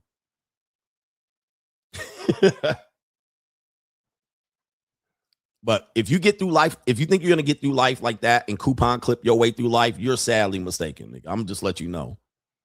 You're sadly mistaken. And if you apply this to women, you'll win in life in general. Because everything that men do is for women. Almost everything we do is for a woman. Y'all niggas don't go to nice restaurants unless a woman's included. You niggas don't buy nice houses until you get a fucking wife. You buy nice cars more for yourself, but also because you think of some hot bitch gonna jump in the passenger seat. You treat yourself well only in the presence of women. If a woman's not even gonna go there, y'all niggas don't go. Is any hoes gonna be there? Nah, well, I ain't going. You see what I'm saying? Nigga will go outside. See, what men do is they do for women most of the time. Y'all picked up motherfucking drums and guitars. You started to want to become a rapper because of women and money. But you knew money and that status was gonna get you access to women. Well, what if you applied that and understood that, and then you applied that to life? These niggas learn game and the ism because of women. You learn pickup lines so you can approach women. Nigga, you don't do no sales courses. You don't learn how to have a conversation with people to better sales, nigga, so you can sell more houses and sell more cars. You call that a scam and a grift. But y'all will pay a nigga and sit around and listen to niggas all day, teach you how to pick up a woman on what to say. You listen to an old-ass retired pimp so he can tell you what to impute into the bitch. And so you listen there, and then you spend all that time trying to listen to an old retired fake ass pimp tell you what to say to a knucklehead broken bitch, and that's what you spend your time on. Stop. You don't spend your time on something that edifies you and actually makes you a millionaire, nigga. You want to actually take what this fake ass perpetrating pimp tells you so you can think you gonna get some free pussy, and then what? Got nothing to show for it in the end.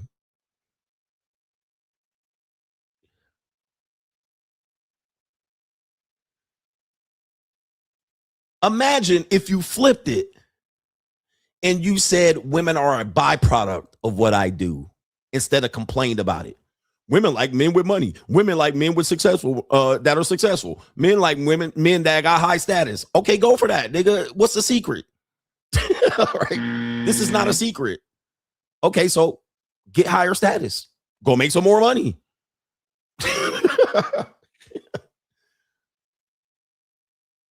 Niggas just gonna complain about it and sit around. I'm gonna figure out how to beat this. You know what? Women like broke niggas. So you're gonna be broke to get bitches. Again, how dumb can men be? You're gonna decide because you know a broke guy and a fat broke guy that gets girls. You're gonna use that one fat broke guy to justify why you should be fat and broke and why he can pull bitches that you're gonna pull bitches. This is your strategy. I'm not going to be nothing because I know fat broke niggas fuck. Okay, so that's what you're doing? So you're going to be broke for women. You're going to justify being broke for women. Well, when you're 35, this is not going to work. All right, it works at 25 and maybe 20, but now you're going to get 35 and 40 and be broke. Tell me how this works. How's this going to work for you? It's not going to work. Trust me, being broke at 22 is fine. Being broke at 42 is deadly. All right. Hustle Every Day says, if you're a so-called black man in America after age 29, you need to let it go. Women in America don't really see you or like you like that. Dig them out and kick them out. Be on your purpose first. And he says, women don't put women up on game. Ma'am, your plan should have been man first, kids second. Then you could do whatever you want. You cannot do life alone as a woman. You need a man. Shout out to No Government Name says, thank you for the advice the other day. I'll check out those areas. Also, I decided to step out of my comfort zone and will be attending the U.S. Open Labor Day weekend in Queens. Shout out to you. And that's going to be the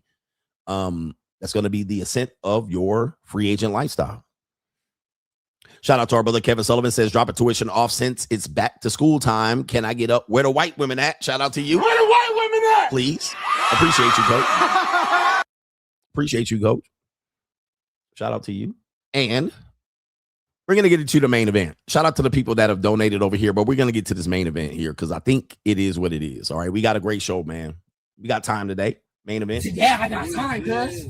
All right, main event. I think I need some time though. Can y'all give me 30 seconds? All right, maybe 30 seconds to it won't be no longer than that. Has the modern dating landscape confused you? Have many of the standards that you heard you're kind of tired of hearing about and you're wondering what does it all mean? Well, look no further. Join us talking about the monetized dating marketplace right now on Locals, and it is CoachGregAdams.locals.com. You can create a free account to join the conversation between the Coach Gang members, but also on Sunday, we do a live stream demonstrating all aspects of the monetized dating marketplace, and coming soon in 2025, you're going to have access to a sample of the monetized dating marketplace course where you can get information related to how to participate in the monetized dating marketplace and or how to understand it so you're not out here spinning your wheels trying to figure out how you're going to best deal with the monetized dating marketplace. Listen, everything and every aspect of dating is monetized. We just want to relieve the frustration that you might have about it. So the best way to do it is make a free account right there on Locals, CoachGregAdams.locals.com. You can get access to those live streams, but create a free account. Just join the conversation. I am the only one covering this conversation from this point of view. And yes, I am ahead of my time. Get ahead of the information before you're priced out.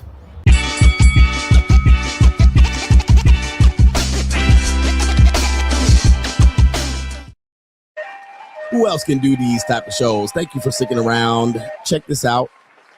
We got the main event here. Gen Z women are now openly, statistically willing to date older men. This is something that I told you about for a long time. That's going to be a trend. And for a variety of reasons, don't complain why these reasons are. I'm going to use one slide here, but there's many, many, many other reasons and evidence of this, but we'll use this one. And it says right here, the number of unmarried men 20 to 39 has surged to its highest levels in over 25 years. Okay, we've seen this. Men have they have not been marrying, right? They're not seeing an incentive of marrying. But as a result, young women increasingly date these older guys, more established men. Now, they use Sexy Red and Drake in this situation, but they're not the only ones in this situation that's happening. Now, we have seen some New World Order propaganda that suggests that younger men are dating older women. And as such, that should be the case. Now, you can describe that as dating if you want, but that means they're just having sex with younger men. All right. They're almost inevitably not carrying on long-term relationships with these guys. Whereas the opposite, the older man tends to have either liaisons with multiple younger women, or he has better relationships with the woman for longer periods of time. Right. These young guys end up at some particular point cannot fulfill all her needs because inherently she's a woman and she's going to need a man. Now, since men are not marrying, we also know Gen Z women are in a bind, all right? And they also have the ability to use dating apps as what men would call prostitution. But what it is it's only her looking at men transactionally. Some men don't like this. Some men would not participate in these type of relationships, but we can see that they're more commonly being discussed openly. And since that's the case, since a lot of you boomer millennial parents and Gen X parents didn't do a good job of raising your kids and your daughters, they out here in these motherfucking streets. All right. Is any in these streets? They in these streets. So they're using dating apps and somewhat sugar daddy apps to be able to have short-term relationships or liaisons, or even have full-time relationships with older men. All right. And so let me give you some slides here. Let me see what we got here. We have this one here. We have Scottie Pippen. These are just celebrities here. This is Scottie Pippen at age 60, allegedly with a 23-year-old girlfriend going in public. All right. So that is an age gap of really almost 37 years, 37-year age gap. All right. He's been divorced, humiliated in the world, been called all kind of simps. But because men have to understand in America, you're valuable. You still have value to be.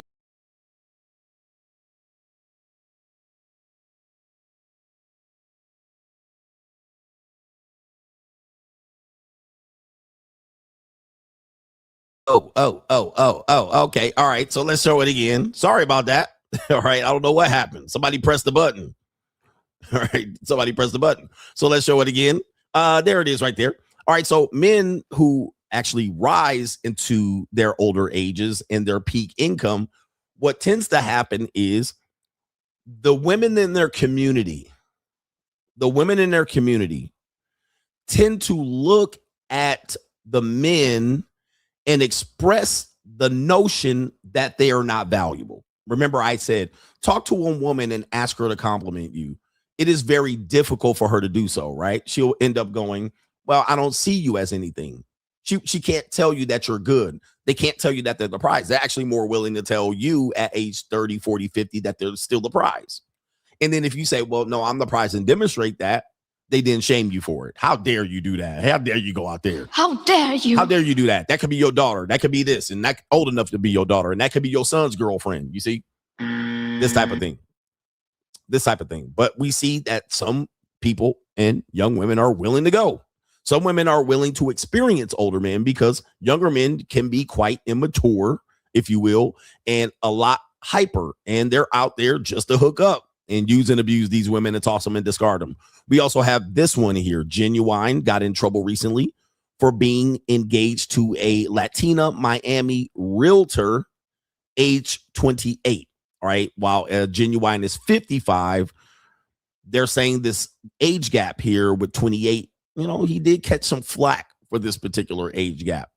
All right. But he's not just having sex with her and pumping her he's actually engaged to her allegedly. But that seems to be a disgraceful, despicable age gap. Now, for me, I'm going to tell you, that's a day off for CGA. Like, because I'm 50, a 28, that's trending on old for me, just to let you know. I mean, she better be a good ass woman being at 28, 29, 30, and 31, 30. Once you get like 32, it ain't nothing popping off. Seriously, no. I mean, that doesn't mean I won't be with you when you turn 32, but trying to pop off all in my face at 31, 32, 33, 34. I mean, don't ask for nothing serious. All right, there's nothing happening there. So I tend to have a much wider age gap, but that's because I'm confident in myself and I don't give a fuck what nobody else says. Now, somebody's going to say things like this, and this is where men, I hear, again, the anger, the vitriol, the hate, is that they'll say, Coach, man, and I saw this in the comment section of a video. I was in an interview. And he says, let's get this straight. Coach is not dating these women. Coach is paying for these women. He's tricking on these women and so forth and so on. And I say, you really don't understand. None of these women are just like call girls, right? These are women that I hang out with. Sometimes they get money. Sometimes I give them money. Sometimes I don't. They hang out. We go on a date, dinner, movie, Top Golf, vacations. These are things that are happening. And that's certainly not tricking. And you will say, well, that's not dating them. Well, gentlemen, dating, that's exactly what dates are. the very definition of dating, and this is why men need to do their history, not only on you, but on CGA, dating stemmed from prostitution. In fact, that's what a date was. A woman filling her calendars with dates. What was her availability? Meaning that it was insinuated by women dating multiple men, getting food, gifts, or money while on the date. Most of the time, the woman would exchange sexual services or likely hook up on dates. That's exactly what a date is. So I'm more likely doing what dating is, and you're most likely not. What you're doing is begging for pussy. That's what you're doing. You're pussy begging. I've done streams on this for years. What you're doing is trying to use women as free sex workers. That's what you're doing. Or more or less hooking up. That's all you're doing is at best is hooking up. You're not dating. I'm doing what's more just traditionally or historically what a date looks like. Okay. So, in fact, I am dating. No matter what part of the world I go to, that's exactly what I'm doing. I'm dating. And also, I'm aware that she has other multiple men, suitors, that she's dating as well. I'm actually doing what dating is. You're doing what the opposite of dating is. You ain't even courting or dating. Y'all just trying to get free sex workers and hook up at best. Right? So, anyway. And then want the woman to not hook up with nobody else, right? So you'll go on a woman, try to hook up with her and find out she's hooked up with 50 guys. And then you call her all kind of hoes and names and you say she ain't worth shit, right? So what men are doing is completely wrong, all right? I'm actually doing it the more traditional way, if you will, not traditionally courting women. I don't court women. I date them and mate them at best. So we have this one, Lil Wayne, and this young lady who he was dating. And apparently people were saying she's only 20 years old. Lil Wayne probably closer to 50. Okay. And this is what happened there. They were in a relationship, but of course the media got hold of it. They shamed him and made the woman feel bad. She obviously didn't want to be out here drug on the internet either. So she's back to Pookie. Okay. And I'm like, do you feel better that she's back out here fucking pookies and gangbangers and shit, drug dealers, scamming ass niggas? Y'all feel better about that? Or could she have had a better situation with Lil Wayne at 44? Okay, so this is the conundrum that I hear. Oh, y'all shouldn't be dating these young women. What they should be doing, getting fucked on by these young niggas, is that good? Or should they get some fucking food in their goddamn stomach? Like, what are we doing? All right, we have this guy. His name is Toby Maguire. All right, we're going to get to some white people doing it. Toby Maguire. All right, Toby Maguire allegedly is age 50, is currently dating at that particular point of the reporting Mishka Silva. All right, that's a half Russian, Jewish, Mexican, sounds like. Or a half Jewish, Mexican, Brazilian. Mishka Silva. And she's age 20. And here's what happens. This is where we're going to turn the conversations to men. And I want men to realize this and understand this. And women too. Look at the comment on the back here. It says, bro, being a guy is crazy because the moment you turn 20, you're competing with your childhood heroes for women your age. And that is the point. If women are the prize, if women's prime is when they're young, not sexual prime, their physical prime, right?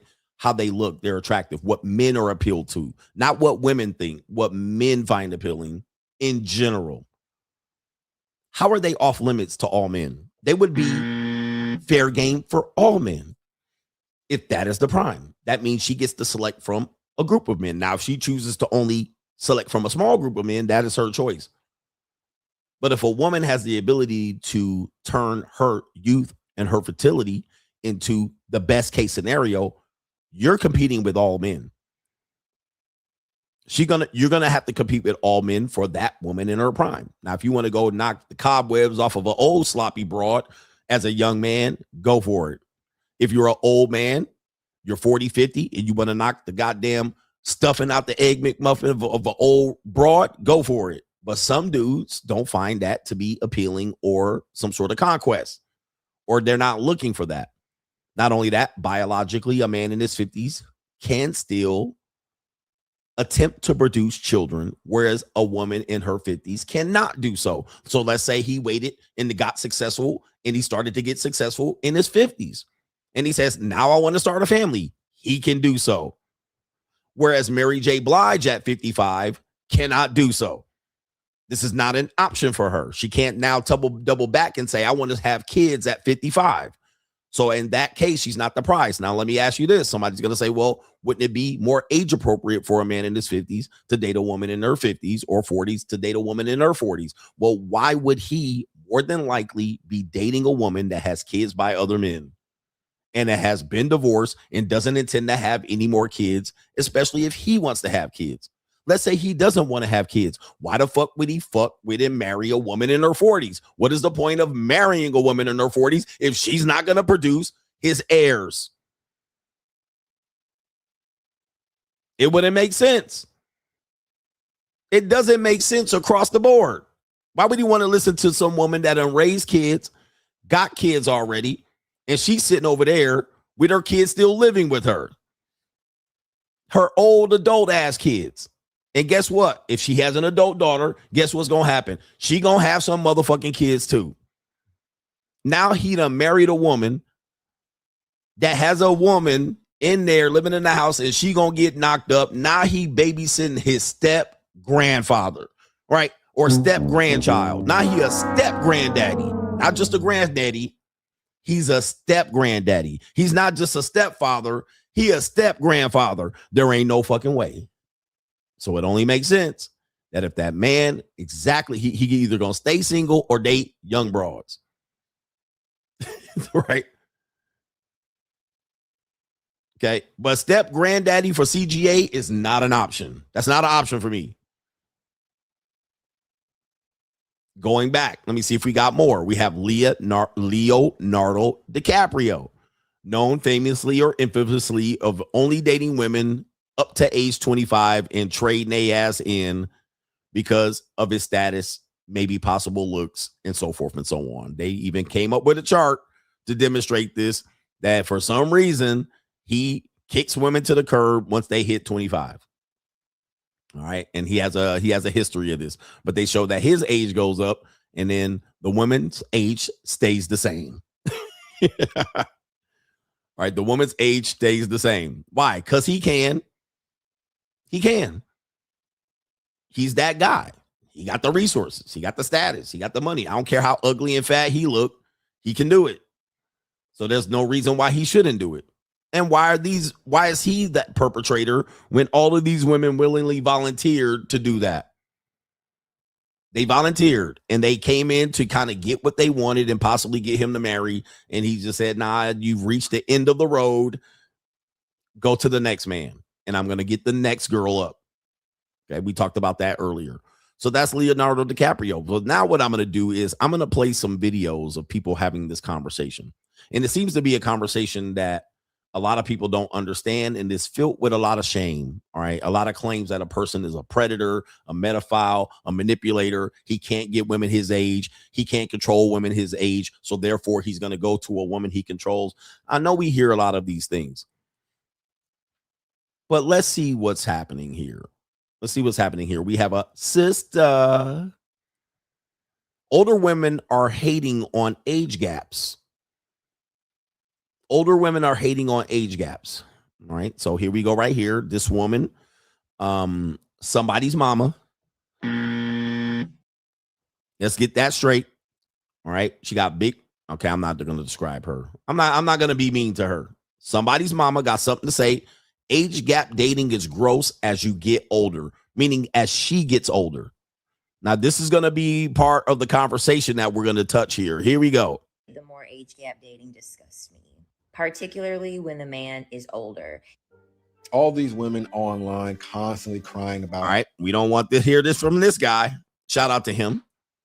So she said, as she gets older, age gap relationship starts getting creepier. Right? That was the crux of her argument. As she gets older. Not as he gets older, as she gets older. Now, here's the problem with this conversation. So when you were younger, it was okay. All right. It was fine when you were younger. But as you were older, it became creepier because now you see what the guy finds appealing and you lack that. So it's gross. But you dated men. When you were young, you dated men that were older. Okay, you accepted it. When your friends did it, you looked the other way. When she came back and said, this nigga tricking on her and taking her here and there, okay, it was fine. Now, when it's not as easily accessible for you, it's gross. It's gross. It's gross. Again, this is another word to shame. It's gross, according to you. Now, I think your shoulders are gross. There's a lot of excessive cellular globular fat around your shoulders. All right. And the fact that you don't have a neck because of this fat around your shoulders is making you less appealing. But I don't want to talk about that. I don't want to talk about the buffalo hump on the back of your neck because it would be unfair to basically lob this criticism. I'm just going to go around a woman that has a collarbone instead of rounded shoulders. Okay. Nobody wants a woman that has rounded shoulders and a buffalo hump. Not if I can afford it.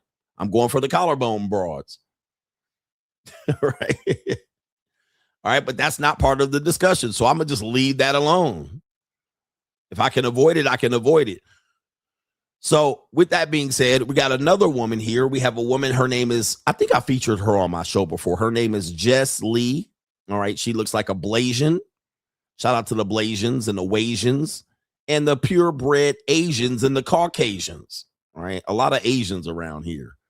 By the way, Asian people make up 45% of all of the world's population. And that's not including the Blasians and the Wasians. Now, if we include the Caucasians, the numbers are all the way up. Yes, Caucasians are Asians.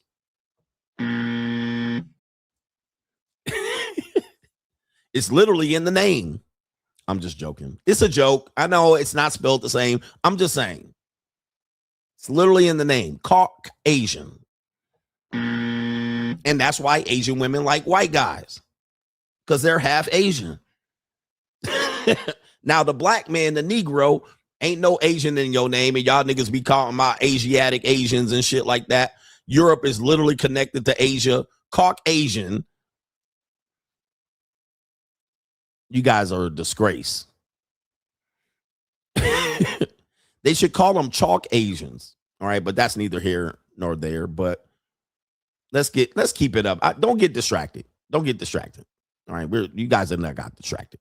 If we include Caucasians with the 45% of Asians, we definitely have a majority of people there. All right, but anyway. Asians from the Caucasus Mountain. Yes, it's pretty simple. I mean, when you understand, but racist is just a construct. Race is just a construct. So we have this woman here saying that her daughter, who is age 33, should not be dating old niggas like CGA. You're going to see the daughter, a nice little Blasian woman. And she's upset that the daughter is dating women the mother's age. All right, let's hear it. I have a huge problem with you dating somebody in my age group. And we had a problem with it before. And that's why I think it's a good time for me to bring it up. I would prefer your max age to be maybe 45.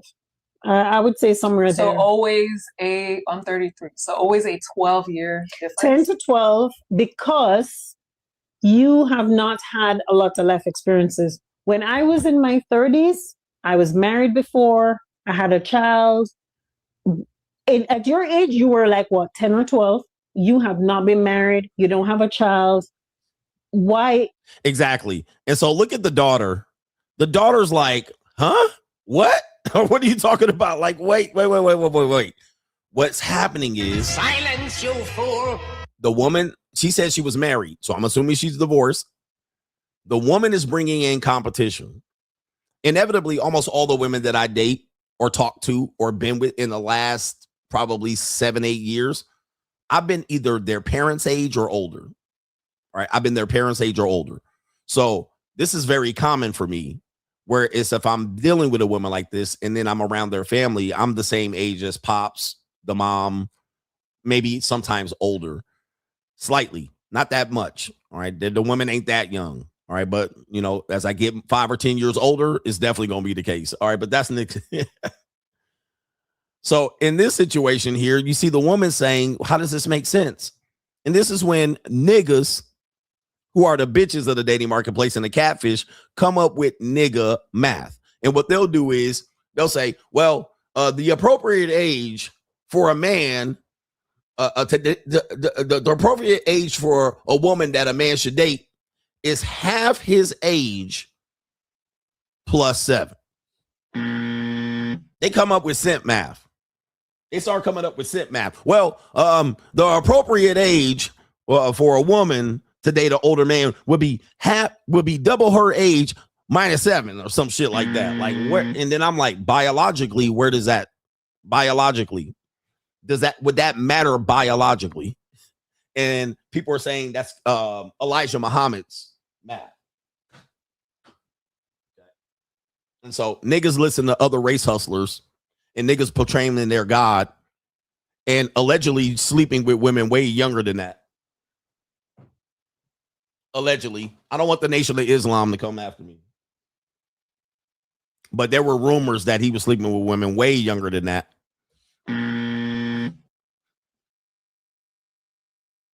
When people start getting in front of churches and running churches and cults, they all of a sudden making rules for you, but not rules for them. All right, but so let's do the math here. Half your age plus 7. A man is 35 years old. Divided by 2 plus 7, that woman would be 24. An appropriate age.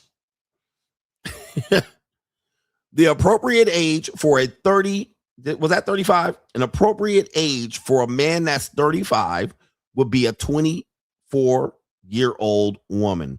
Now, we know people would probably shit on a man that's 35 dating a 24-year-old woman. People would be like, what is that? They would still shit on it, right? And the reason why that math doesn't make sense is because that guy would still be considered a predator. No 24-year-old woman should be dating a dude that's 35, right? They would literally shift that. Now watch this. It only makes sense when we're talking about men of advanced age. So you take a 50-year-old divided by 2 and go plus 7, and you get a bitch that can't have no more kids.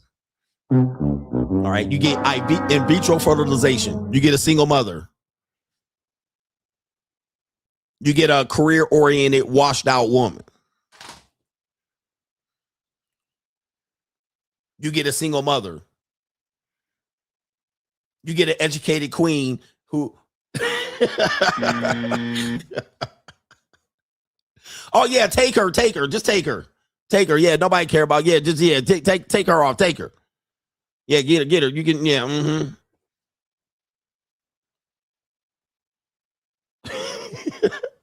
You got a woman throwing bad eggs. Oh, yeah, take her. Just take her. Yeah, she good woman. She good. All right. And Savannah, she a good man, Savannah. She a good man.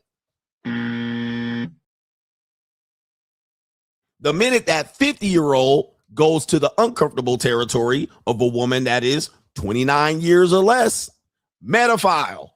He's a metaphile. He's a predator. There's a imbalance. There's an imbalance of power. Okay, it's a power imbalance. Soon as I go half my age and don't add 7, I'm a metaphile. If the age was younger, all right, he would do it. All right, the age is not younger. That's the law. Yep, now I got an overweight woman with a buffalo hump on the back of her neck with 4 kids by 3 different men. A woman that couldn't get married by 32, but then ran through 50 to 100 dudes. That math doesn't make sense scientifically or biology, so people are making it up. So let's see here. She's disagreeing with the mom. So she obviously dates older men, older than 40 or 45. I just see you being with somebody in my age group on old fart. What you do? I feel like I'm getting punished for not having a child. No, I'm just saying to you that your life experience does not equate to somebody in my age group. I have a huge problem. Okay, so she's using life experience. Okay, ma'am, all experience is not good experience. And just because you didn't have life experience in them and turn inside out doesn't mean she needs to. All right, but also here you sound a little bit spiteful and hateful that if you're single in this situation, she's taking men from you. She's taking possible men that could date her, and she's dating them. The young woman is. And now you know that you can't compete. So she said, I feel the appropriate age for you is younger than 45, which by the math, I would assume the woman's in her 50s. So that takes competition away from the mother in this case. And so she's putting that on the woman unfairly, completely unfair. Jessica seems to be about 33 years old. 33. Yeah, she's 33. She basically at her fucking wits end at this point. She's an attractive woman, but she at the end of the road of picking out the possible best person that she can get, especially if the guy wants to have marriage and have kids. I've had this particular situation with a woman. I think I was in my late 30s and she was in her late 20s, and the relationship started to go south. And one of the things she said, this might be the last opportunity I have, because if I can't make this work, I'm possibly never having a family and a kid ever. Now, of course, modern day propaganda would say, no worry about it, girl. You go, girl. I was 47 when I had my first kid, and I met my gump ass husband at 46. Right. But she was a higher status woman, private school raised, high level degrees. She was obviously Caucasian, so she knows what time it is. She gonna age like a banana peel. So she's like, this is it, because she did the math. And any person that does the math can make it make sense. If you're trying to pick the best spouse, you're not trying to rush in, because fools rush in. So if she's 28, 29, she needs to get married relatively soon, but she needs to know the person beforehand. She needs to know the person for 2 or 3 years. So let's say she's 29. She meets a person. She's got to go through 2-3 years of knowing this person to make sure she picks the right person to procreate with, not just procreate with anyone. So she did the math. Okay, I'm going to be 32. Then I got to wait for the marriage, the wedding ceremony. I got to wait for the engagement, wait for the ceremony, and then have kids properly after the wedding ring is had. So that means, are we going to have kids immediately? Are we going to travel the world? Are we going to enjoy ourselves as a couple? So she started doing the math and said, that's 7 years down the line before the first kid comes. Not like that, like you dumbass niggas do. You guys have kids and fall in love and have kids all out of wedlock and shit and no commitment, and then break up. So she started looking at it as a 7-year lead. So she was like, damn, that's a 7-year lead. Now she's going to egg freezing, which she did. She had to freeze her eggs. Okay. She's like, first kid possible at 35. Not like y'all dumbasses do, have kids in the first couple of weeks. That's the lead. And that's when she said, look, it's going to be difficult for me to work that out in this current dating marketplace. It's going to be difficult. So she said, this might be the last effort for me to actually find the person I want without doing desperate measures or miracles of modern science. Eggs freezing and shit like this and surrogacy. Most people don't look at it like that. Oh, also in her mind, she's dated older men. So I was older than her by a decade. Her ex-boyfriend before me was older than her by 15 years. So if she's looking for a guy to have kids with, she's competing against women that already have husbands. She's competing against men that already had divorces. She's competing against men that don't want to have kids anymore. She's competing against a man that's successful that wants to have kids. So the pickings are going to get slimmer as my window is closing. It's not going to get better. It's going to get worse. Now she got to marry a beta male, a nigga that she don't like, just to have kids. And so she was doing the math accurately. Plus she's competing against younger women. As she ages, men go younger. Since she's experienced mostly dating younger men, older men when she was in her younger years. She started dating older men when she was like 24, 23. Now she knows older men are willing to date 23-year-olds. She's now going to be 32, 35. What's the odds that she's going to beat this? There's so many things that make sense, but what people don't do is they don't make sense because they dumber than a box of rocks. So all they can do is come up with shame. Oh, shame. Oh, it shouldn't be that way. You're taking these younger men's women away. These women want to be with you because they're just using you for money and a retirement plan. Oh, this gross. Oh, it's illegal. Oh, you're a pedophile. And really what it is, and I want men to understand this, what it is trying to suggest that if you labor as a man, you beat the system or the matrix or the odds. You hit your prime earning years. What they are suggesting is there's no reward for that.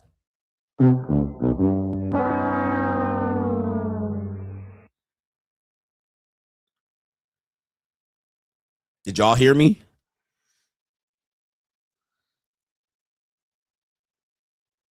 Did y'all hear me? Y'all didn't hear me.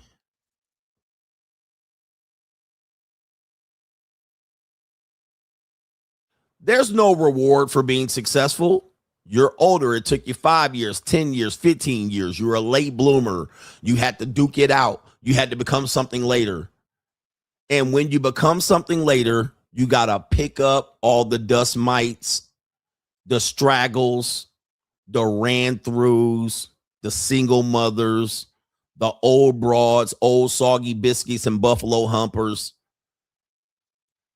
the women with multiple divorces and 5 engagements, somebody mama and auntie, an old maid. That is your reward for late blooming, becoming successful, laboring. You don't get no benefit. Bitches that can't have kids or don't want to have kids, that's what you get. So half your age plus 7. Egg freezers, overweight women, leftover. You see what I'm saying? That's the message I'm getting. They're also taking away what God intended naturally, is that men can have kids until he fucking croaks, where women can't. See Mary J. Blige. See Jessica Wong's mama. She don't have the, what do you call it? She don't have the fertility window. She's no longer the prize. So I become a killer gorilla Godzilla. I become a leader of men. I reach the peak of the mountain. And all I'm getting is leftovers. I don't get steak, filet mignon. I don't get lobster bolognese. I don't get a seat at the table. So they're telling you, in essence, what God, nature intended, to do the opposite. Because a woman has reached her fertility end, you should too, because you are the same age.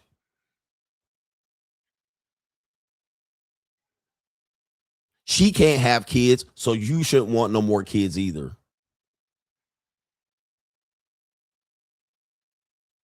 How? I can support kids. Well, you should have had kids when you were younger. You should have had kids with your first wife. Now pick me up as a second wife, no kids. Because she can't have kids. That's your fucking fault. It ain't mine. So why work so hard? Why you're taking away the incentive for a man to become who he needs to become? I can decide biologically when I stop having kids. Nature doesn't dictate that. Neither do you. Right? So I can have 5 wives, and those women can produce 5 kids from me. And scientifically and mathematically and financially, I can accomplish that. That can be done. Not to say I would do it, but it can be done. But you're now trying to shame me for liking some young, fertile pussy. Right? When biologically, I can do it.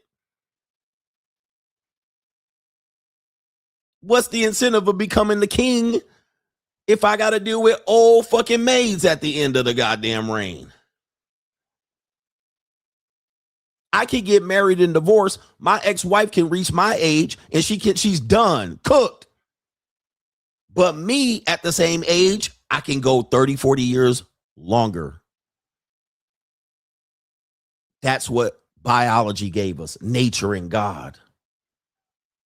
Not telling me it's gross. If it was gross, well, probably God wouldn't have done it. Or maybe he's a sycophant. I don't know. But the nature is this. Last thing. Men and women. Instead of shaming people, instead of putting your own mathematical formulas and what you're comfortable with, what I do with my dick and what another young woman does with her vagina, understand these are the rules. The women in your generation are not necessarily the women that are for you.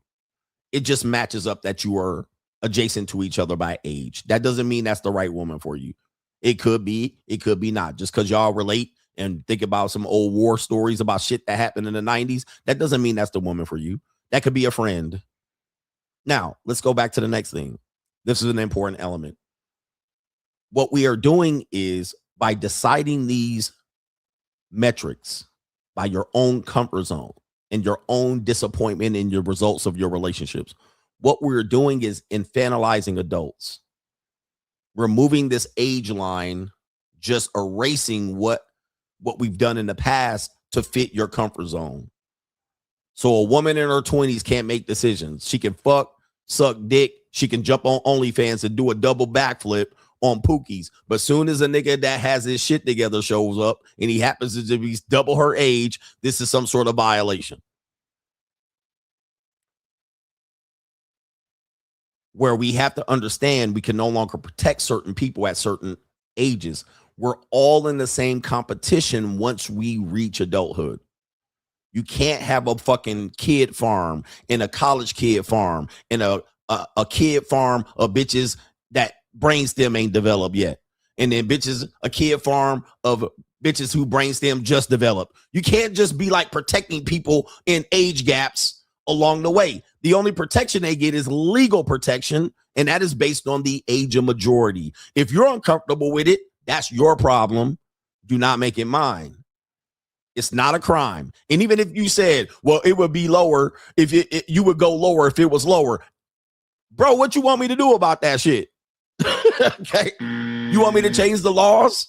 You want me to raise it up because you find it uncomfortable that a nigga would go lower if it was lower? So raise it high. Is this your goddamn answer to things? Or is it just shame? Is it just that you just don't have the options? Is it just that you a broke nigga? Is it just that you ain't Big Joe back? Is that you didn't unbird your chest?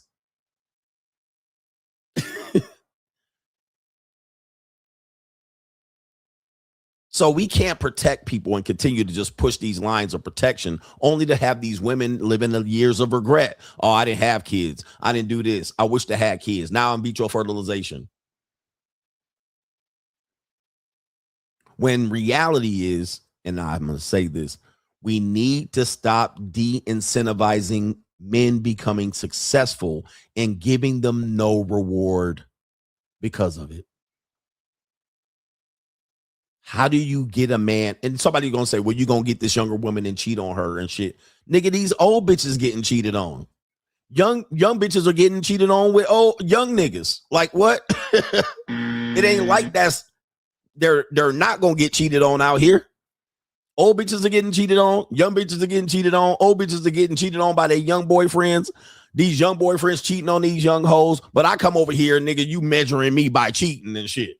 Oh, you using her. You cheating, manipulated. I done fed the bitch. She done drunk up all the drinks. She done ate up all the food. Bitch over there done sucked up all the grapes. She done flown herself to Paris, nigga. She done took trips, vacations. I done bought her a whole wardrobe and paid rent, but somehow I'm taking advantage of her. She done snorted all the coke and smoked all the dope. She done vaped all the vape. Right? She done ate up all the steak. She done went to the restaurant. She done went to the Chris Brown concert on my dime. Somehow I'm just getting over on the bitch. Or somehow I'm just taking advantage of the hoe. Like, what the hell? She done got her nails painted. She done got handbags and purses and shit. She done got gas tanks filled up, car washes and shit, all on the nigga. But somehow I'm manipulating her and taking advantage. Like, how in the holy hell? Let me go ahead and get to these super chats. The shit that y'all come up with, you need to stop the bullshit for real. We need to stop this bullshit.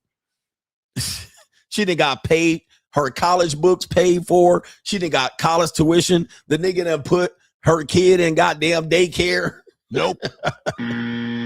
Right? How in the hell, bro? He didn't pay for babysitters for the broad. Like, are you crazy? Man, you got over on her, man. She came up empty-handed. Don't sound like it to me. Sound like she came up whole-handed. All right, shout out to you, man. Hey, shout out to these people who have supported the show. We got supporter says Bobby Lashley, the World Wrestling Federation wrestler, is 50 years old and is built like a Greek god. If some other 50-year-old man is built like that and is in great health, he has options, period, point blank. Like, why would a guy fight and toil and become something only to deal with something that doesn't benefit him back greatly? All right, shout out to Callie West says, let me get this straight. If I shame a black woman for being on welfare, a ninja will shame me and ask me if I want kids to starve. But if a 50-year-old woman wants to take care of a young man or a young woman to prevent her from needing welfare, he gets shamed for the age gap. Yeah, so a 50-year-old guy's preventing her from needing welfare, right? And monogamy, stop. I don't even want to hear about monogamy. All right, well, you're going to cheat on her and you can have multiple wives. Yeah, bro, look. If I'm a king, I get multiple wives. Nigga, that's historical, right? Like, if I'm an emperor, a king, a president, a winner, a champion, right? Motherfucking, I get multiple women. Like, that goes, that's like that's the story of time, nigga. I don't just get to follow your goofy ass rules, nigga. Hey, look, the church instituted that for the poors and the peasants. Okay? That's what the church instituted, that shit. That's a rule for broke people. That's a rule for broke people. That ain't a rule for motherfucking winners and Godzillas. And ladies will be like, well, I wouldn't want to get cheated on. Shit. Well, shut the fuck up. Go over there and stay with these broke niggas if you want.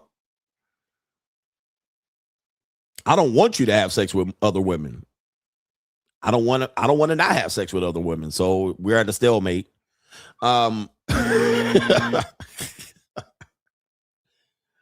Ladies come in there.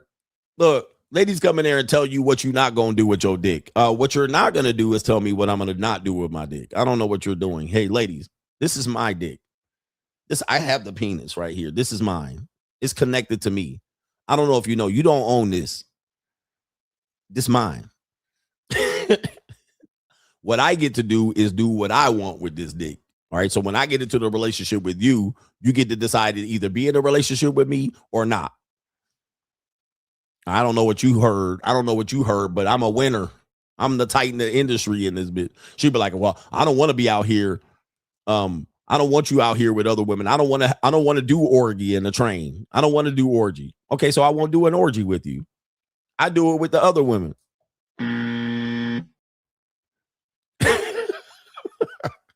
Do I own your body? It's your body, your choice. My body, my choice. I don't want to do multiple women. Don't ask me to bring a girlfriend in. Okay, I won't ask you. I'll ask my other girlfriend to bring another girlfriend in. And then I'll come back home to you. Hi, honey. I'm all done with the other girls. All right. This is fucked up. All right. Or stay poor. or deal with these pookie ass niggas, or freeze your eggs. I don't know what to tell you. Anyway, anybody have any questions? Larry C says, I heard Big Joker swallow the string and it came out fully tied when he went to Dookie. I shit you not much love. Why you got me reading this shit? All right. Shout out to our brother says, Nick J says, you do not miss, coach. He says, beyond grateful for you. I haven't missed yet. But I'm bad medicine. I'm the medicine you taste and then you get cured. Greg the Terrible says, I'm recovering from blue pill incel-holic. And honestly, the American West women have so many options in the dating marketplace. They got a great deal. I believe if you accept that, you can survive anything. You think American women have great dating options? I would beg to differ. I mean, if they had great dating options, they would be out here really, they would be out here not complaining about dating. I don't think American women have great dating options at all. The only thing American women are doing is they're dating the same guys. Statistically, they're just dating the same guys, hoping that this motherfucker turns out to be like the one. All right, the one. So they're kind of dating the same guys. And they're getting the results of it because, you know, if a guy can date 20 women for whatever reason, he's that dude, he got swag, game, appeal, you know, he about that life, nigga, you know, she's scared and fearful for one of them. He chokes, whoops, spanks her. All right. She's sharing him with 20 women. He got 20 women. He got access to 20 women easily. Now, what she does is she gets in a relationship and acts like she found the diamond in the rough. And this is how we got a little bit of time. How men see women is, if I see a beautiful woman, what do I immediately assume? If I see a woman that's hot, we automatically assume that everybody's seen her. Women have seen her, men have seen her, motherfucking teenagers have seen her. Like, we automatically assume if I see a woman, like, damn, oh man, I can't get her, man, because I bet you her fucking phone is full. I bet you her DMs are flooded. We immediately go, nah, she got options. Now, what do women do? They do the exact opposite. Their dating strategy is the exact opposite. They see a valuable man and think she found the nigga right on the side of the dirt road. Like nobody, she's like, oh, wow, I bet you nobody's seen this nigga. All right, let me find him and let me clamp him down. So she finds a nigga like, look, I think I'm the prize and I think we'll be a good match. But go ahead and commit to a relationship after a couple pieces of pussy, right? You're going to see how beautiful I am, and I got the goddamn golden for JJ, and you're going to get a piece of my pussy, and then you ain't going to have a pussy like this ever, all right? Right? So she immediately finds a guy that's valuable and hopes that he's monogamous, faithful, and he ain't got no other bitches on the side. That's how they think. And I'm a guy that's somewhat, you know, I'm on like top 30% nigga. Like, you know, one thing that I have is I'm a little bit shorter, right? What older women do that is predatory towards me is what they do is they find me and they think I ain't got no hoes.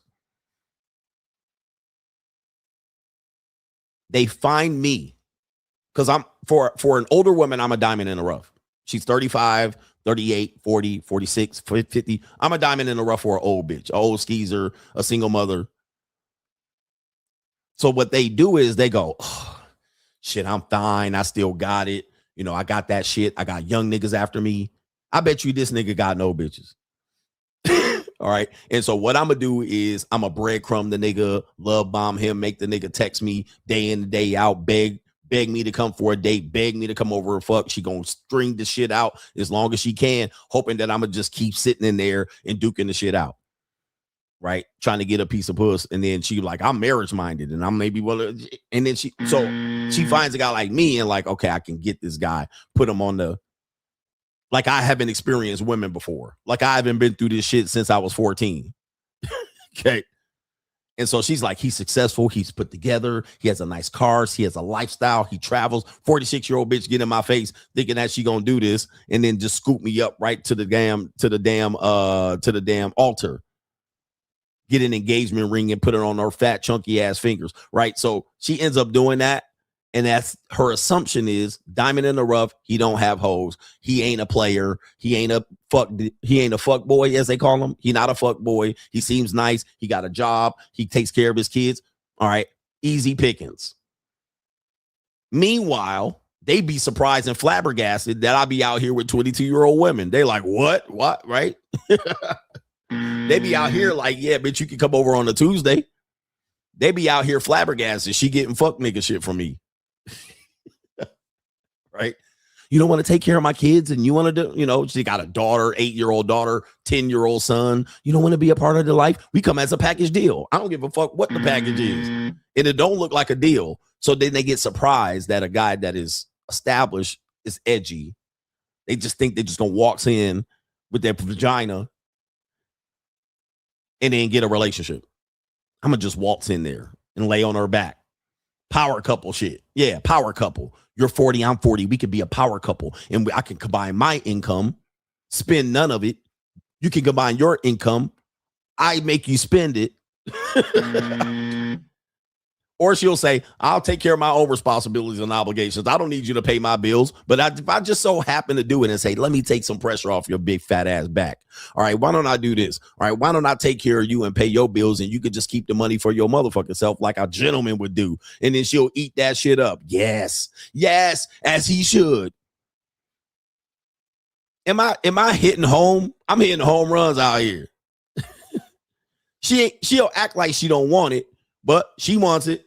Because if I offered it, she would take the shit. She wouldn't be like, no, I suggest that you don't do some shit like that. I'm independent. I've always taken care of myself since my second husband divorced me. Ice JJ. I remember my mom telling me to never bring a white woman home to her house. Where the white women at? He says, fast forward 25 years later, she is currently married to a white man. And she's a pro-black, LOL. Just because your mom doesn't mean she isn't a woman. Facts. So she told you not, and that was going back to black women date more white men than black men date white women. But it does go back to the fact that, yeah, they out here doing it. MC Hamster, he says, you're just an ATM coach tricking on them like that. He says, damn right. He says, I'm an automatic tell her machine. It's get 'em daddy season in the building. Get 'em daddy. And you will find men that complain about tricking are young niggas, brokies, broke guys. It's never going to be some 45-year-old nigga complaining about tricking. It's going to be somebody that don't got no money, 24, 26, 28, 30, 32, 34, brokies. And they'll never pay. Well, I have some news for you. You can't pay. Let's be honest. You can't pay. Okay. And the woman you possibly can pay for are cheap scab penalty skeezers. They're not good looking women. All right. You can't pay. You can't afford to pay the women I fucking get around. There's no way. Nigga, you can't afford the plane ticket to go where I go. Certainly can't afford the business class. Like the shit that you say you won't do is because you can't do it. Those are two different things, nigga. You don't have the ability to do it versus you won't do it. That's a whole different conversation. You can't pay. You can't afford it. It's not that you won't, it's that you can't, nigga. It's that simple. I'm trying to help y'all out. Cut through the bullshit. All right. Shout out to our brother. Jack H says, new subscriber. He says, would you say that rappers like Too Short and Snoop Dogg have long made men, especially in the black community, feel shame for tricking, which they could have been tricks themselves, pushing artificial gain? And I actually covered that. Shout out to you, new subscriber. I actually exposed Too Short for tricking. I actually have lyrics that suggest Snoop Dogg tricks, or at least deals with women who sell pussy. All right. And he doesn't pay them. So this is their own words that I've used against them. But black men have gotten sexual education from niggas like Too Short and Snoop Dogg. That's where you got your sexual education. It ain't no fun if the homies can't have none. Okay. Too Short. All his albums are named for pimping, and he ain't pimped nobody. He admittedly says he ain't pimped not one broad. So, I mean, that would be smart for him to say it. But I said black men, unfortunately, have got their sex ed from Too Short, Snoop Dogg, Ice Cube, and shit like that. Now, what you're going to find out is these niggas were married. They didn't told y'all to be out here pimping hoes and running through holes and building your body count up. Too Short married. Snoop Dogg married. Ice Cube married. Ice-T married.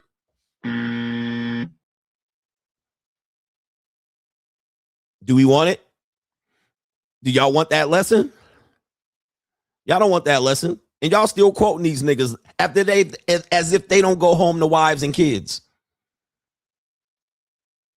What's his nigga name? Ja Rule married. DMX married. LL Cool J married. Method Man married. Where we got? Damn, there was another one I was gonna say. What's that nigga name? I always forget his name because I don't really listen. Young Jeezy got married twice. Right? Dr. Dre married. Tupac allegedly got married at the end. E40 married.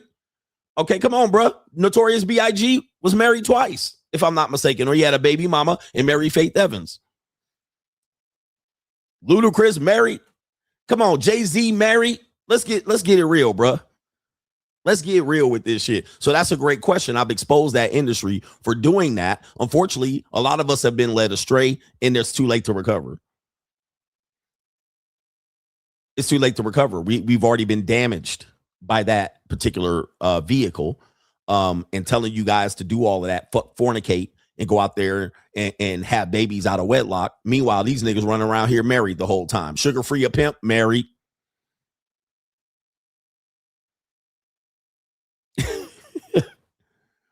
Eminem was married to Kim, if I'm not mistaken. Wasn't that his wife? Eminem? Yep, Luther Campbell, married. Now, he wasn't married at the beginning, but he was married. Snoop Dogg married his high school sweetheart. Had y'all out here thinking y'all was pimps and gangsters. Bun B, married. He was friends with Pimp C. Come on, stop. Stop. Gucci Mane, married. So this is what you have to understand. I think most of us still live in that world, and we got our education, and we've never been able to shake it. We haven't been able to shake it off. We're still out here pushing that message and narrative when the music stops. Somebody said Pimp C was married, and y'all still quoting Pimp C to this day, acting like this nigga was a full-time pimp, just pimping hoes and cutting rap lyrics. Shout out to Pete Roll says, morning coach, bag the baddie, out in the wild this weekend, 11 years younger than me. She says right here, she has never been with an older guy.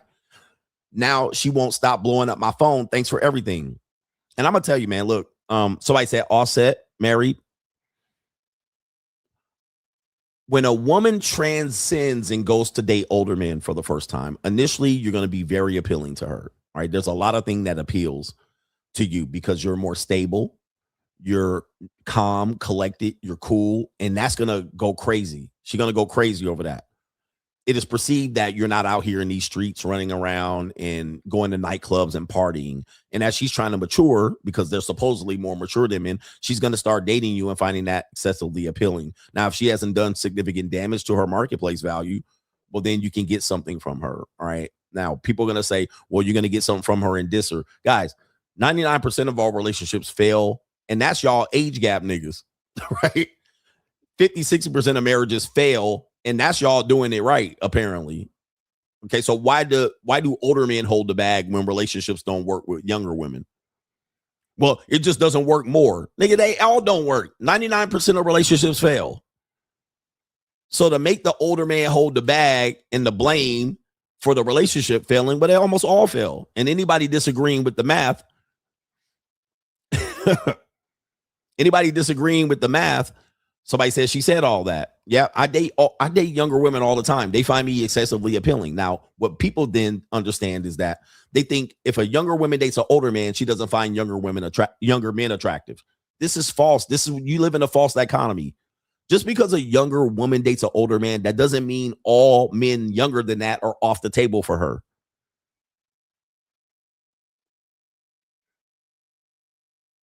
This is how men think. Well, she still like younger dudes. Of course she does. I date white bitches. That don't mean I don't like Asian women.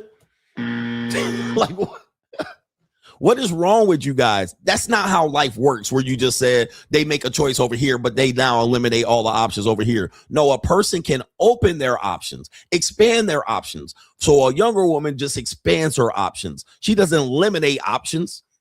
Okay.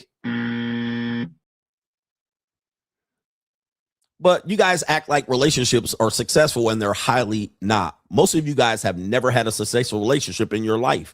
And you've had 5, 10. You guys have had multiple women that you've had sex with, and they've all ended with nothing to show for it or very little, if not trauma in other men's kids. Like, you know, you guys have all had shitty relationships. Nobody came out of here, first relationship, they just fucking sunk it, right? From the 3. All of us have almost failed in all the relationships we've attempted. Almost all, I mean, all of them. Like 99 to 100% of relationships we've attempted have flopped. Flopped. B-side.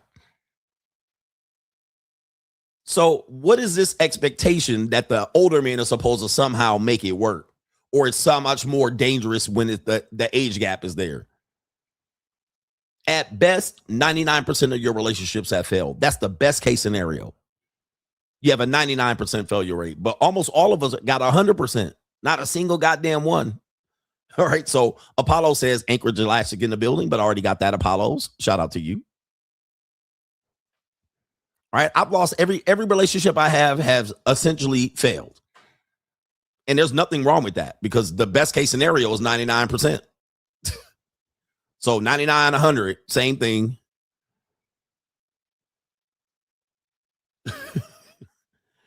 All right. And let's not talk about who cheated on each other in these situations. All right. It's a 50-50 split. Either I cheated or she did. So it wasn't like I cheated them all. It wasn't like she cheated on them all. But at the end of the day, somebody cheated. All right. It is. Shout out to Joel says, I'm tired of this generation infantilizing these old ass hoes. He says, when I was in middle school, these 304s were effing grown ass men with trucks and lowriders. Now they want to claim victim. They were volunteering, having fun. And I wish I had time. All right. Y'all still watching. I got 1,500 people in the building. There was this message board. This is the type of shit we talking about. Look, there was a message board of women admitting that at age 14, they all had boyfriends that were 18 and up. Damn, I wish I had that. Because a woman said in the non-safe space, hey, ladies, tell us about your story about when you were 14 and you had the 18-year-old up boyfriend. And they was in there, blah, blah, blah, blah, blah. And I was like, see? Right? I'm like, bro, like, they all dated older men. It's actually in nature. Oh, I found it. I found it. This was volunteerism, as the guy's saying. Kevin Sullivan says dropping off tuition. I got that one already. They're volunteering. And then they end up, when it doesn't work, they're the victim. I mean, like crazy work. Ladies, you too. Well, I was young and dumb then. I really didn't know. I was not aware. All right. Okay. See here. Quickly.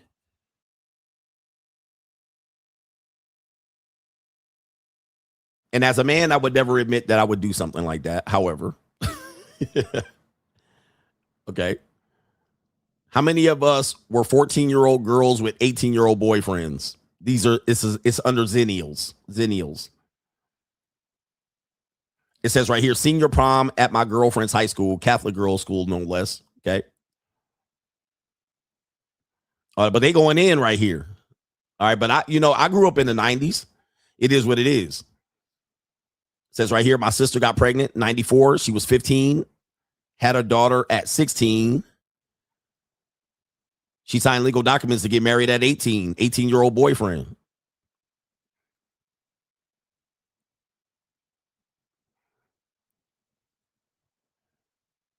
So in essence, women have always sought out older males. And I think I showed a chart where it shows that women seek out older males until around 32, 34, something like that. Then they seek out men similar age, and then it actually goes younger. Once a woman gets to about 40, they start seeking out younger men. Not excessively younger, but it's almost very close. Like as they're like in their 20s, the age gap is close. All right. But he's slightly older. Then once they get a little bit older, it's a little bit older. The gap widens up. And then what happens is there's a plateau. And then when they hit 40, 45, 50, they start going slightly younger. And the reason why is because when they're that age, they don't want an inactive male. They don't want a guy with erectile dysfunction. They don't want a guy who's not successful. They don't want a guy who's exhausted. So they end up being 40 and 50 and say, I want to stay active. I want to go mountain climbing. I want to go motherfucking on vacation. So they don't want to deal and be with an old nigga that don't got teeth, back child support. So they end up finding guys that are not, that don't want to just sit in a recliner. All right. So, you know, once you see it, you can't unsee it. And I've actually been single for a long time. So I've even seen women play this out. But I don't trust any women's intentions when they deal with me initially, because I all think they're trying to do something else. They will say that they're getting into a relationship with you for this reason, but it's for another reason. And I don't care if it's money or what. Okay. But no woman tells you her true intentions for a relationship. They're usually trying to backdoor and convince and connive or fool or manipulate or finesse or trick your ass into a relationship. Now, you got to figure out what that is and why it is. And if you agree for the reason she's doing it, because you can know what the reason is and say, okay, that's a fine. That reason is fine. I'm cool with that reason.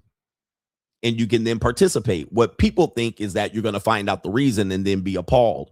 No, you can actually agree with the reason. You can get with a woman and she can say, I'm doing this. You can find out, hey, she's doing this because you're successful and you have status and she wants to clout chase. Or you have an ability to support her and she's going to say she loves you and tickles your ball and suck your dick. And then you're going to pay her rent. Okay, that's fine. All right. Or you go to Thailand and you're a customer. You act like she don't know. She act like you don't know, but you're willing to be a customer. Right? Okay, fine. We could be a customer and shit. But dudes will be out here mad than a motherfucker, right? When they find out why a woman's with you.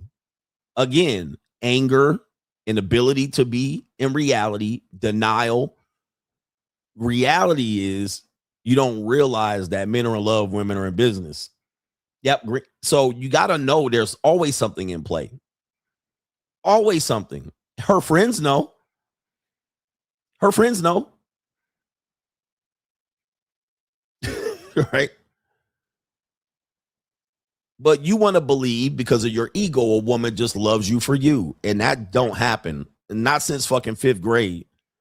Or maybe 6th grade to 9th grade. Really through 8th grade. 5th to 8th grade. Once 9th grade comes, a woman needs a reason to be in a relationship with you. You're not enough of a reason. Don't let your ego get that shit twisted. She needs a reason to be in a relationship with you. This is Briefolt's law, by the way. Briefolt's law kind of suggested that a woman that doesn't see any reason to socialize with you will not socialize with you at all. We've all experienced this. And most women don't find any guy attractive or appealing on any level. They've even admitted 80% of the men on dating apps are not attractive. A woman goes outside and she can walk confidently and not have to think about seeing a guy because either she's in a relationship and not looking, or she assumes that there's no attractive men out here at all. Okay. Especially if she's in her prime. She's like, have you ever heard a woman say they go to a nightclub, they go on vacation, they go to a pool party in Las Vegas, they go to Miami on a boat, and they're upset? Where all the tall guys at? Where all the 6'2" niggas at?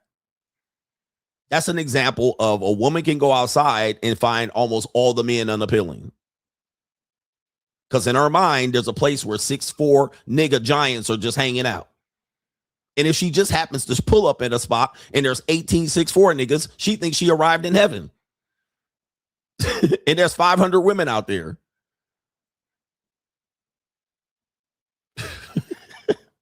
If she pulled up and all the niggas was rich and tricking, she in heaven. She like, God damn, this is great. Right? And even if a woman's in a relationship or married and she pulled up to a spot and there was 26 4 niggas where she pulled up, she gonna give some pussy to one of them 6'4" niggas. Like she fucking them. And you 5'6", 5'9", she fucking somebody.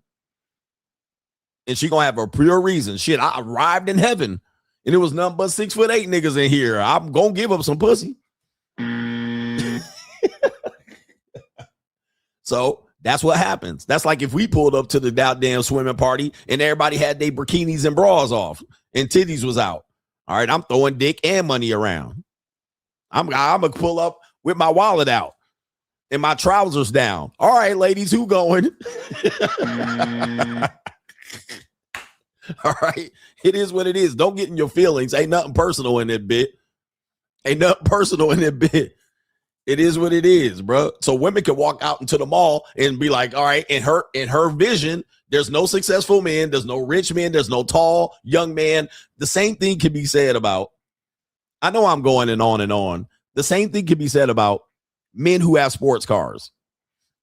Now, women aren't really appealed about sports cars, but if a sports car pulls up, women have learned to be disappointed by this. What happens if you pull up in a Ferrari, a Porsche, a G-Wagon, anything, a Ferrari, a McLaren? What if women inherently learn to not even pay attention to that? What they've learned is it's more than likely going to be an old nigga, a Corvette. It's more than likely going to be a nigga 40, 50, 60, married, divorced, a big ass nigga wearing jean shorts, and he got a big pregnant stomach, and he got his hair receding. She inherently knows that it's a 95% chance it's going to be an old ass motherfucker in that goddamn Corvette. She already knows that, so she ain't even going to pay attention. What she would love to have is a young, tall ass, successful young nigga pull up there. Now she going to possibly pay attention. Right? And if her experience was that most men who have cars like that were young, successful, rich niggas around the age of 28 and 30, okay, she would pay attention to more of those sports cars. But she already knows some nigga in a Porsche, that trends to tend to trade older. All right, so she like, yeah, nigga, yeah. And she know a tall nigga can't fit in the goddamn McLaren or a Ferrari or a Lamborghini. So nobody over 6'1" fitting in that bitch. So she know it's a midget nigga, a sawed off nigga, a nigga out here overcompensating for his height. Ain't no 6'5" nigga in no McLaren. Ain't no 6'5" niggas in the goddamn Lamborghini. Right? 6'5" nigga can't squeeze up in that bit. It's gonna be a short nigga. It's gonna be a little millionaire nigga, little Napoleon complex ass nigga. All right, look at this little nigga overcompensating for his height. Same thing with big ass trucks and big wheels. All right, I got my big truck and big wheels. White girls be pulling up to the side of the truck like, yep. Then they see my black ass in there. They be like, oh shit, drive off. But they know the taller the wheels, the taller the truck, the littler the nigga. It's going to be a little white boy come out with his elbows out like this, shaking a jar of creatine, coming out there 5'6", out that big ass truck.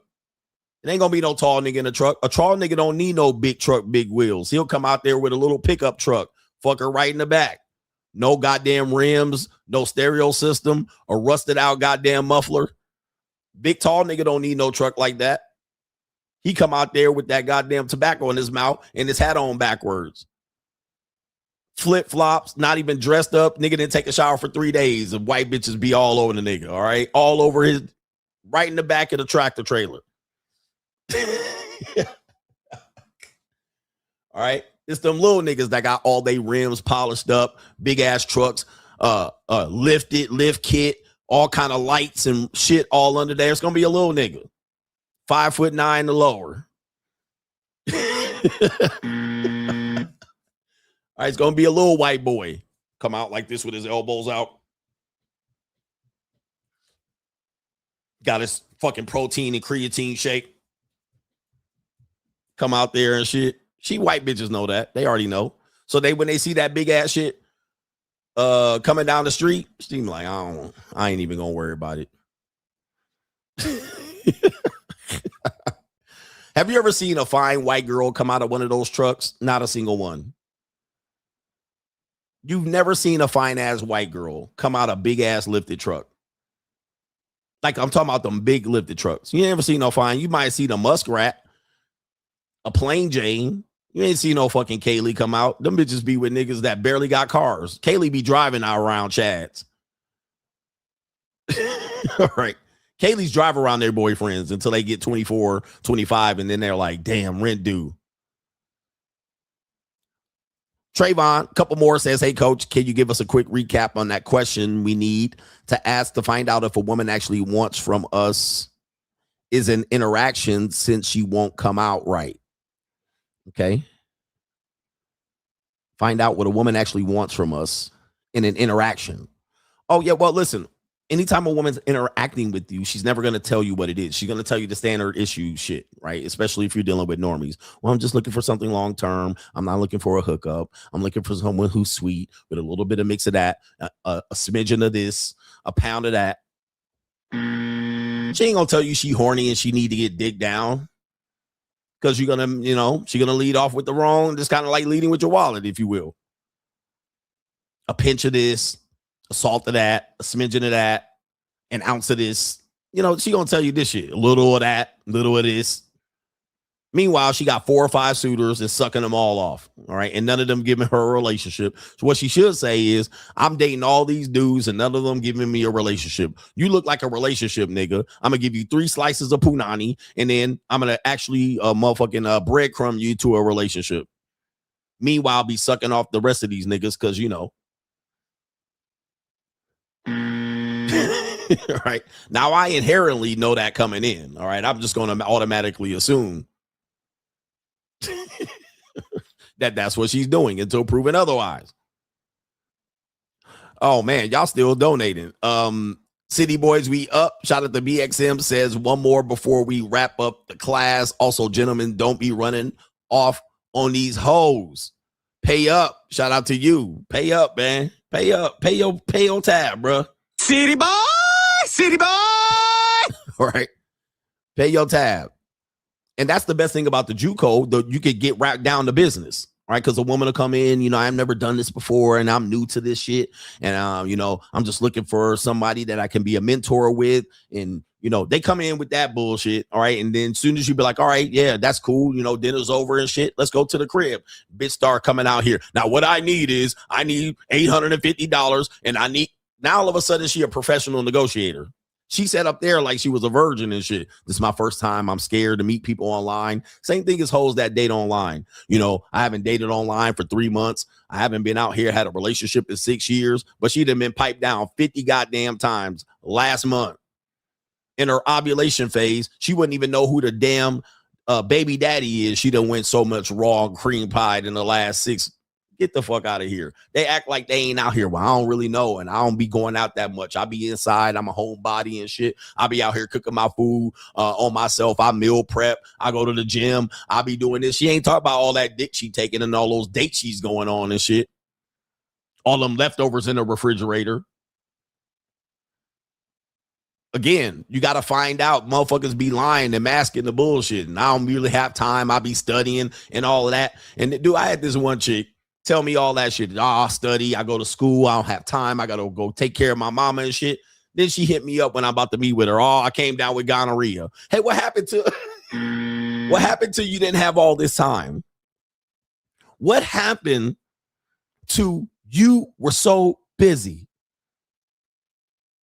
You kept telling me you were busy and studying and going here and going back to school and commuting. And now all of a sudden, when I was about to come down and meet you, I didn't call gonorrhea 6 days ago. Then I went through a bout of antibiotics and it didn't knock it out. So I still got a discharge. Oh, nigga.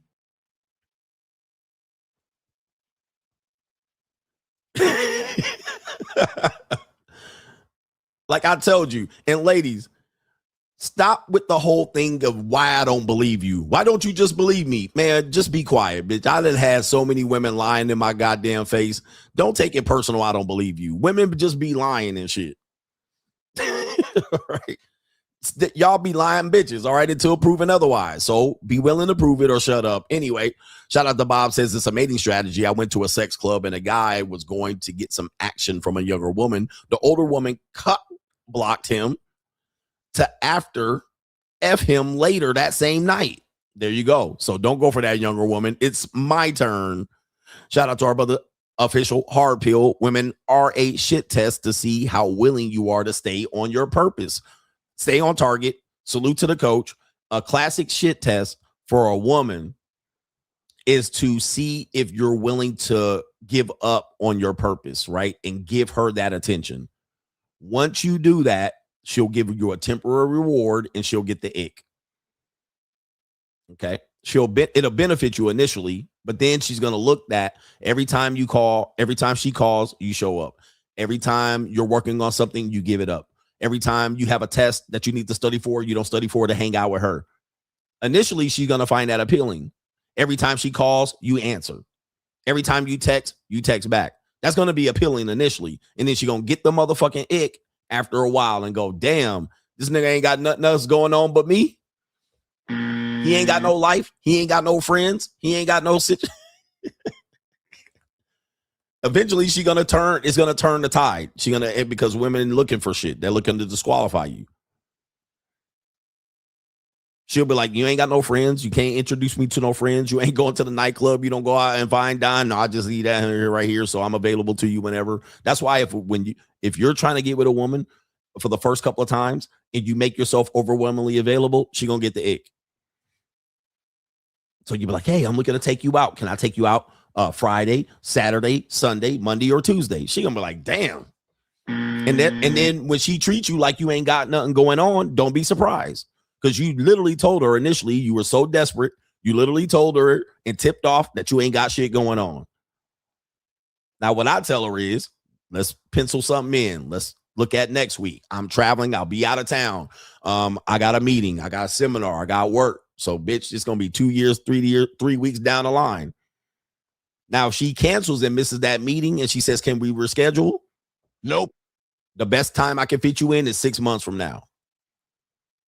You ain't get in the back of the line. You in the back of the line. Oh, I'm sorry. I just, something came up. Some more dick. All right. That's what came up. A different dick, a better dick.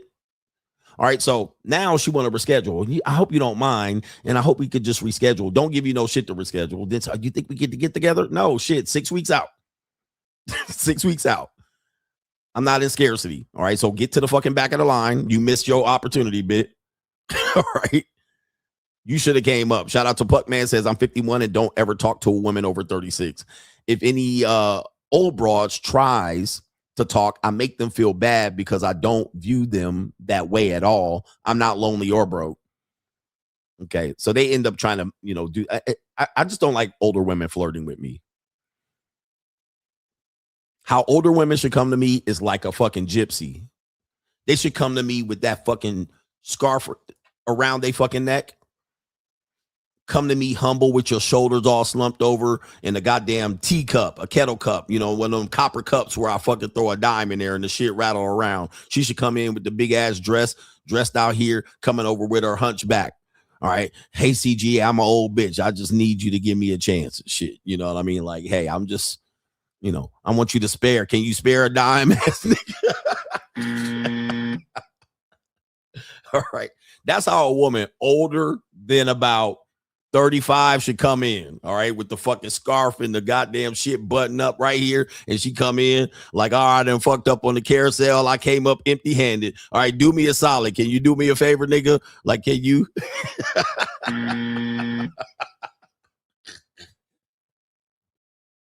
All right, that's how you coming in with that shit tied under here. I come over and fold your socks and you can have your ways and take liberties with me whenever you want. You know what I mean? And when the young hoes come over, she'll just go in the maid quarters and shit. I'll just sit over here and let you finish up with them young bitches. All right, I don't need nothing extra. That's how an old woman should come up. In my opinion, that's just me though. I don't know.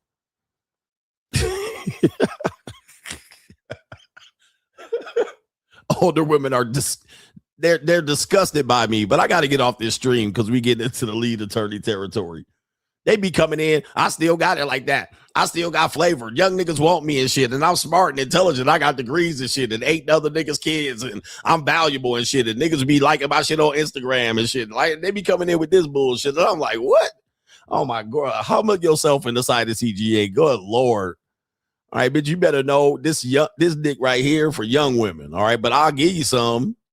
Don't make me jump through no motherfucking hoops or hurdles. Don't give me no problems. Mr. Travolta says you're spitting too many facts. Take my goddamn money. Shout out to you. And we end it with a sponsorship. Shout out to our brother, Mr. Travolta. Are you Hey, Mr. Travolta. Right. I'm rich. Single mother, same thing. Come in humble. I'm ready to submit in front of the God CGA. All right. Come in humble, bitch. Come in humble. I might help you out. I might find a room for you and shit. I might find a place for you to iron my fucking shirt, socks, and drawers. All right, come on, bitch. I'll take care of it, you know. I don't want you out here being an old maid and shit and out here struggling and striving and scrambling and scraping for shit. I'll take care of a bit. All right. But she come in here, take her to the fucking restaurant. She want to put her glasses on and shit. She like, all right. She try to sneak them out of her purse. She be like, all right, looks like they got the French onion soup. All right, nah, baby. Hey, if you put your glasses on the edge of your nose and then I start talking and you be like, huh? Oh, yeah, I like the French onion soup. I like the French dip, too. And the shrimp scampi. Yeah. And she got to put the cell phone light on the goddamn menu.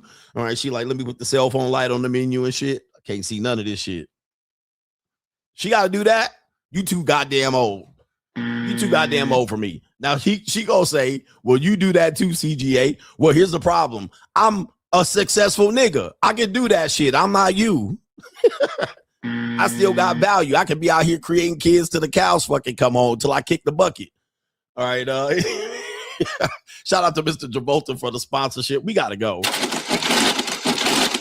Oh, by the way, ladies, the way you prevent that is I tell you where we're going to meet up and you get the menu online and you have your order already set. All right. Before you see the menu. All right. And that's how you beat that. All right. Don't come in, put your goddamn spectacles on and then expect me to be out here horny and aroused. All right. You just lost horniness. I just lost a little bit of horniness looking at them glasses on the edge of your nose. Shout out to the coach gang. We out of here. Peace.